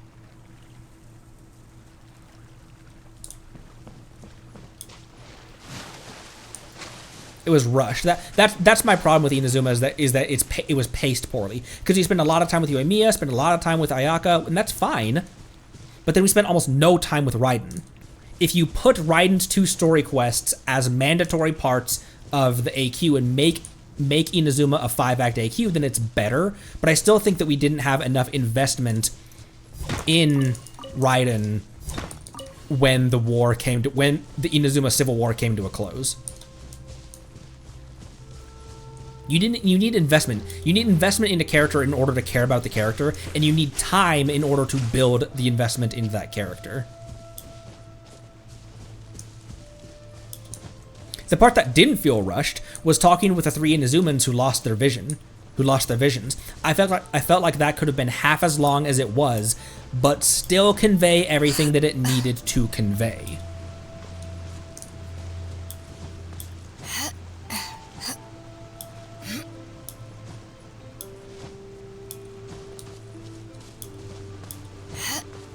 What else? I can't. Nothing else really comes up as glaring.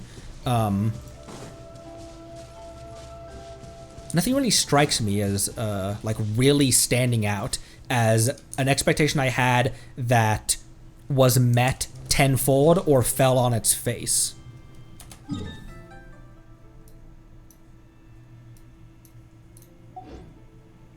Oh my gosh, I love the Chinyu music.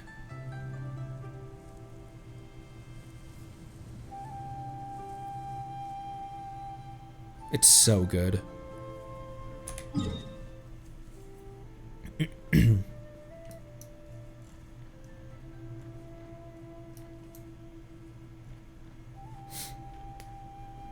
I am not a huge fan of that's not the right way to phrase it. I'm a huge fan of Raiden A and the Raiden Shogun. I love the character. I love I love both of those characters, but I also acknowledge that she has done horrible things, and not only she's done horrible things, and they're all her fault. She knew damn well what she was doing. That doesn't stop me from loving the character, though. It's kind of like Skara as well. He's done horrible things. He directly caused the decline of the Kaedahara clan by slaughtering hundreds of swordsmiths, and he knew damn well what he was doing. Doesn't stop me from loving that character, though. I think that's what people have a hard time with in all fandoms as well. That you can still love the character while acknowledging their weak points, and not in a Dotora sense either. I love Dotora as a villain, but Raiden and Skara are both far more complex than them just being pure evil or they're just misunderstood. They're neither one of those things. They're much more complex than purely being misunderstood or purely being evil, and I like that. A good balance is needed, because you also need cinnamon rolls like Yoimiya and Mualani too, and pure evil like Dottore. A good balance is needed, and I feel like Genshin does it very well. Cash has a question. If you could spend a week in any nation in Teyvat or tribe in Natlan, which would it be and why? I feel like the low-hanging fruit is take a week vacation at the People of the Springs. Mondstadt is probably the safest of the nations as a whole.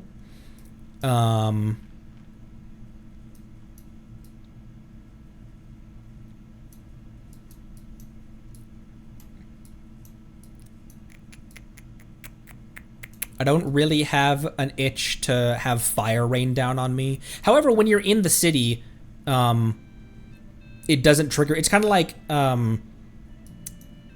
it's not allowed to rain in towns. That the volcano won't explode when you're in the city.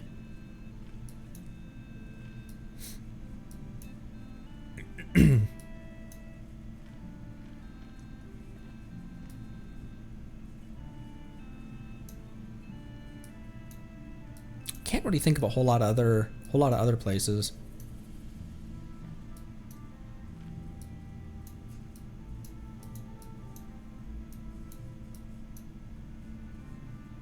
Fontaine, maybe? Nah, People of the Springs. Not for a full week in Fontaine. There's dangerous things in the countryside, and I would get tired saying it's coming as a man who lives in the city currently, but I can only take so much city in one sitting. Though I live in a major U.S. city, I was born in a small town in the Philippines. Actually, Naga is not a small town, I guess, is it? In the Philippines, we have quite a few Filipino people in our community, don't we? I was born in Naga, and my orphanage was in Legazpi. Was adopted into the U.S. and so I was born in the Philippines, but then I grew up in a tiny town in the middle of the United States, middle of the Great Plains. Town of 900 people, 1 mile across in both directions, no stoplights, and corn, wheat, and millet for as far as you can see.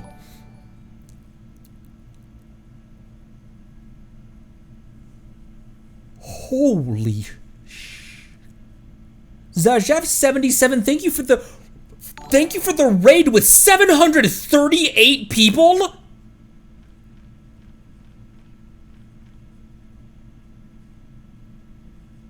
Hello. Everyone in my community, spam the nut emote. Empreg raid, holy. Thank you for the raid. I'm so sorry if I'm mispronouncing this, but Zajev77, thank you so much for the raid, and thank you Cryptic for the follow, Tafina for the follow, Kosh for the follow. Oh my word. Hello and thank you. The what emote? The nut emote, cause I'm a squirrel. Hello, I am Conry. You got me tongue tied over here. You got me stun locked. I am Conry, Squirrel VTuber. Today is my 1 year anniversary for when I hopped into Genshin for the first time. What is happening? Thank you for the compliment on my model as well. I drew it in 1 day, and I rigged it over 20 days. It was my first time ever touching live 2D. Oh my gosh. Dodo fan, thank you for the follow. Maple Juice, thank you for the follow. The Shiner. Oh, I think I got it. The Shiner. Thank you for the follow. The user, thank you. See, Lolly's. We've had a follower before. All Hytham's right eyeball. Yelan's fuck ass Bob was someone's name. Kimonos, thank you for the follow. Oh my gosh, Von Lycon's pocket watch. T Stickles Coon. Twitch, I said T Stickles as in T.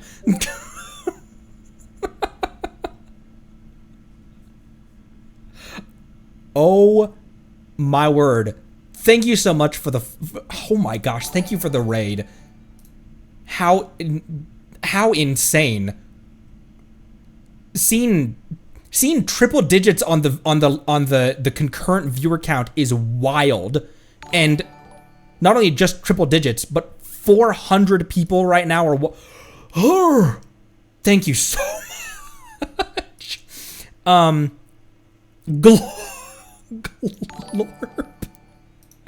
So I'm currently just like wandering around answering questions from my community, and stuff. I just recently completed the Notland AQ, and yeah, just living life, going through Genshin, and loving every minute of it. So thank you so much for the raid, Squirrel VTuber doing a blind playthrough. Feel free to stop by and feel free to stick around. Glorp indeed.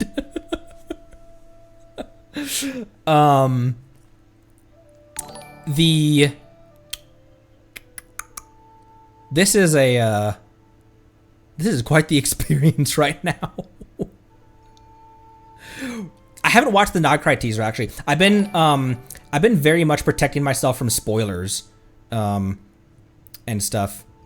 I am definitely not a Moeka hater, but I also am not I'm not in the like Moeka superfan club either. I feel relatively neutral about her. I consider myself a Beidou main. Probably my favorite character still. However, Yelan is the one who's been on more teams more frequently. I'll let you take a gander at my teams as well. While fully acknowledging that her kit is atrocious, I actually enjoy Dia. While fully acknowledging that her kit doesn't make any fucking sense whatsoever. I've got a level 90 Arle with level 90 signature as well. Kit's fine, she just needs to triple her numbers. That's true, yeah. Fellow Dia enjoyer, Omega based. I get my biggest damage out of Arlecchino Vape with a Mona Bubble and Yelan's Dice. Arle is another one of my favorite characters. Have you guys, and people in my community as well who've watched me for months, have you sensed a theme? My favorite characters: Arle, Raiden, Beidou, Dia, who else? Clarand. To call him theme. I like Chenha. What was the quote? I like a woman who will actually just kill me. I like the type of woman who will actually just kill me. Skirk as well. She's just not tall like the rest of them. Powerful, tall woman. My wife hates it when I talk about this kind of stuff. I do have an assemblage of 4 Archons as well. You guys are insane with all these follows. Sparrow, thank you for the follow. Anivia, thank you for the follow. Shogun is cool. Tanaya, Drink Water. Free, Frey, 2377. Tygas, Khabib, Amon Almighty, Columbia. Thank you all for the follows. It is very much appreciated. This is wild because we're now at 1,030 followers, and just a couple days ago, I crossed 1,000 followers. Linked in the about tabs of my of the Twitch right now is we do have a Discord, and my YouTube and Twitter is also linked there. I almost never check my Twitter because I started getting a lot of DMs of NSFW Genshin fan art, which I frankly just don't really need to. I don't need to see that, to be completely honest. No hate for anyone who does want to see that, but I just don't want to see that. Oh no. So, yeah. We don't support horny, but also we don't shame that either.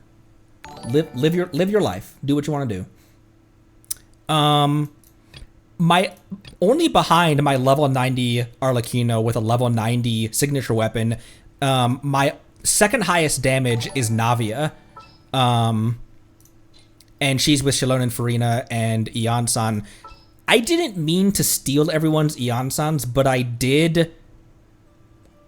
I did C6 my Eon-sans. I didn't mean to take everyone's Eon-sans, I promise. we got C3 Eon-san on Eon-san's debut, and people in my community on the Discord were like, bro, I haven't gotten one Eon-san at 80 pity. So sorry about that, everyone. I've got a Skirk team as well. That's named Skirt.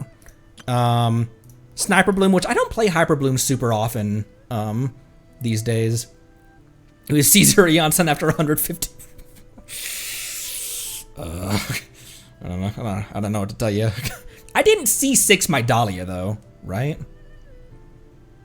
Because I was not intending on pulling on Dahlia, and then he just flooded into my teapot and started chewing with his mouth open.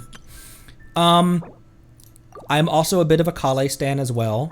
Kale deserves nice things, like having a lot, like being the DPS on a team. I just don't really know what to put her with, but it would almost make a little bit more sense to use EM Raiden for this team. Stay close and you will live. But I think maybe I'll put... It's time to pull the trigger. Because this in effect is a Hyper Bloom team, but Yelan doesn't have as much Hydro application. She has a lot of raw Hydro damage.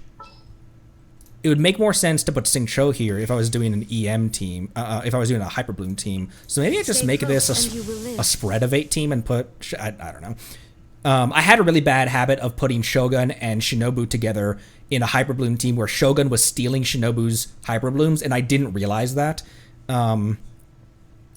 But yeah, I've got a Crit Kale team. Criticale. My Raiden is usually My Raiden is usually in attack mode, where I give her electro damage, crit rate, and attack. But she does have 3 EM artifacts that I can swap into her, and guess who is holding those EM artifacts right now?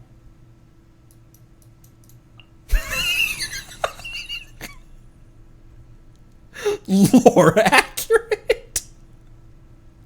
So I don't play my Sara, and so her three of her slots have EM artifacts that Raiden can ask her for.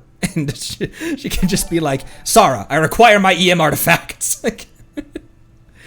I C6 to my Sara and my Toma during the Raiden Kenichi banner. What else? Fire Hazard. Oh, also, I adore Yoimiya's character, and so when she came up in this previous Inazuma Chronicle, I decided that, dude, you have such shit banner placements. I'm definitely gonna pull for her. We lost the Chronicle 50/50 within the first 10 pull to Ayato, which I didn't really care to get.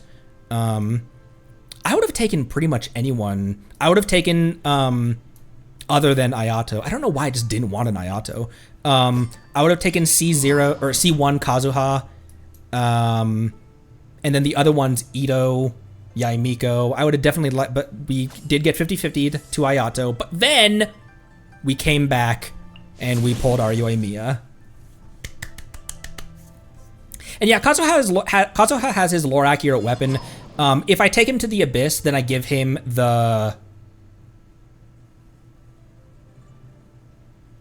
What the hell does Shinobu have right now? What's that weapon even called?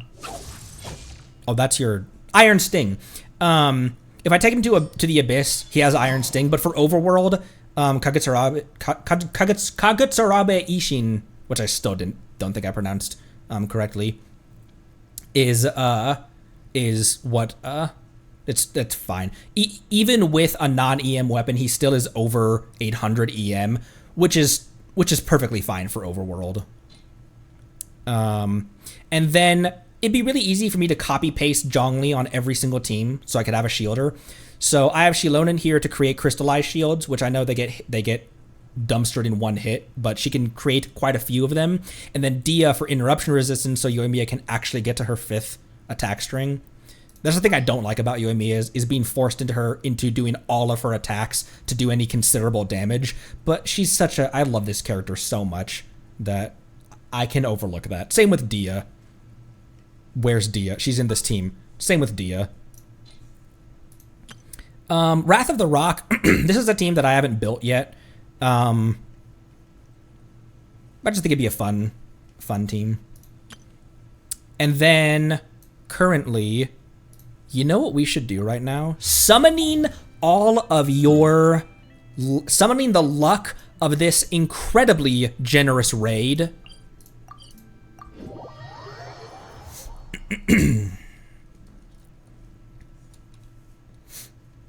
He was using a fillet blade when he confronted the Shogun, wasn't he? And that's also what was in his trailer, I believe.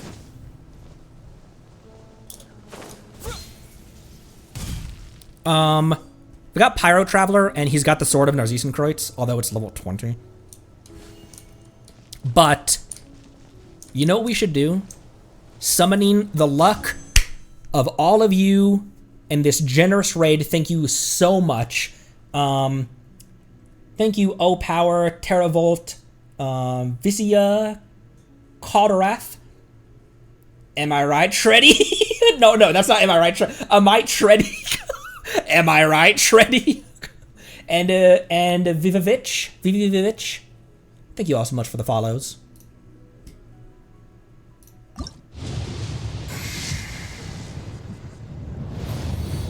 I'm at... What are we at? Is this now 71 pity?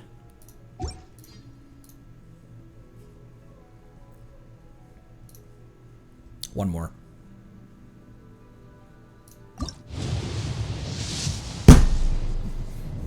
You can tell if it's going to be a 5-star that you don't have because there's so much lag. There's such a delay between when you click the button to when the star starts falling.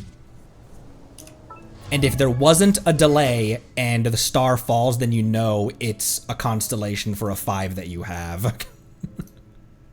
Moika hates me for real.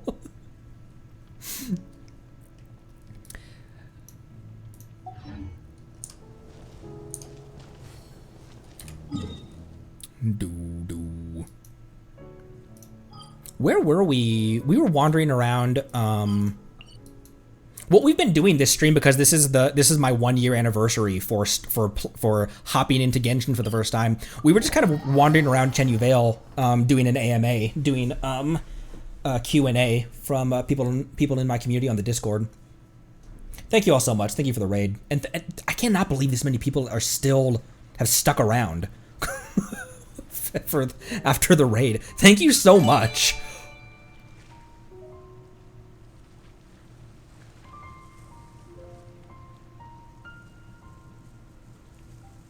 Painmon, thank you for gifting those subs. Don't yawn! Thank you! Thank you for gifting those subs, Painmon. Thank you. Shut the fuck up, Ether!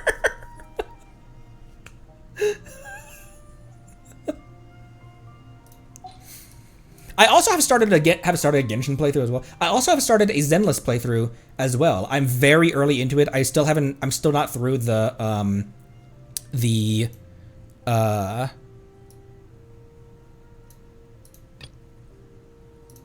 bro, what the hell am I saying right now? Excuse me. I still am not through the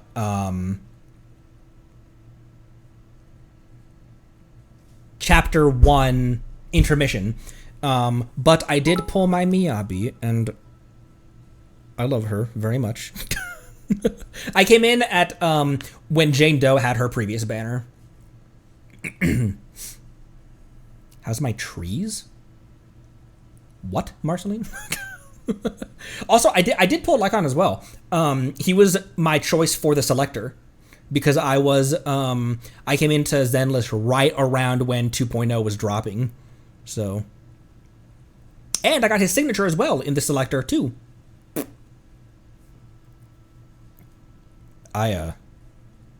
He's got a very nice design. If you know what I mean. So does what's her name? Evelyn. I always call her Evelyn Chandelier. That's not her name though. You guys told me to like, hey, look at the character above Jane Doe. Huh?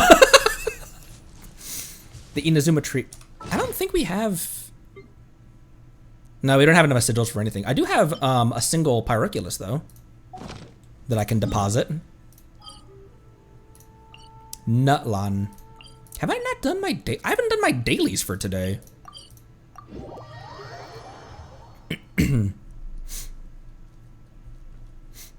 Vanarana, Sakura, Fountain of Lumine, and Tablet of Toma.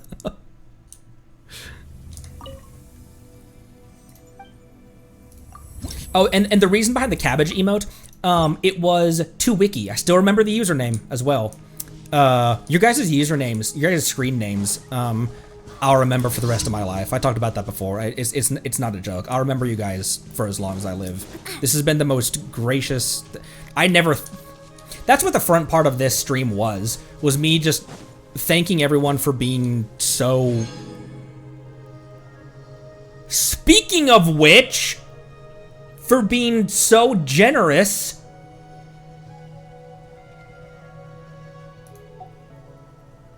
Thank you, anonymous, all-devouring narwhal. The narwhal has struck. Narwhal's here.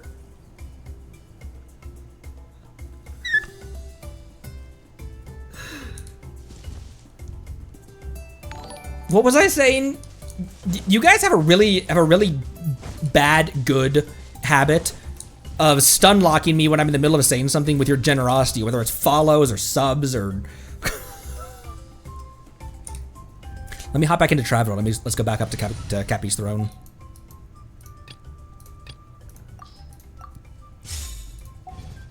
There is also on my YouTube. What am I doing? I'm already right there. On my YouTube, there is a. Are you new here? Start here. There's a playlist of good videos to watch if you're new to the Conry channel.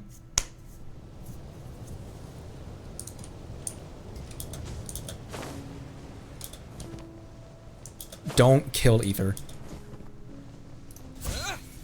I haven't used Traveler recently. Who here uses their Traveler frequently? Not even necessarily being a Traveler main, but who uses their Ether or their Lumine on the regular? Because I haven't used Ether regularly since Geo Traveler, way back in. Who did he get replaced? He got replaced with Beto, actually. Sometimes, not me, I do. Oh, a surprising amount of people. I do. Huh. Me, huh. Interesting. Power for, oh, for Stygian, that makes sense. Thank you, Anonymous. It is much appreciated. I know you don't have to convert these, but I'll.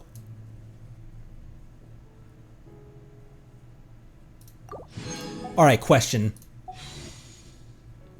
Should we single pull? Should we start single pulling? We're pretty high up in pity. Not pretty high up. We're only 70s. But should we single pull? Because I have a priority for. Could send it. Yes. I think I'm getting more. I think I'm getting more yeses than nos. Because after this banner.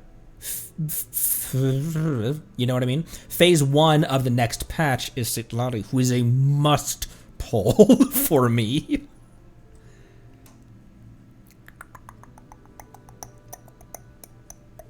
I just don't know if because I could do a 10 pull, and if we get her and then it continues, I don't think I have the luck to do a double to get a double 5.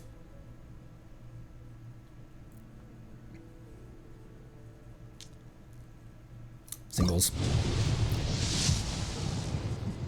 Just in case. I've never gotten a double 5, but if this is the one that ruins my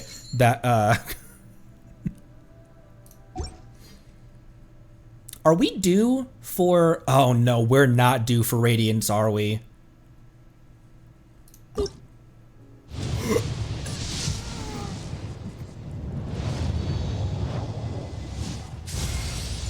the flames fly as shrouded in darkness, and used our own blood and tears to forge it into a home. Now our journey continues, and a new chapter awaits. As the current Pyro Archon, allow me, Malwika, to light your way forward. Yes, please. Oh, look at her splash art as well. Why does Shalona look so fucking hot in this picture?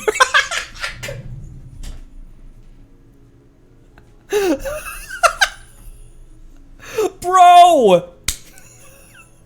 You know, you...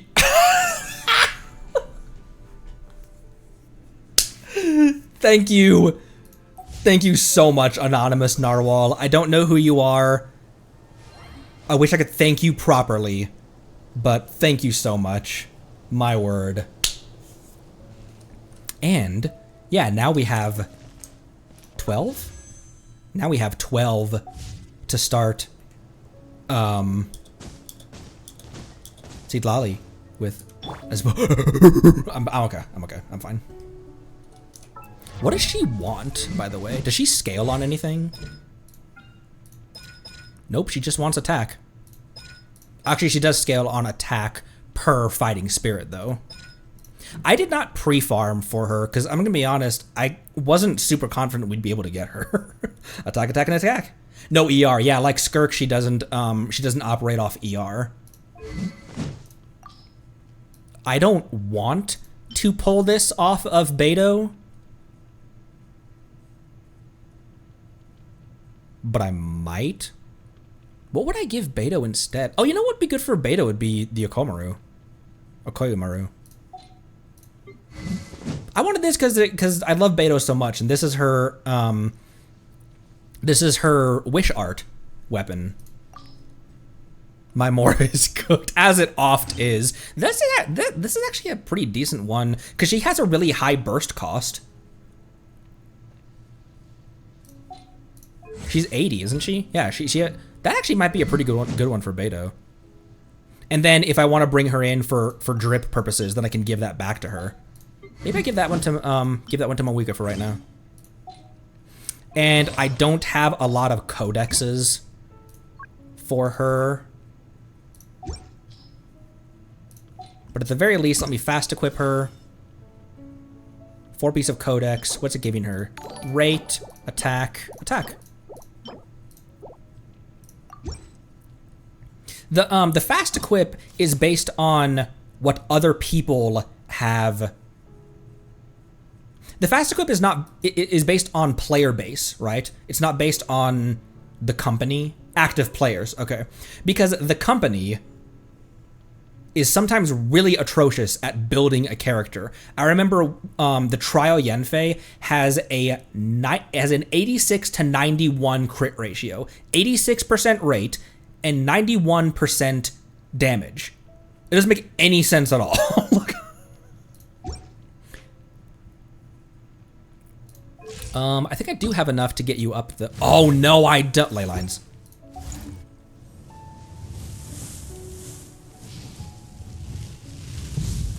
Also, we know from her trailer and animations that her hair is canonically very warm.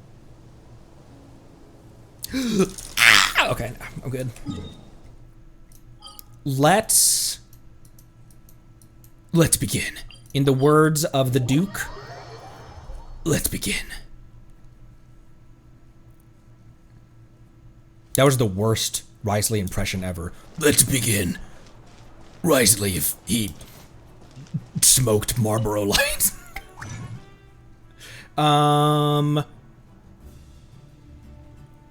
What I need right now, let me just make 2. What I need right now is gonna be EXP and Mora. However, maybe I could grab her boss once. Oh my gosh, stop doing that!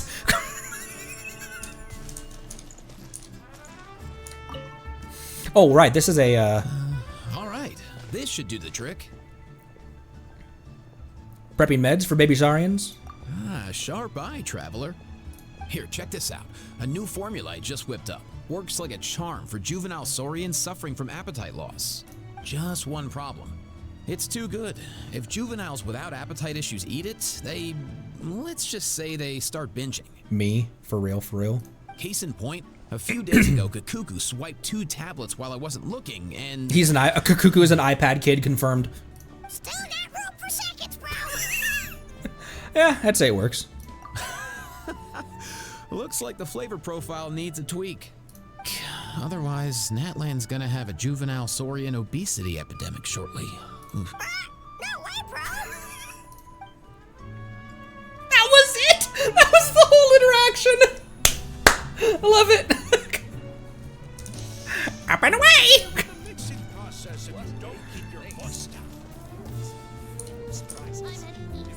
I'm heading east. I cannot believe we get. I'm so happy, bro.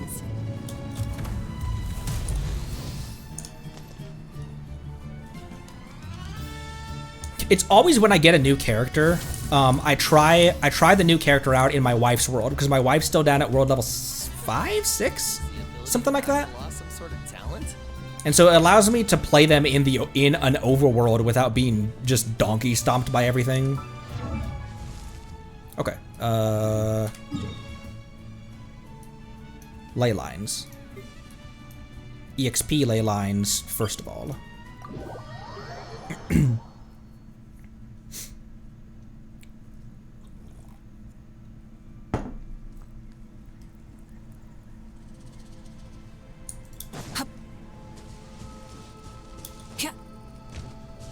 Maybe I shouldn't take these kids over to...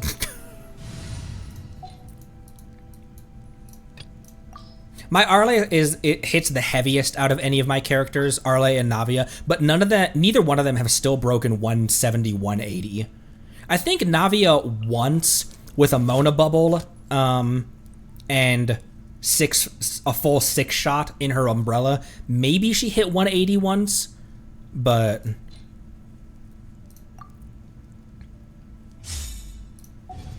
I have tried this team with Bennett, and actually it's...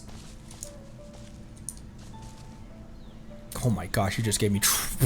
I heard that, and I heard that sound, and I heard that song, and I panicked. I've replaced Mona with Bennett in domains, in like talent domains and stuff, and I actually can do it quicker with Mona. However, that's dependent on if she can keep her burst up, because she's only got 140 ER. Whereas my Bennett has a lot more. Oh, my Bennett has the same. No, actually. I don't know. Come on, show me your courage. Show me your what? Decided by destiny.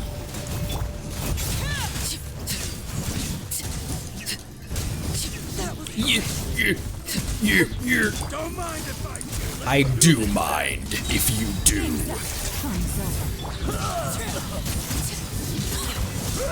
Witness my rise. Oh, I thought that was gonna. I thought the last enemy was already like almost dead. Sometimes I'll activate her burst even if she's not dying just because I want to see it.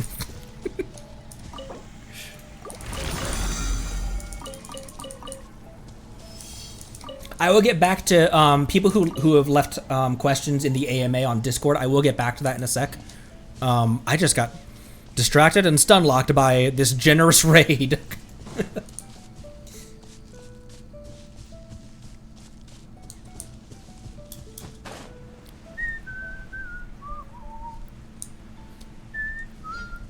I cannot believe that we fought that boss, that we fought that local legend with my Yoimiya team and didn't get a wipe. And actually, we only lost to Yoimiya. Alright, let's finish this fast. Delve into desk work. You can also, if you stick around, you can also expect me attempting amateur VA as well. We've been doing a lot of side quests that are not voiced, and I've been really enjoying using it as an excuse to practice my VA skills.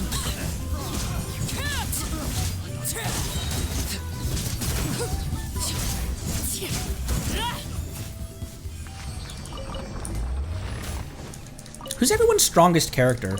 I imagine I'm going to see a lot of people who are Moika havers, probably, and potentially Mualani nukes, Shark nukes. Oh, Kanich, really? Huh. Vereza. Oh, Vereza. Emily? Emily? Really? Huh. Skirk, Moeka, and D-Luke. Huh. And D-Luke. That's really cool, actually. Someone who has been long since power crept into oblivion, still keeping them relevant. That's dope. Respect. Top 1% D-Luke. Huh. Mavin Skirk. I am not wise in the ways of Emily. My wife is pulling on Emily banner right now. Okay, that was all of my condensed. Let's see how high we can get her.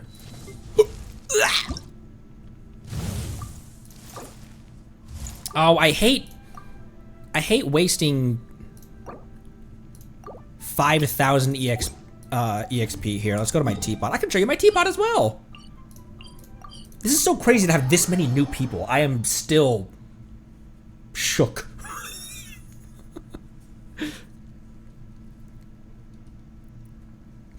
I am very much a teapot enjoyer. I can show you my teapot right now. Also, I didn't realize I'd unlocked Anne's song.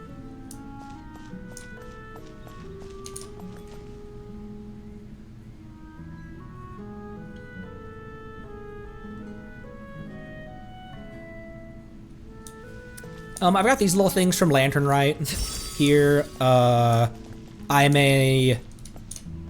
Although my two top DPSs are Pyro and Geo, I often say Electro Waifu Supremacy, Beto, Raiden, Clorand, Shinobu. So I've got some Electro banners right here. I've got a little garden off to the side here.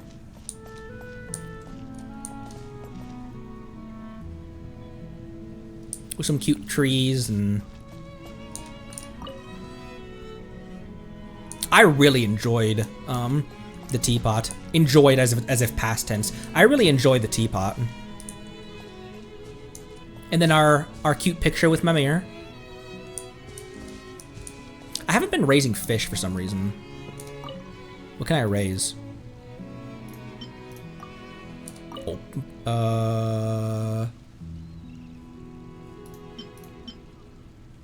You can have 5, right? Fish.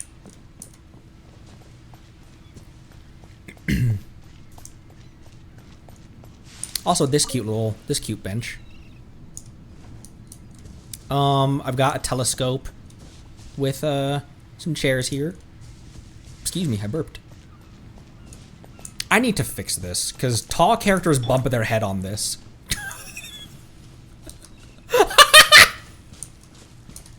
You alright, Grandpa? You know what's funny is Mona and Yelan are frequently in a team together. Mona was my first 5-star because I lost Yelan's 50-50 to Mona. And she is still a relevant character in my teams. And before I'd played Genshin, this is something I've said frequently, my community knows this, my only exposure to Genshin Impact was the gacha system and Mona fan art. No, not that fan art, but it was to the point where the only time I ever saw the Genshin Impact logo was alongside fan art of Mona, so I thought Mona was the mascot. I got little hot springs back here. Cloudbird's thing is right here too.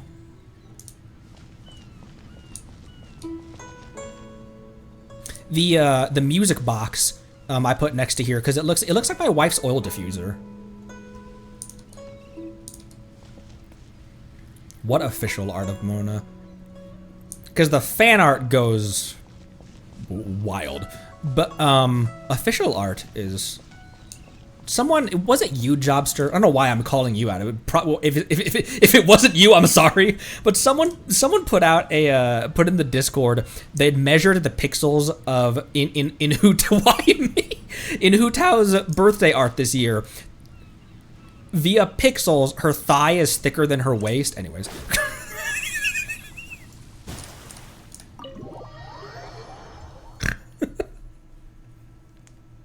Classic. Holy based. And then I have Sarush's music in the interior. I don't really know. I still don't know what I'm doing with this. I put this here a long time ago and don't know what I'm doing with it. I've got a bar right here with a fitting picture. The fitting picture behind it. I've got some cats. Where did we get this, by the way? Was this just in a Sumeru chest? It must have been, right? Another Beto picture. Got people building friendship in here as well. I don't use my Kaching very often. However, I always wanted one for the collection. I really like her character. That very firm, focused, doesn't take shit from people, and thinks she doesn't need the gods, but has the ability to back it up. That was actually one of Zhongli's, he had a voice line about that, where like he appreciates that there are people in Liyue who have the ability to follow through on what they, on their beliefs. Diona, just basically Diona's corner.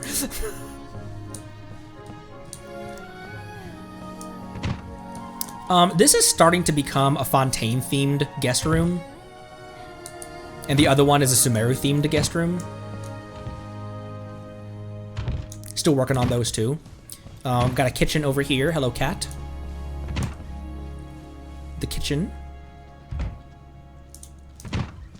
The kitchen. The keychain.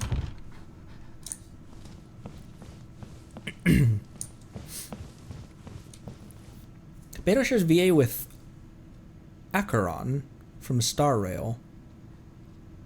And also, not Fairy in Zenless. Got more people building EXP up here. The characters take up a lot of load limit. And so I always put them up here because there's hardly ever anything up here in this upper balcony. So it's got plenty of load limit to spare to just dump 6 characters in here to start building building friendship XP. I've got an office up here that was very heavily inspired by Jean's office. Very heavily inspired, as you can see, by Jean's office. And then I've got my bedroom over here.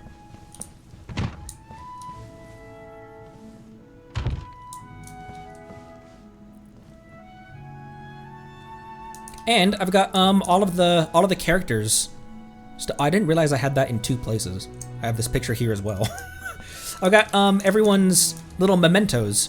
Skirt's guitar, the Yoimiya, Aranara, Hu Tao's. I fucking cried at this last Lantern ride. I was genuinely not even thinking about the fact that it's a limited event and they wouldn't kill off a character in a limited event because that doesn't make any sense whatsoever.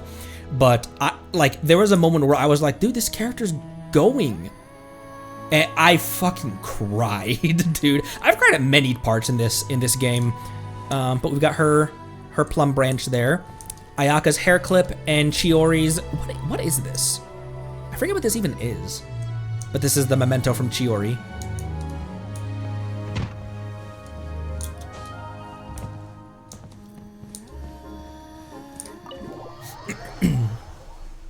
Working on an area to look like Poisson? Oh, it's her new shop logo. Duh. If I would have paid attention.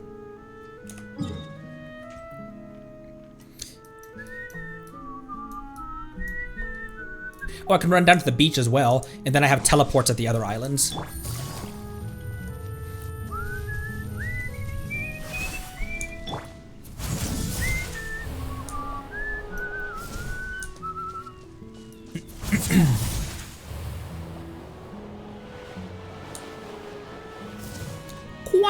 Hello, Soth. Welcome. Sorry if you showed up a long time ago. I try to greet people as they arrive. These chairs work really well with the Aramite hoods, whatever these are. I'm sorry, Soft. It's one of my mods. I'm sorry. I don't know what this is. I guess it's kind of like a food prep area, kind of, maybe. I've got people at the Springs things over here too that I'm gonna add stuff around. More over there. That was one of the first things I put here in when I got this teapot. Was that thing over there. And then I've got some guest houses on this side, which are also still in the works.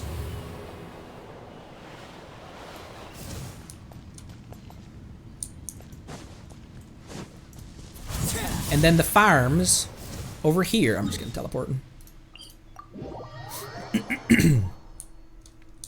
And then the farms over here. Which I'm not currently growing anything. I'm not sure why. What do I need? What do you seek? Oh, the whole reason I came here was to buy some of those. Weed. Gem bloom is what she needs, right? Is what Moiki needs? Or is that someone else? Oh, I can flip. Oh, I've got two of the same. She needs flat. Oh, who needs gem bloom then? Is that Oreo?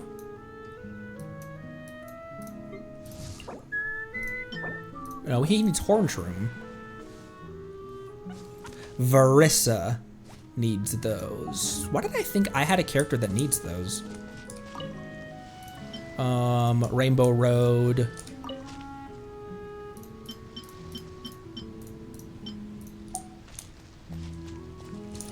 Oh, you know what? I probably don't have any seeds for that.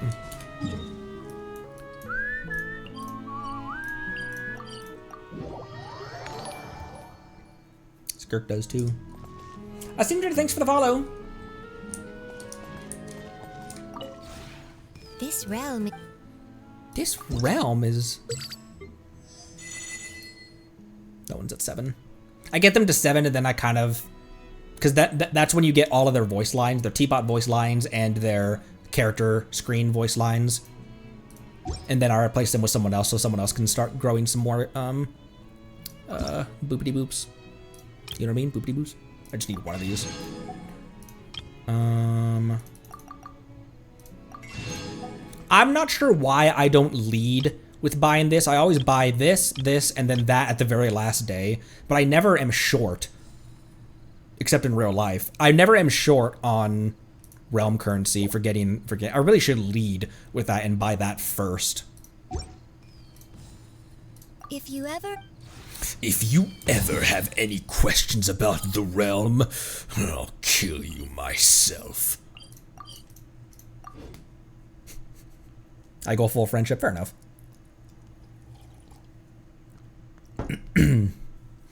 Still taller than Shao.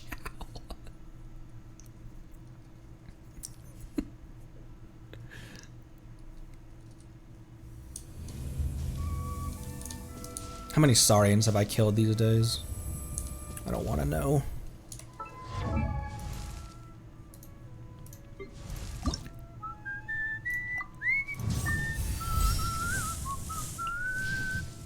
Okay, withering purple blooms, like you guys just said. Oh, it's Notchka Notland flower. Let me just get her as high up as I can get her right now. She's gonna be the current priority. Alright, and I definitely will need more EXP before I need her boss materials. So I think I can make one more. I think I can make one more, and then we can do another ley line. I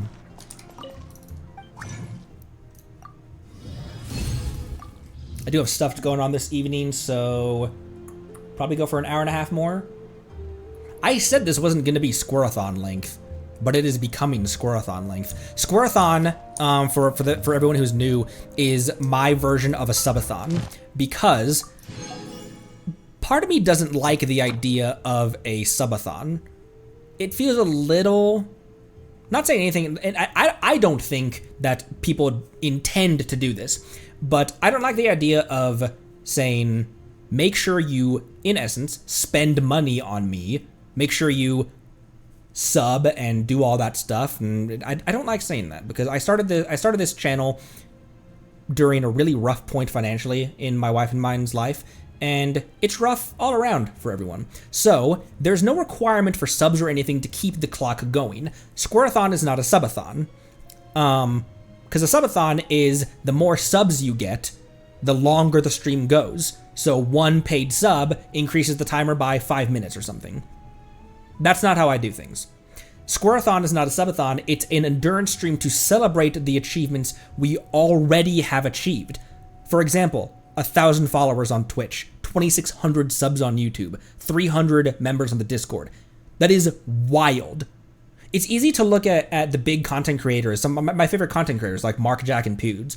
It's really easy to look at millions of views and lose the context of what it means to, do you see the viewer count right now? Imagine 140 people standing around your computer, watching what you're doing. It is so generous and so kind of all of you to stop by and interact and be a part of our community. I want to celebrate that. I want to celebrate you guys.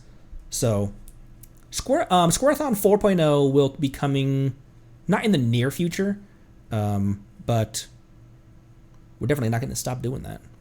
But I said this wasn't going to be Squareathon length, but it looks like it's shaping up to be.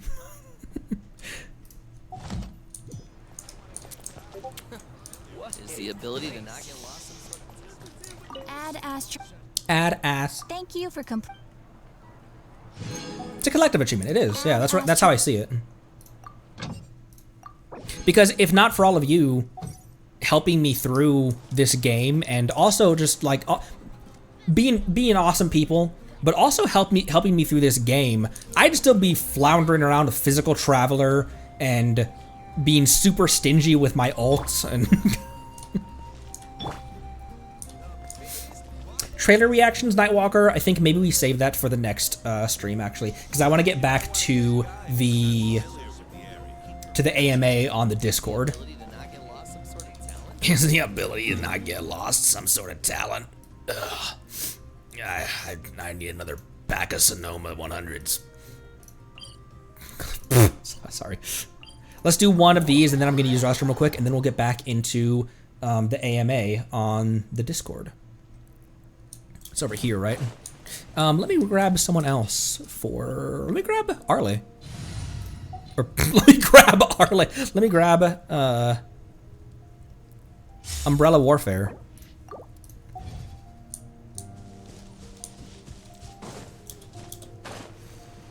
Does anyone remember your first C6? Because I think it was either Toma or Sarah were my first C6s. Noelle? Really?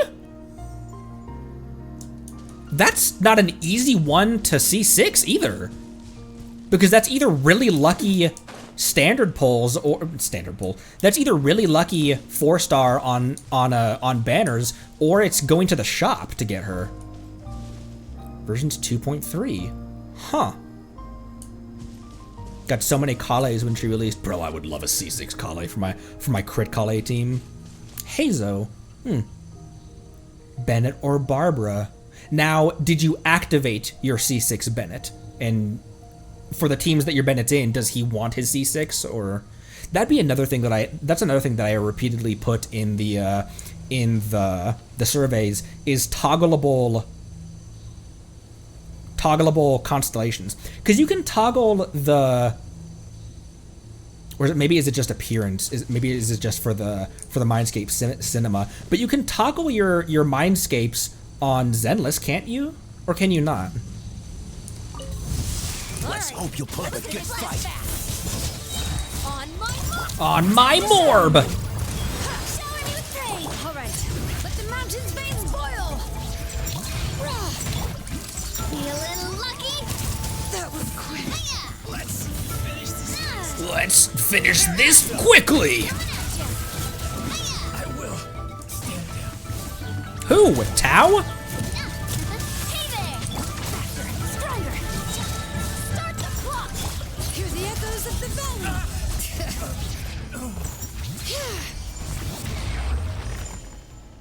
It's one of my favorite animations in the whole game for no reason, you know.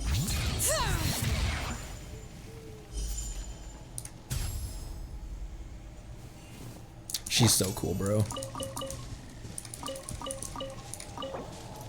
Alright.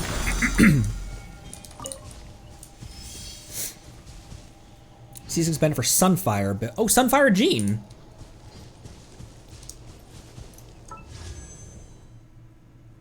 What am I doing? I just reflexively went to the wish screen because I'm forgetting that we have our Moika now. Boop. Boop. Sweet. And she needs... Oh, interesting. Huh. Well, at least I know that boss. And you've got the beta weapon. I'm just going to call it the beta weapon. All right, let me use the restroom real quick, and then we'll get back to Wandering Chenyu, and get back to the AMA. BRB. And for those of you who are new, thank you for complimenting my model. I also designed the BRB screen and the starting soon screen. Be right back.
Boop. I do love Spina di Rosula's. Spina di Rosula's what? It's what? I did not grab me a coffee, an Escoffier, so I run Shenhe and Healing Farina, acknowledging that doesn't take advantage of her burst, because the singer keeps everyone's health so high that the ratio of, or the percentage of HP that's fluctuating isn't enough to build up much fanfare for Farina. But with this team having no shielder, it just freaks me out having Skirk constantly at half health, being within like 2-shot range. Eventually, I'll probably put Charlotte in this spot, because Farina's buff is definitely going to be more helpful for Skirk than Shenhe's. But, well, maybe I shouldn't say definitely. But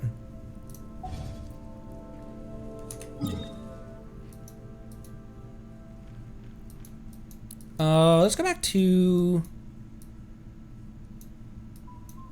I was wandering around Chenyu looking for chests that I hadn't gotten. Mika could... You know what? You know what? He could... He could... If Genshin were to do another collab, what game? What do you mean? What games have they collabed with on? All things come to an end. Even time itself. We know. I'm sorry, you didn't deserve that tone of voice from me, Skirk. Skirk. Just for, oh, duh, Horizon, because of Aloy. What would make sense? Not that Horizon made any fucking sense whatsoever, but what would make sense?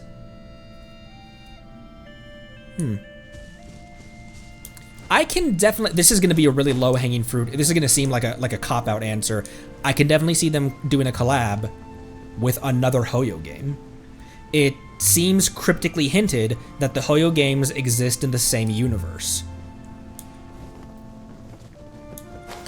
Honkai, the Honkai universe seems like the most obvious, right?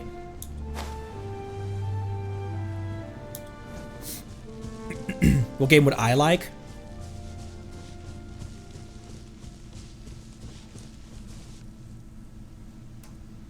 Breath of the Wild Link.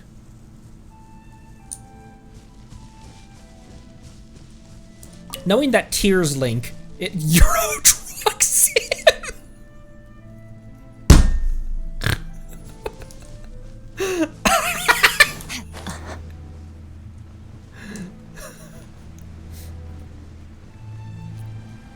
When Genshin on Switch, probably not ever, if we're being honest. Oh, hey, there's a... Oh, that's one I need a puzzle for. I don't know where that thing is either. And Lumine. Also a mistake I made early on. This is a small mistake. Like, budget Tank Fae was a mistake, obviously. Physical Traveler was a mistake. But you know another mistake that I made early on? I would call them Aether and Lumen.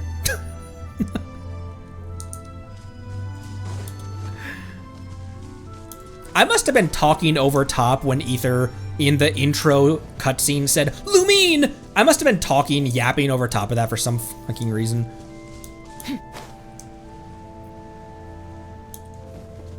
Here, let's go to Fontaine. There's a higher ratio of land to mist chests in Fontaine for me. More like Fontaine, am I right? No, I'm not right. This region's not that difficult.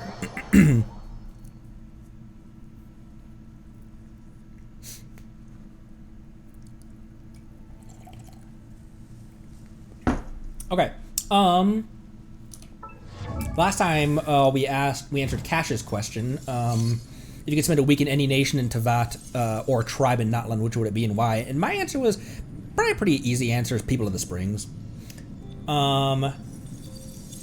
Since I'm this is Matrima on Discord. Since you're almost caught up, are you looking forward to experiencing the Archon quests as it releases? Or are you worried about cliffhangers and waiting 40 days for the next? I'm definitely not. I'm definitely not worried about waiting 40 days for that.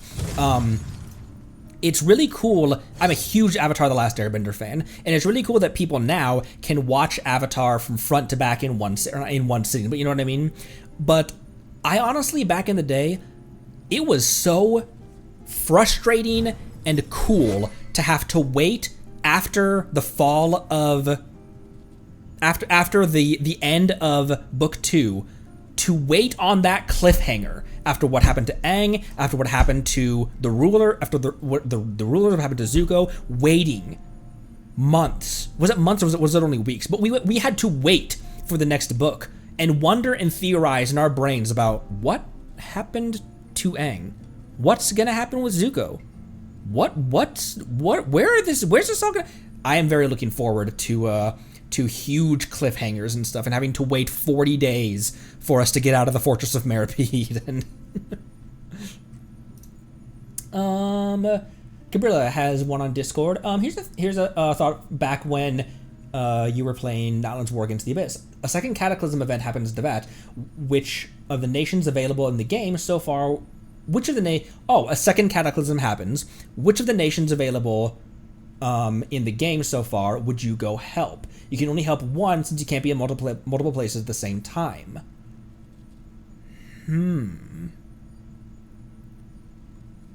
That is a very interesting question. Because that's what we had to do in the War Against the Abyss in Natlan. We had to choose a team. We had to choose people to help. and we saw the people that we didn't choose. We saw what happened to them, and just the reality of, like, you can't save everyone. That is a really interesting question. I think probably Mondstadt, because it's the most vulnerable. Because Liyue has the Adepti, Inazuma, as we know, shines eternal. Inazuma has or the Shogun. There's a lot of powerful NPCs even in Sumeru. I know Jet technically isn't still in Sumeru, is she? Isn't she making her way up towards Snezhnaya? But it's got Sino. There's some powerful people in Sumeru. Fontaine has a dragon. And Natlan already survived, albeit with our help, but Natlan already survived. That's a really interesting one. I wonder if something like that happened to Mondstadt, if Venti would come out of retirement. If he would say, there's a limit to how much freedom I'll give you, because, like, I know that you guys won't survive this. Because we've long had the theory that Venti is far stronger than he lets on. That's a really interesting one. Venti's... I know you meant cards. He definitely doesn't have cats up his sleeves because he's allergic.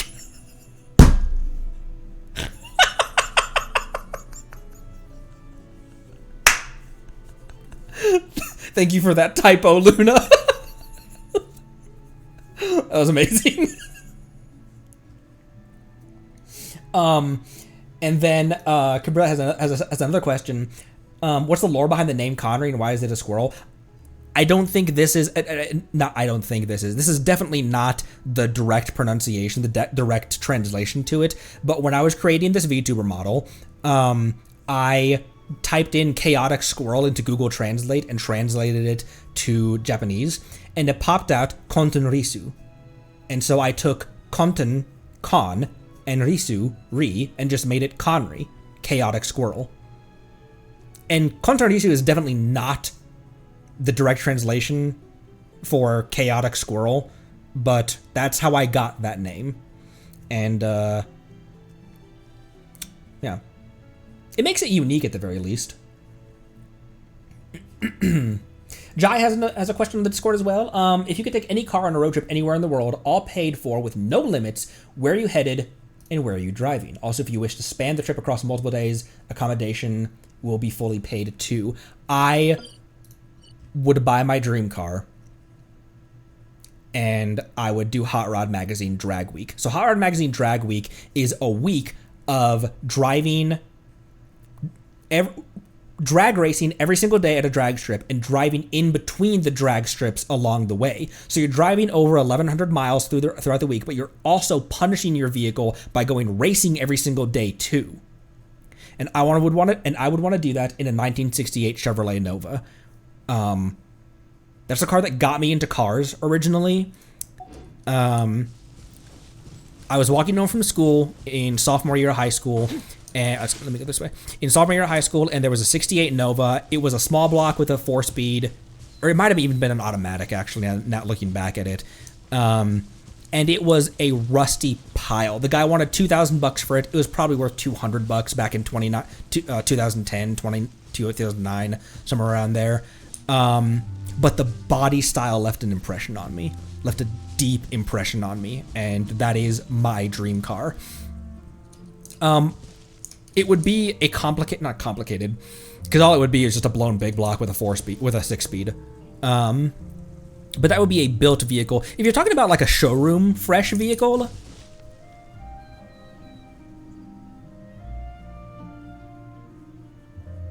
I actually really dig the new Land Cruisers, and I would go off-roading in Canada with one. Never been to Canada, always wanted to go. Beautiful place, great people. I know several people from Canada, but I've never been myself. Ow, you hit my Farina.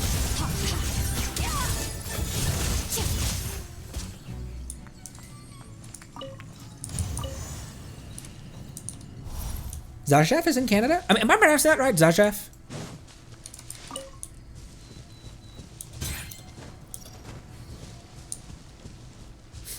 Thank you for blessing my stream, big YouTuber, big streamer, Zajev. Sharp Za. So Zajev. And thank you for helping me with the pronunciations all the time too. When we're exploring Sumeru and places and maybe a new Land Cruiser off-road. I don't know. I never had the Lamborghini posters when I was a kid. I'm not really into like exotic cars and stuff like that. I'm really not into Ferraris. Of the exotics, I probably like Lamborghini the most. Crazy designs, amazing sounding engines. I just like vintage muscle cars more. That's where I got my start. First engine I ever rebuilt was a Mark 6 454 big block Chevy. So I built a big block Chevy. I built 2 350s and only one LS actually. But V8 muscle cars is where my heart truly lies. V8 muscle cars and also JDMs, in particular retro Toyota and retro Nissan.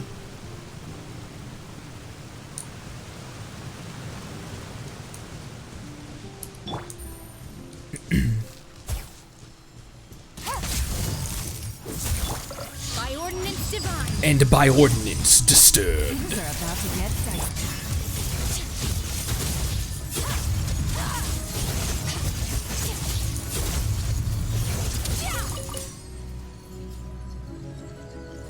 Is it you? No. Oh, it's you! Let the world collide! Ow! What the hell, you jerk face? Here comes the catch. Obey!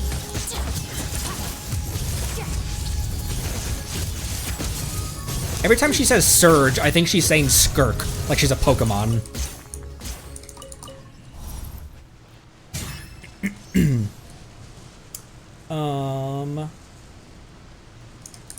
And then the follow-up, Jai's follow-up to that question was, he's just trying to help you build fanfare. Thanks, bro. Actually, I appreciate it. Oh my gosh. Thanks, bro. Actually, I appreciate that.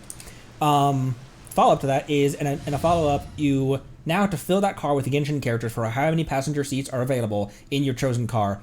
Who's joining and who would you definitely not take? So the Nova is a 4-seater. So I would only be able to take 3 people.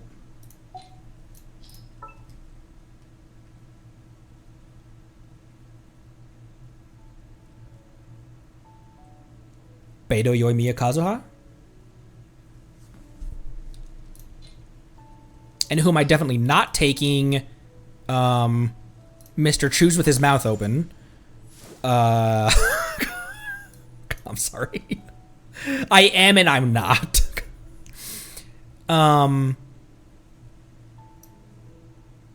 Dory.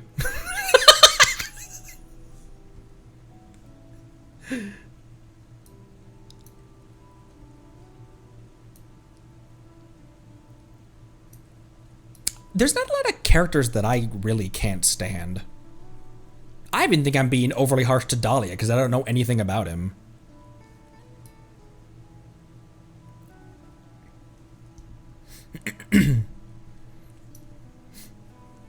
Klee is out of the question. Yeah, probably. If I brought Bennett, the car might break down immediately. I'd blow a head gasket just pulling out of the parking lot.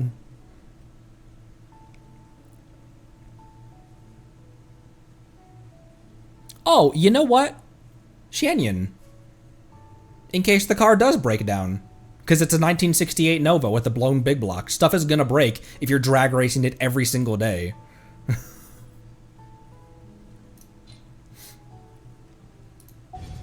Where do we come from? And where are we going? And where do we come from? Cotton Eye Joe. Skirk, what the hell are you talking about? I'm not sure. I think I've made that joke before.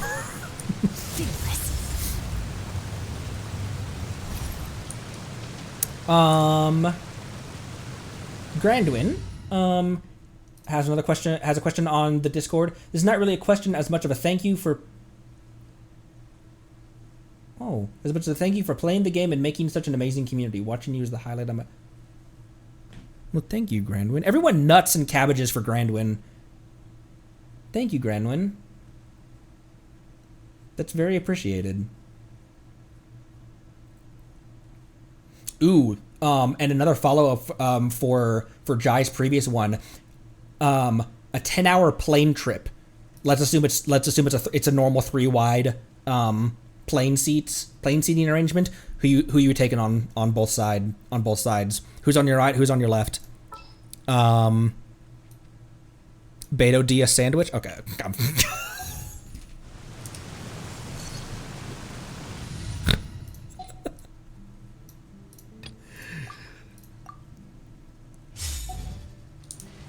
Again, my wife watches these occasionally. Maybe she won't watch this one.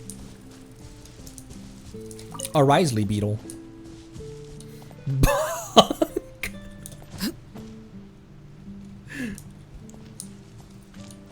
Sayu and Shalom probably sleep the whole time. That might be a good option, actually. Get some peace and quiet.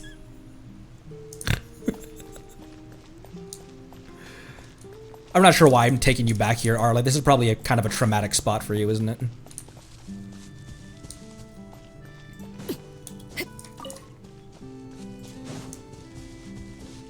Oh, I forgot that there's a legend over there. Ignorant and vulgar, that's me, baby! Decided by destiny. Laid bare. Can you fucking not? I activated my burst when I had full, not resolve stacks. You did not.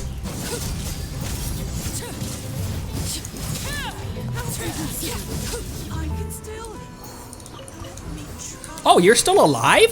I didn't approve that. Quietly now.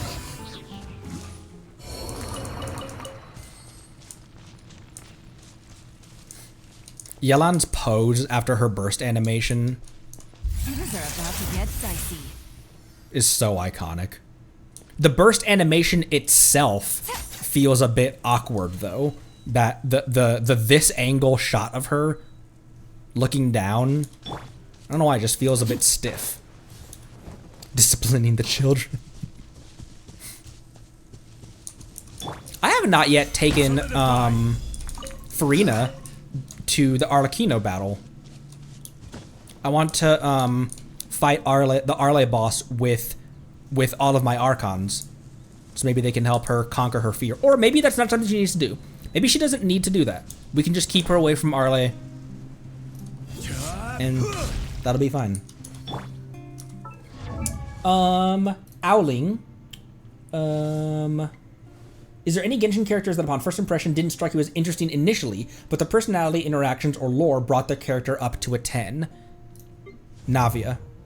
I still hold that I find her design incredibly busy, but her personality, her story, she's an S+ character. I still find her design very busy, and there's characters that also have busy designs that I think do it tidier, like Chiori, for example. So I can't put her design in S tier, but as a whole character, she's S+. Who else?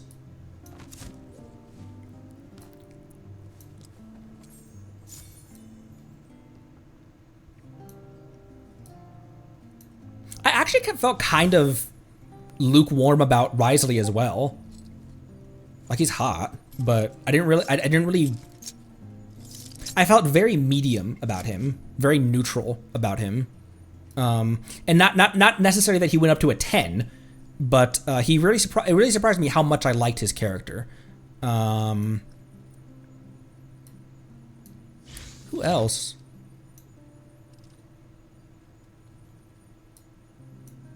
Oh, you know what? Dunyarzad, actually.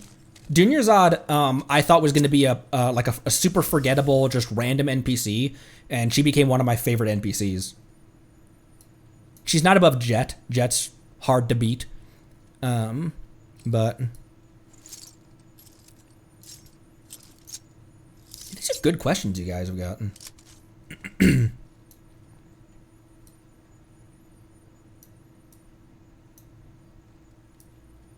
Oh, Farina!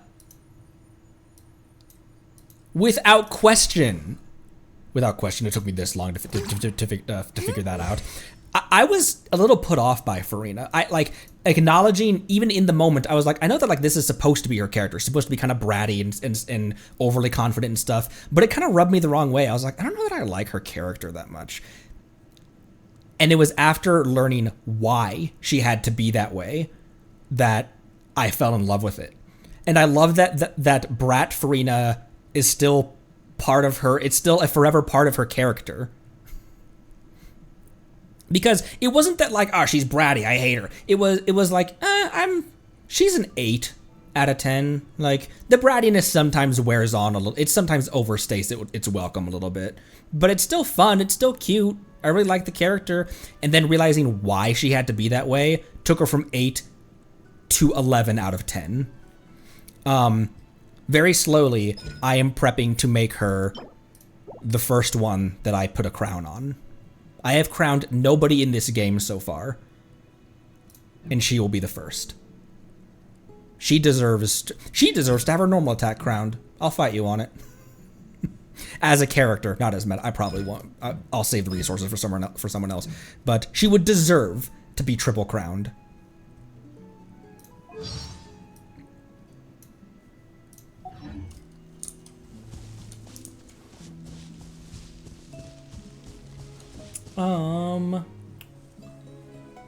Renelle, would you say there was a lore drop or story moment that shocked you the most? Zhongli's the one that comes to mind, because for some reason, again, I didn't see that coming.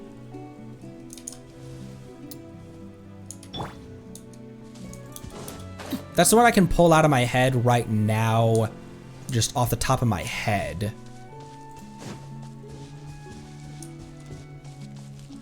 Let me grab Farina, let's go underwater. See if there's anything underwater we can,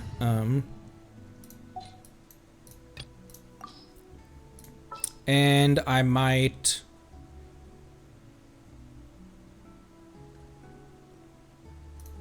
Ben. Gonna be epic. When in doubt, Bennett. Now, do you still have your proper weapon? Yes, you do. Ooh, Marceline triple crowned her. Based. That's love. When you put resources into a character's stat that doesn't do anything for them. Why is Bennett dead?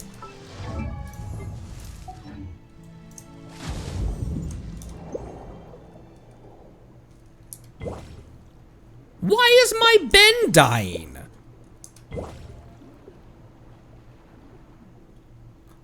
Local legend in Notland was the last time we had him out, that's why.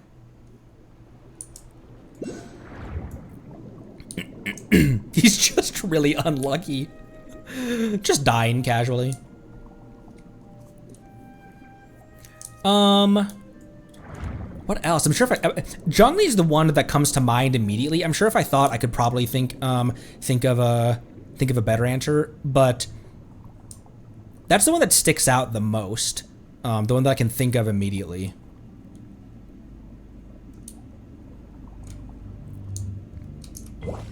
Farina's true identity was surprising, but I long suspected that because of the dual personality, I long suspected that like there's something weird about this character. Whereas I wasn't really expecting anything out of Zhongli.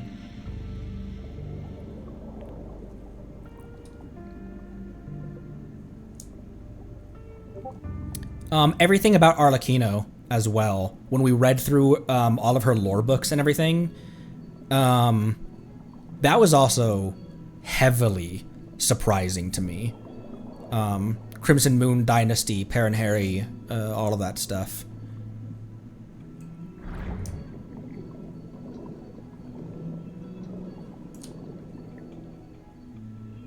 Is this the top of the bell tower? What's this doing over here?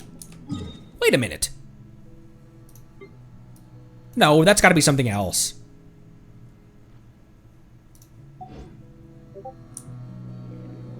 No, okay. I was like, how'd this get over here?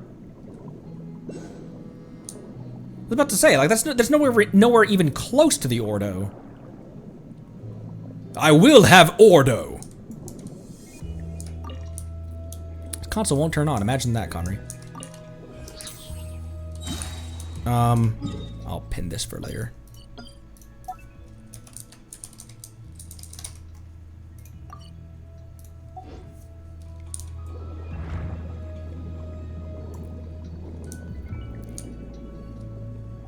What else? That's all I can really come up with immediately. So I guess that's my answer.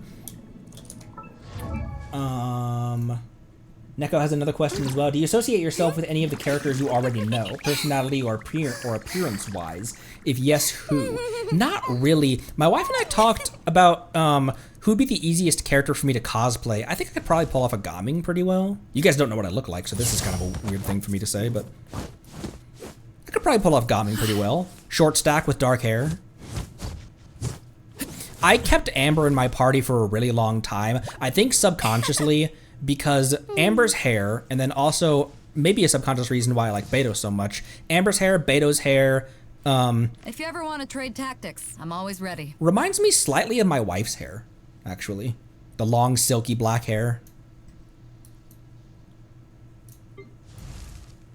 Not Dia. Dia's is too curly.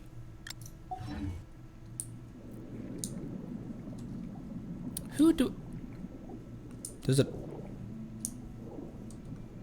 an Ock down here too? Oh, I need some kind of power.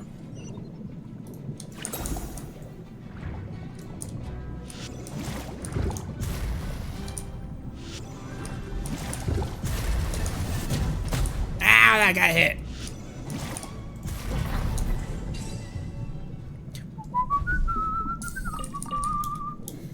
Miss Hina,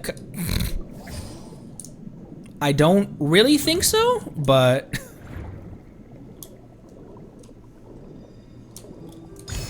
and there's puzzles in here too.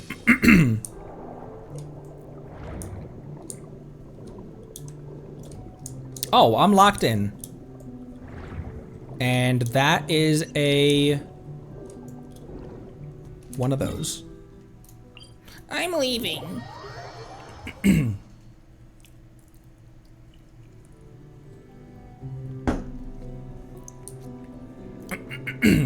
Probably go for a half hour more. My voice is starting to shred a little bit. Bro, leave me alone.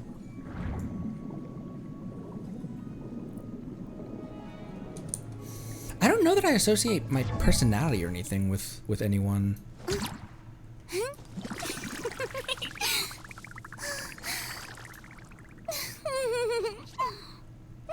What even is my personality? What?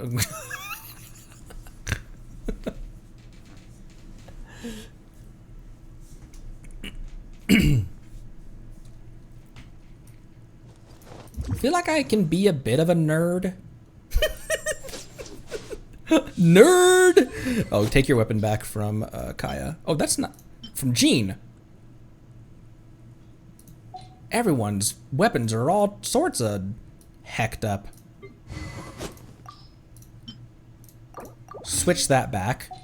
And then Xingqiu gets the higher level sacrificial. Higher level sacrificial. Most anticipated character so far? In terms of the ones upcoming?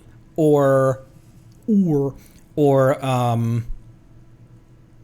like who was I most looking forward to?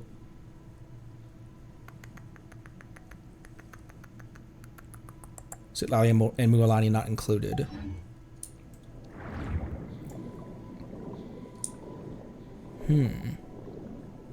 I was very excited to pull on Navia Banner, to the point where I pre-farmed enough to get Navia level 70 with level 3 or so talents on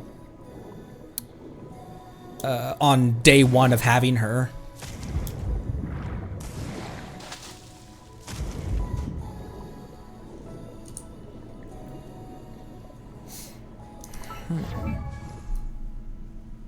Who was I super hyped to pull for, like, prior to the banner being released?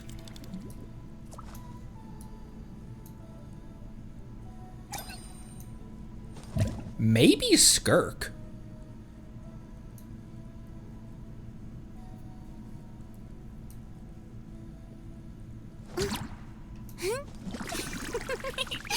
Navia, Skirk, someone like that. Those characters. Oh. Potentially Arlecchino. However, a lot of these characters, it was between Arle and Clarand, and it was only when I did Arle's demo that I decided, okay, I need to have this character. Navia, though, before the banner dropped, I knew I wanted one of her. Same with Mualani and Citlali as well.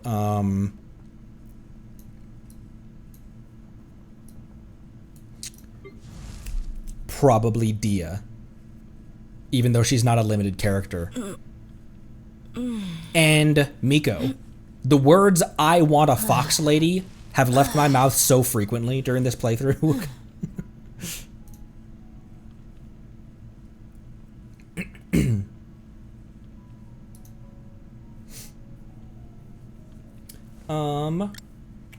And Meru, last question on the Discord AMA. If you could be isekai'd into Genshin as a Genshin character, who would it be? NPC or PC?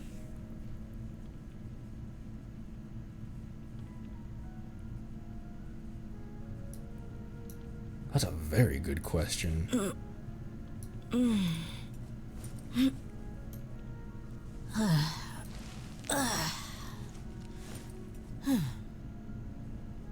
Toma seems like he's kind of living the dream.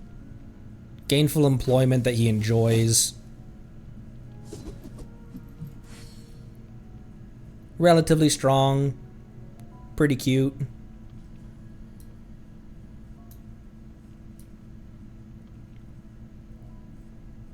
These are good questions. Diluc would be bad. I don't want to be Batman. I don't.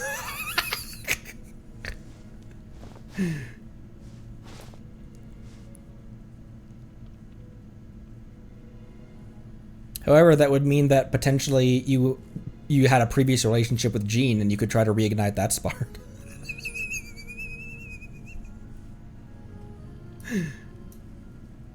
I feel like Jean is a relatively underrated character in terms of like people's favorites and stuff. I love this character.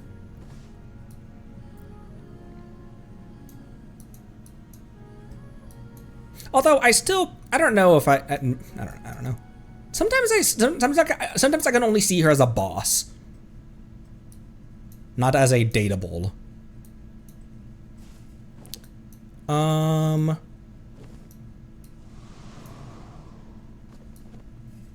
That's probably about it. Everyone else has such risky lives.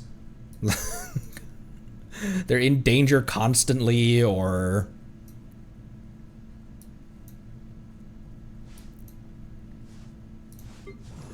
wonder what life at the Feiyun Commerce Guild would be like.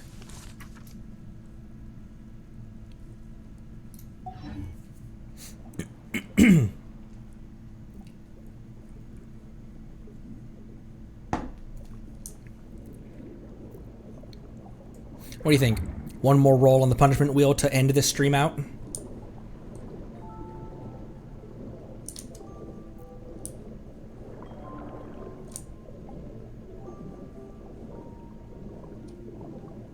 Kazuha. Wandering Samurai. Friends in... I don't want to say friends in high places, because that sounds stupid. But, Chill, Wandering Samurai.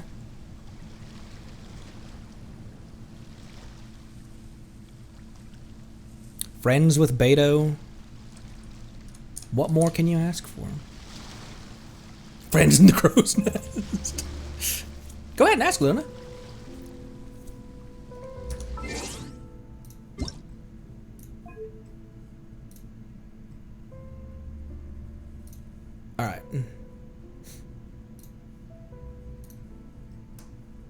What's up? Oh, if you could delete one playable character, who is it? Who would you delete anyone at all?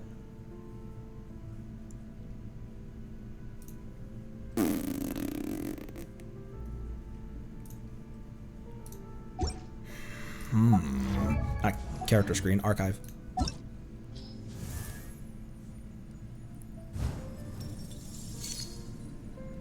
Again, I don't know anyone. I don't know a lot of characters that I really just don't care for. Honestly, I could go without Ningguang being playable. Ningguang or Dory.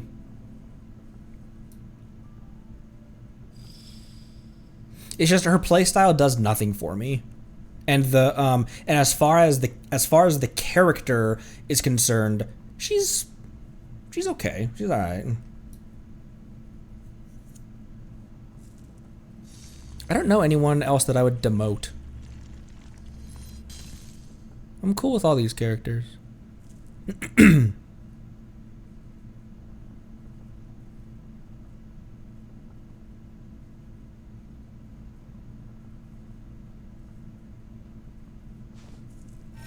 Honestly, Chongyun doesn't do a ton for me either.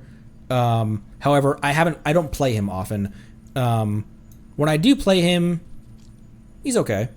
At the very least, he's much better. He feels much better to play than Ningguang does.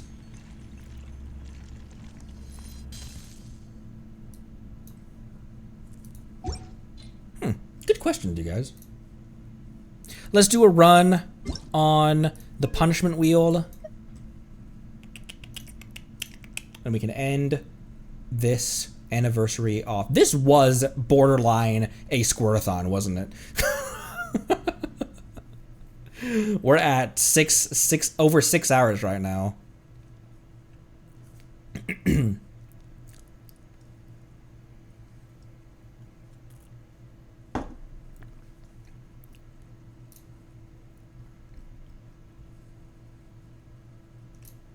Oh, this is like...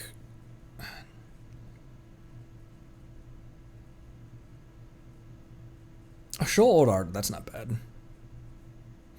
That's not bad. There's no music playing right now.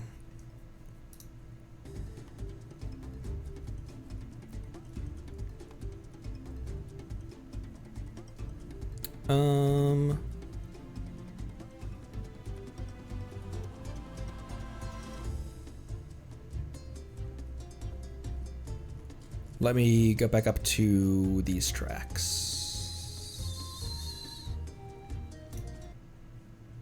Show old art.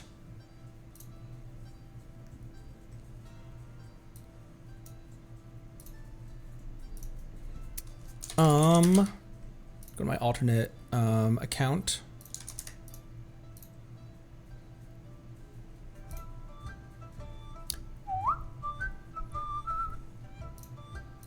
All. There we go.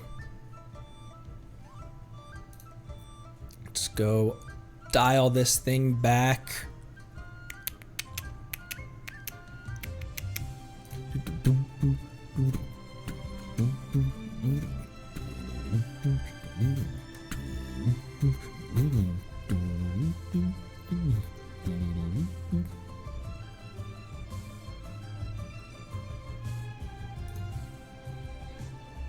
A lot of these actually aren't very bad. I want to show you like bad art of mine, but a lot of these art projects I'm actually okay with.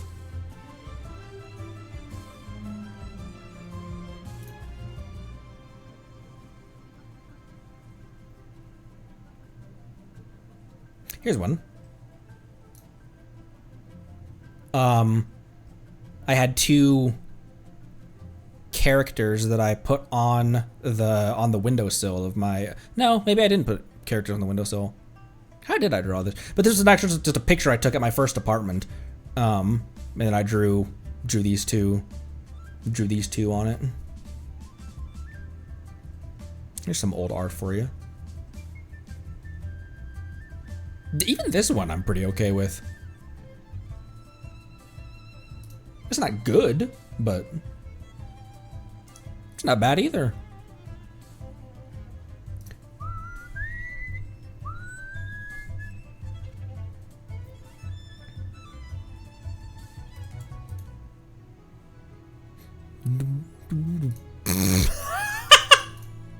That's another one of my old pictures.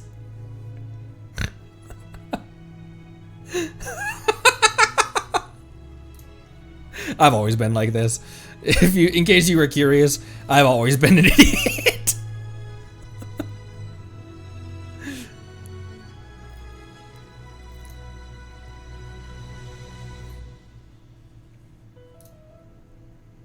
Oh, this was a Last of Us OC that I made back in like 2014 or something.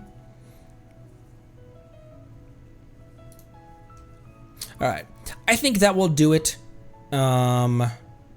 I said I was gonna go for 15 more minutes than it is right now, but I'm gonna go rest my voice. Thank you all so much for everything. Thank you especially for Zajef, for the raid. That was so kind of you. And thank you everyone who stuck around. Wild. Thank you so much. It's been a wild year. I started this game just because it was a bullet point on the games that I wanted to try that I'd never played, and it became this. So thank you all so much. I'm the one on the screen. I'm the one making the videos and conducting the streams and that kind of stuff. But I still would have played this off stream if it hadn't been for all of you stopping by and showing up to my life in such a generous, such an insane way. But it's because you guys did stop by and stick around for this long that I'm this invested in it, and thank you for that. I mentioned it before that you guys, without exaggeration, have changed my life, and I don't think that's an exaggeration, and I try not to be super sappy, but that just is what it is.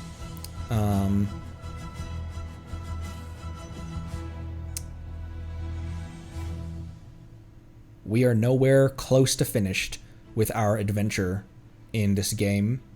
And we're going to keep going to Snezhnaya and beyond. It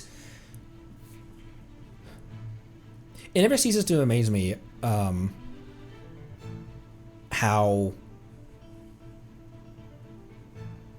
ceases to amaze me just how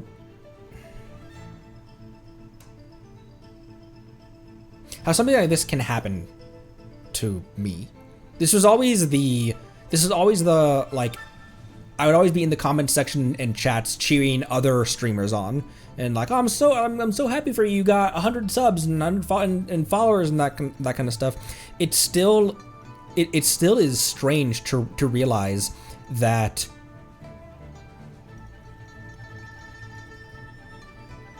it's strange. You know what I mean? Just a guy playing a video game. So I kind of said my piece at the start of the stream. Tomorrow is going to be a Zenless day. We're going to keep on going on with the chapter 1 intermission with the main quest, and then we will go to the volcano in Genshin on Thursday and continue that quest. Continue the snooze questing. So I think that's all I've got right now. Just thank you so much. This has been an insane, incredible journey. I'll remember your screen names forever. This has had such an impact on my life, and between joking around with everyone and experiencing the really hard-hitting, gut-wrenching moments together, whether it's watching beloved characters die or experiencing them relive their trauma, or just having fun and bouncing around and making jokes with each other, you guys telling me to climb with Lisa and stuff like that. From front to back, this has been an amazing experience. We're over 200 episodes, and we're not slowing down anytime soon. So thank you all so much. Drink water, be good to each other, join the Discord, and I will see all of you next time. Thanks again. Love you all. Bye-bye.